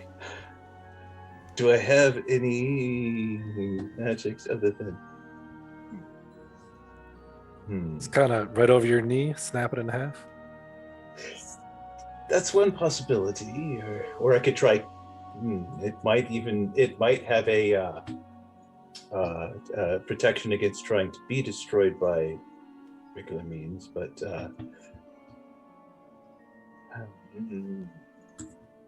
so what if I tried making a second wand by using minor illusion? That way nobody'd know. Well, Is but that he would see you possible, try. or- It's possible, but he would Okay. see you trying to do it. Is the thing. All right, so I still try to destroy it using the rapier, my rapier. Okay. Do you want to? I'm just. I tried to hack it into bullets. Well, remember a rapier's a piercing weapon, though. You'd have to like pierce Okay. the wall. I'm not sure that that's gonna. Oh yeah, okay. I don't think that's gonna do Nah. the job. Nope. Though I am amused at the concept of piercing this thing and then you're running around with a wand on a rapier. I almost want to just allow it just for the hell of it. Every time you challenge someone, you just turn them into a creature.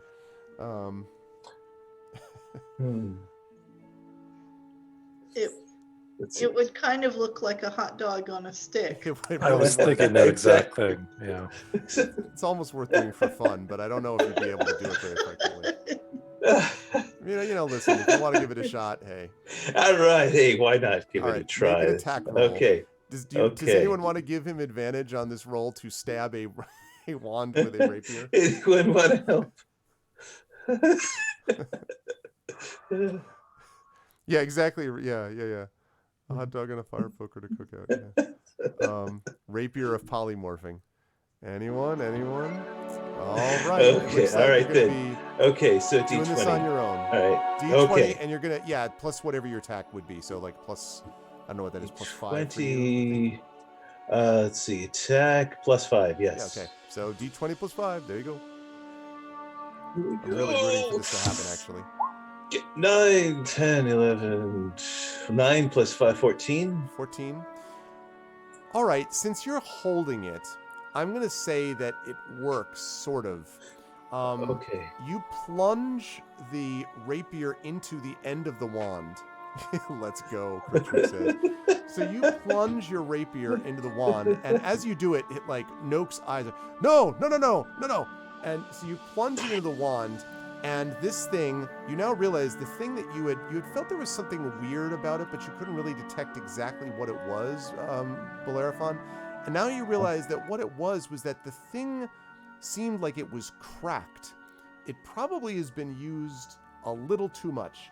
And as you plunge your rapier in, it lands on the end of it and then splinters. There is a and the I the hope entire nobody got room- hurt. Well, Am I so yeah, so what happens Well, is everyone is blinded, Oh, and when you, I mean, not permanently, just for a moment, by the okay. light. And when you look up, what you see as you are heading in the other direction, Artung, you look around and you see a very large, but definitely not bear-like man lying on the ground. You see Figured that would Ragnar. happen. Yeah, Ragnar sees that too. And Ragnar, you see that the 3 apes are now 3 rather dazed-looking human beings on the ground. You also see that everyone else seems to be normal as they are, with one exception. And that is that Shinebright is now standing, a very maybe haughty looking, dressed in a white wool sweater and white wool pants. And that is an elf, presumably Shinebright. But inside the house, what you look in front of you, Bellerophon, and Rakruk, what you can see as well, is Noak. And Noak is there and alive. But Noak is a pig now. And the pig kind of like around and kind of noses you brownie, kind of like growls slightly. And Noak basically like gallops, basically, sort of starts panicking and squealing, and running around the inside of the house. And you're sort of standing there as Shinebright makes his way up into the house. And, oh, what's happened? What, did you use the what? And then he sees the splintered pieces. He's like, you destroyed it? You broke it? I don't like happened you. to- But what am I supposed to do now? Seems like you've got 1,000 years to figure it out. And as this happens, Back to your tower as you requested. Yep. and as this I happens, figured you were a rotten person. I'm not a rotten. And then he sees Noak, sort of like galloping past him, banging into walls, and he says, "Is that Noak?" Yes, that is Noak.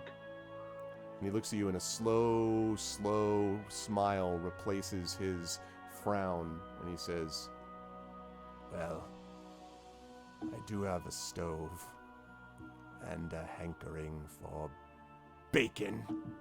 And he stares down at the pig, and that, I think, is where we will bring our session to a close. I might have gone further with treasure and stuff, but I do want to make sure that I give you folks a chance. I'm actually, if you had gotten into a combat, we probably would have had to stop mid-combat because we were running too late.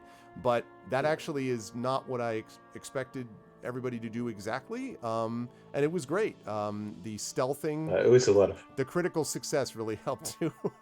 So, Yes. but I love the idea Rudenel said. So basically just 2 mediocre mages were really pissed at each other. And I'm like, that's sort of what Yeah. happened. I mean, more or less. But this was a lot of fun, folks. I'm going to start at the Yes, bottom yes, of it the was. column. And I will start with Configuration Queen. Excellent job, CQ, for someone who has not played for a while and was kind of, picking this stuff up, the memories from a while ago. And obviously you had I liked a lot of the way that you were trying to role play the character, of making it a very, this is the way Rakruk thinks, and you gotta be consistent. So I enjoyed that, and of course Brownie was obviously the best dog, so there was that. How did you feel about our session today, and where can the lovely folks find you again on the internet or elsewhere? Well, I enjoyed it, and thank you all for playing, and thank you for leading the game. It pleasure. has been a while. Almost. I can think of things I might have done a little differently if I'd plotted it all more, but I was happy with how it ended. I was horrified when the wand was broken. I thought we might all die, but It's I a mean, possibility, but it was a good thing to do in game. You know, I'm not criticizing that, but yeah. that was a surprise to me when that was the move to break the wand. And if people want to look me up on Twitter, I'm Configures.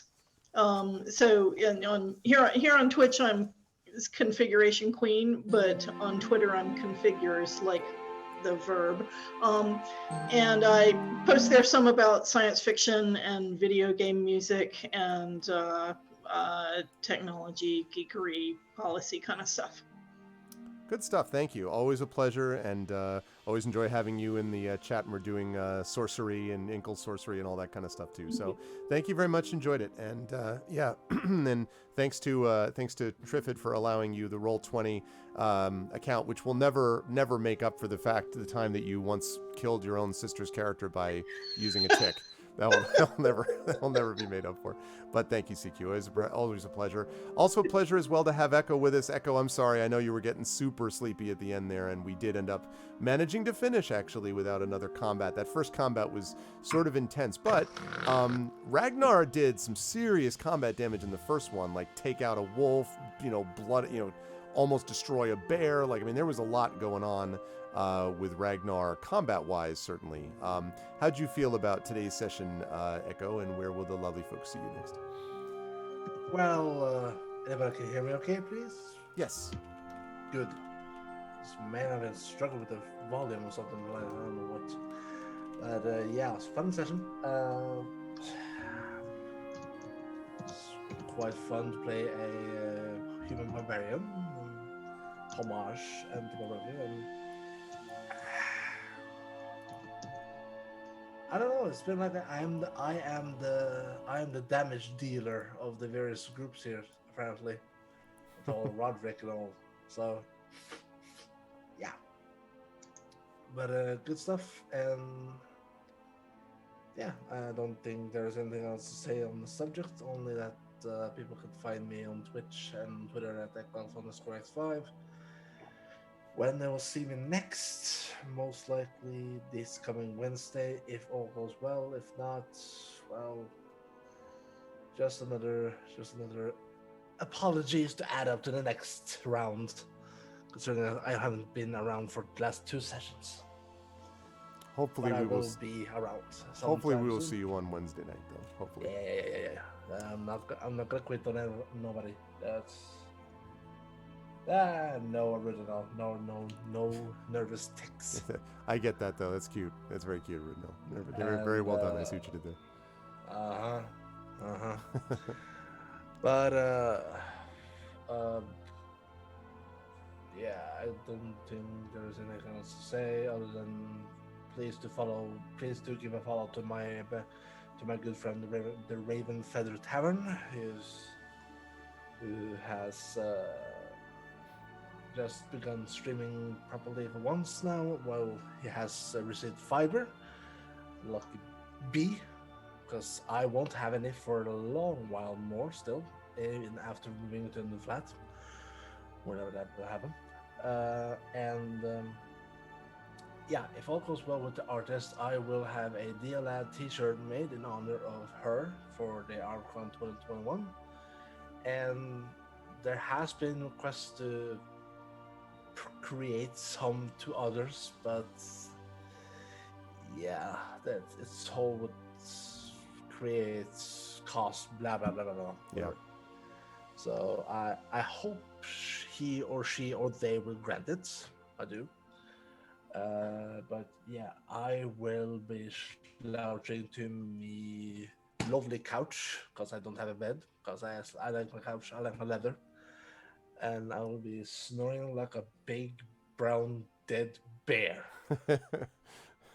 Yeah, which we had a lot of today. So next time, if it comes down to me and you, Then you're gonna be taking over. I'm gonna be snoring like a big brown bear. So Did- Thanks, Echo. Always a pleasure. mhm. And always a always pleasure. happy to part in. And hey, what's up, Stolpen? So thank you, Echo. That leads us up to live suing, and good job again as well. Again, we had 3, very players that had played some, but had been a long time, or in one case had not played at all. So good job from all the new players today, and live suing was part of that. Yes. And Thank you. live, you did a lot of. Thank you for having me. You're my pleasure, and you did a lot of important work there with stealthing up into and then the hot dog on a poker wand with rapier method, which was not part of the original thought of what I imagined. But how did you feel about today's session, and where will the folks find you on the nets next? Oh, it was wonderful. It was great. It was great playing with everyone. I think we had a really good camaraderie and a mutual hate for what's our wizard companion. Our sheep. Yes, our sheep. And I will be sharing my SoundCloud here in a sec.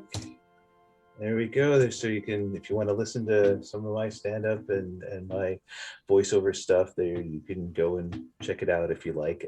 Warning: it's my stand-up is not safe for work, so keep in mind, as you can imagine.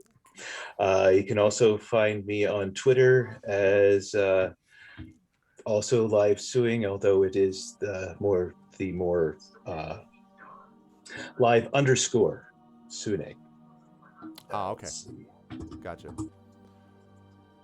Good stuff. So we got, I was going to say, and good, thanks to Q for putting your Twitter on there as well. Thank you, Live. Always a pleasure. And I was glad to have a chance to actually to play the game with you. So that was great.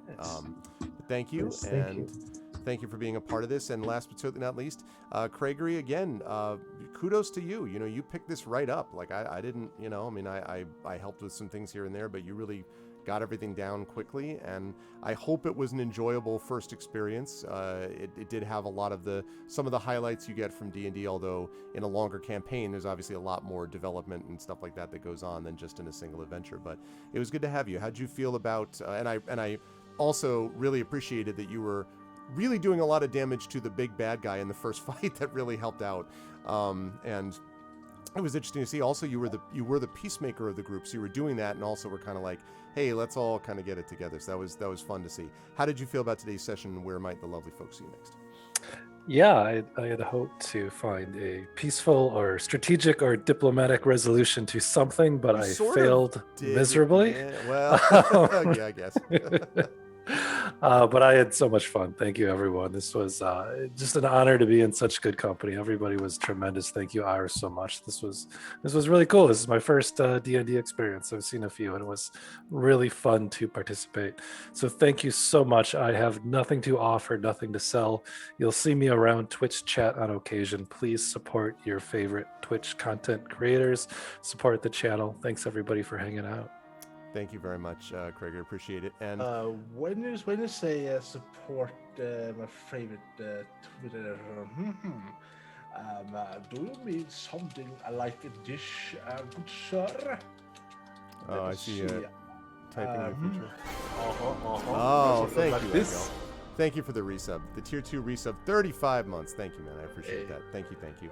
Yeah, thank you, everybody. And I really appreciate this tradition. We've done D&D with viewers for a long time now, and I really appreciate it because it gets us a chance to play more of my favorite game with some of my favorite people and to meet new friends as well. So thank you to all of the wonderful people tonight. And everybody check out the link that Gregory made Yes. for the And wrap-up of the event. gamesnotcancer.com. Yeah, and again, we will come back to that in May. In fact, I might even chat with Craigery, and I chat a little bit still more about some website stuff, and I may chat with Craigery about maybe an ARFCon connecting thing, since he seems to like that charity thing. So maybe when we get close to our thing in May, I'll ask to consult with his knowledge. But I'm going to let these folks go. It's late.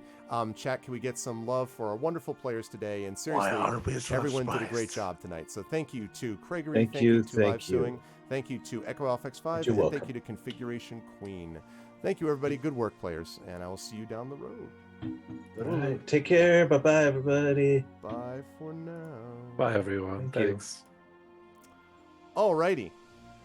Good stuff. That was fun, and I am glad that we got the chance to do that. And also, I liked this. The Wild Sheep Chase got a lot of good reviews, and I can see why. There were some good moments to it. I do think there were some aspects that I had to roll with, which is fine. I mean, I could tell when I was doing it that I would have to roll with it. But it was one of those things where on occasion I was kind of like, how would this thing be with the breaking the wand thing is something that, absolutely makes sense to attempt. It's not unusual that one would do that. I don't know about spearing it with a rapier. That was not necessarily what I thought was going to happen.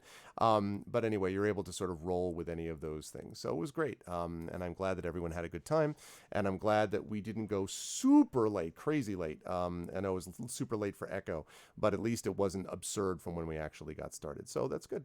But I'm going to get on out of here because it is late. A reminder that tomorrow we are going to do a raid tonight, so I'll do that. But tomorrow I want to remind everybody, later today, actually, I guess on the East Coast anyway, we are going to have more of the Blades in the Dark with Brandon O'Brien. The Rising Tides is going to be there with Mike Underwood, Valerie Valdez, Yuri Casano, and Yoi Gawain Lin, doing more of the Case of the Cindered Seal that's been running for quite a while on the channel now, at least 9-10 months, I think. And so you're going to see more of that, and that's going to be happening, as I say, at 6 p.m. on Sunday. Then Monday we are off, and Tuesday we will be back here with some awesomeness known as the Patreon Field Chat Chosen Game of the Month, Frostpunk. And then I'll be over on D&D with GOG, Storm King's Thunder. No, sorry, not that. I take that back. On Pen and Pixels, we will be doing Talisman Adventures, my new sponsored campaign from Pegasus Spiele. We'll be doing that the second session, which is really getting into the play. That'll be Tuesday. Wednesday night, we have Community D&D, which is different from D&D with viewers. That is with the Shadow Crew. So you'll see Triffity Mats, CQ's sister, and you will see Echo Alpha X5, you saw tonight, and you'll see Rock God, and you will see Hoodie, and you will see, of course, Shadowed Mage will be DMing that Intrepid crew. That's 9 p.m. on Wednesday. Thursday will be off, and then Friday we will have Esper Genesis, which we were supposed to have yesterday but had to get rescheduled because of illness. So on Friday we will have Esper Genesis, my space opera game, with that amazing crew, and then Saturday we'll have more of Inkle's Sorcery 3, The Seven Serpents. So that's what we got going on. So that is going to do it for us here tonight.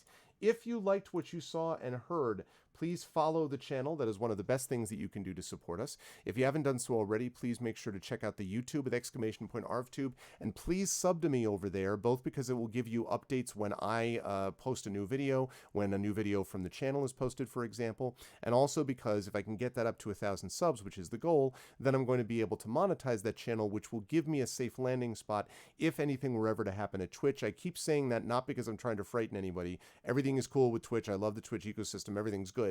But there have been some issues like music and DMCA with people and stuff like that, and I just want to make sure that we have a safe landing port just in case we ever need one. So it's free for you to do that, but it would definitely help me out if you're able to. Thank you for those of you who have already done so. !ArvCord is the Discord channel. Please join up. A few of you did already tonight, but please others join up. We have a nice community, of the best community on Twitch, I think, and that is a very warm and caring community on the Discord as well. Probably about 215 people over there now. So please consider jumping on board with that. And then !Arv Tweets is my Twitter, where you can see when I post about going live. I talk there about streaming, gaming, writing, teaching, family, even politics here and there and stuff like that, and music as well. So that is at !Arv Tweets. And the website for all of this, assisted by Craigery, was arvanellarun.com. On the financial side, !Arv Shop is my merchandise area where you can get stuff for Infinity and Beyond, Adventures of Middle-earth, and soon to be Esper Genesis. Also helps the channel when you do that. Arv Treon is right there. 21 patrons, $2.43 per month. Hey, what's up, Kooky Canuck? Good to see you, man. I'm glad you loved listening to it. Yeah, that was a lot of fun. I enjoyed that. And that's because the players did a great job. So thank you, Kooky. Good to hear from you. So, where was I? Arv Treon. Again, cool stuff for you, cool stuff for the channel as a whole, and of course, cool stuff to support what we're doing here, like getting this awesome camera and stuff like that I can put back into making the stream hopefully better for all of you lovely people. So we've got that going on. And then we have that's Arv Treon. And then we have, of course, the sub button, which Echo was kind enough to use today, resubbing at tier 2. Very kind of him to do that. That is also something which helps. You can get those custom sub badges and those emotes to use here, there, and everywhere across Twitch. And of course, you can get inspirations to help the players both there and in the Patreon. On the publishing side, Exclamation Point Icarus is my Icarus graphic novel from Athos Arts. More details about Athos stuff coming soon. Exclamation Point Library is Tales and Tomes from the Forbidden Library, my 5e adventure and sourcebook. Also, that print version of that is coming very soon, and Alligator Alley will have stuff to be talking about with my Greyshade Kickstarter, which, speaking of that, is Exclamation Point Greyshade KS, and that is my Kickstarter for my Greyshade universe, which is going to be launching next week. No, it's not. Next month, March 16th. So I'm very excited to give more information about that coming soon. As you run around the Viking world, also, does that mean you're in Scandinavia? Is that what I understand, Kooky? I think I missed that. Is that true? But in any case, so that's going to be happening there. Otherwise, the last things to mention is always Exclamation Point BLM Black Lives Matter, to affirm and assert that Black lives do matter and always have and always will, and we need to make sure that we continually protect those lives. And there are information, resources, things like that you can find at that link. Valheim. That's a much better logic than Scandinavia. Yeah, you're right, Gregory. I must be the only person on the earth who hasn't actually tried that game. I forgot about that. So anyway, that, and then Exclamation Point BLM for that, and Exclamation Point Help Now for the World Health Organization page on suicide prevention. Again, if you need help, please reach out to others. If you think they need help, if it seems that they do, reach out to them also. This is what a community does, and it's because a community does what it does that we are able to come together in this way, and that would always be helpful going forward. So with all of that said, because he's doing Valheim. Yeah. With all of that said, we are going to do a raid today, and I want to thank those who raided us today. First of all, the gents, Fraswar and Ananda, who raided us at the beginning of the cast. Thank you very much to them, my fellow GOG streamers, and thank you also to Grant Ellis, who raided us about midway, 2/3 or so the way through. Thank you to those who were able to do that. It meant we had a nice turnout for this going on. Also, I am going to be, as Triffitt just pointed out, doing those 2 Farpoint presentations. One at 11 a.m. is going to be a panel I'm moderating on storytelling in games, and the other one is going to be a talk that I'm doing, a presentation which I've done before at various conventions about dungeon mastering and writing and dungeon mastering, and how the two sets of techniques can help each other. If that sounds of interest to you, registration is free, so you can go over there and become a part of this if you would like to do so. That'll be happening at 11 a.m. is the first thing, and then 1 o'clock is the talk that I'm doing. So I hope you will stop by for that. Otherwise, Echo, definitely get some sleep. And we are going to do a raid for everyone else. The way the raids work is very simple. If you are not a sub, you're going to do this. The Argonauts have landed, followed by Twitch raid. Lowercase Twitch, uppercase R, lowercase AID. If you are a sub, you are going to do this, which is the Argonauts have landed, followed by Twitch raid, and then Arvany Roar. There's Arvany Hype, Arvany Woe, Arvany Witch, Arvany What. There's a whole bunch of Arvanys, basically, that you folks can try out when you are brought over automagically. Where is my cursor? Thank you. When you are brought over automagically to the Twitch channel that we're going to be raiding. And as I look here to see, I see who we are going to raid. Yes, indeed, I do. Yep, I know exactly who we're going to raid. Lovely. Okay. So I want to thank all the people who made this an amazing cast tonight. Thank you to my wonderful mods, Rudenel, Dragonspear, Rock God, Shadow Mage, and Triffity Matt's great work as always out of the mods. Best in the business. Thanks again for lending your sister your account, Triffid. Thank you as well to my subscribers, Rudenel, Dragonspear, Rock God, Shadow Mage, Triffity Matts, Echo Alpha X5. Thanks for the resub again, Echo. And I'll come back to the players in a minute. Nonstop, Configuration Queen, Crit Twitch, Cookie Canuck, Lone Wolf, Mrs. Dunsel, Wenchkin. Thank you so much to all the subscribers and to all the Patreon supporters as well. Thank you to the folks who were watching. Thank you to A Jolly Gamer, another TT viewer, Aiton, Bent Metal, Carbo, Cinder. Thank you to Coach, to Commander Root, to Craigery. Thank you to Droop Dog. Thank you to Durable. Thank you, Metal for Loot, for the follow. Thank you to Electrical Longboard. Thank you to Foxy by Proxy, Galadriel Bot, Gigafrost, Gorgar, Harlequin, Have This, Ice Wizards, Jet. Thank you to Laura, Lemon Juices. Thank you to Live Suing. Thank you to Moistique, to Odekin. Thank you to Patch Tech. Thank you to Rovendug. Thank you to Rubber Slayer, Silly Gnomes, Stolpin, Tauntoms, the Gents. Again, thank you for the raid. Thank you to TNS Mephiston. Thank you to Twitch Details, totally not a bot. Thank you to you, Christensen. Thank you to Uncaged Bride. That's pretty awesome. Thank you to VNK, to Video Store Cowboy. What's up, man? And Virgo Praz. Thank you so much to everybody. And a special thanks today to my players, to Craigery, to Configuration Queen, to Live Suing, and to Eka Alpha X5. It really takes, quite a bit of courage for these folks to be able to get together and play something in front of an audience, and to do so, especially when they haven't played the game at all, in Craigery's case, or when it's been a long time for Live Suing, and when it's been a long time for Configuration Queen. And when Echo first started, he was in the same boat. So thank you to all of them that make D&D with viewers as much fun as it is. And thank you all to those of you who watched. Great job out of chat tonight as well. That's going to do it for me. Everyone stick around for the raid, and I will see you lovely folks on Sunday for hopefully at my panels / talk for Farpoint, but then I'll see you, of course, at 6 p.m. for Brandon O'Brien and for Speculate Twitch joint channel event of Blades in the Dark. Until then, everyone be good to each other.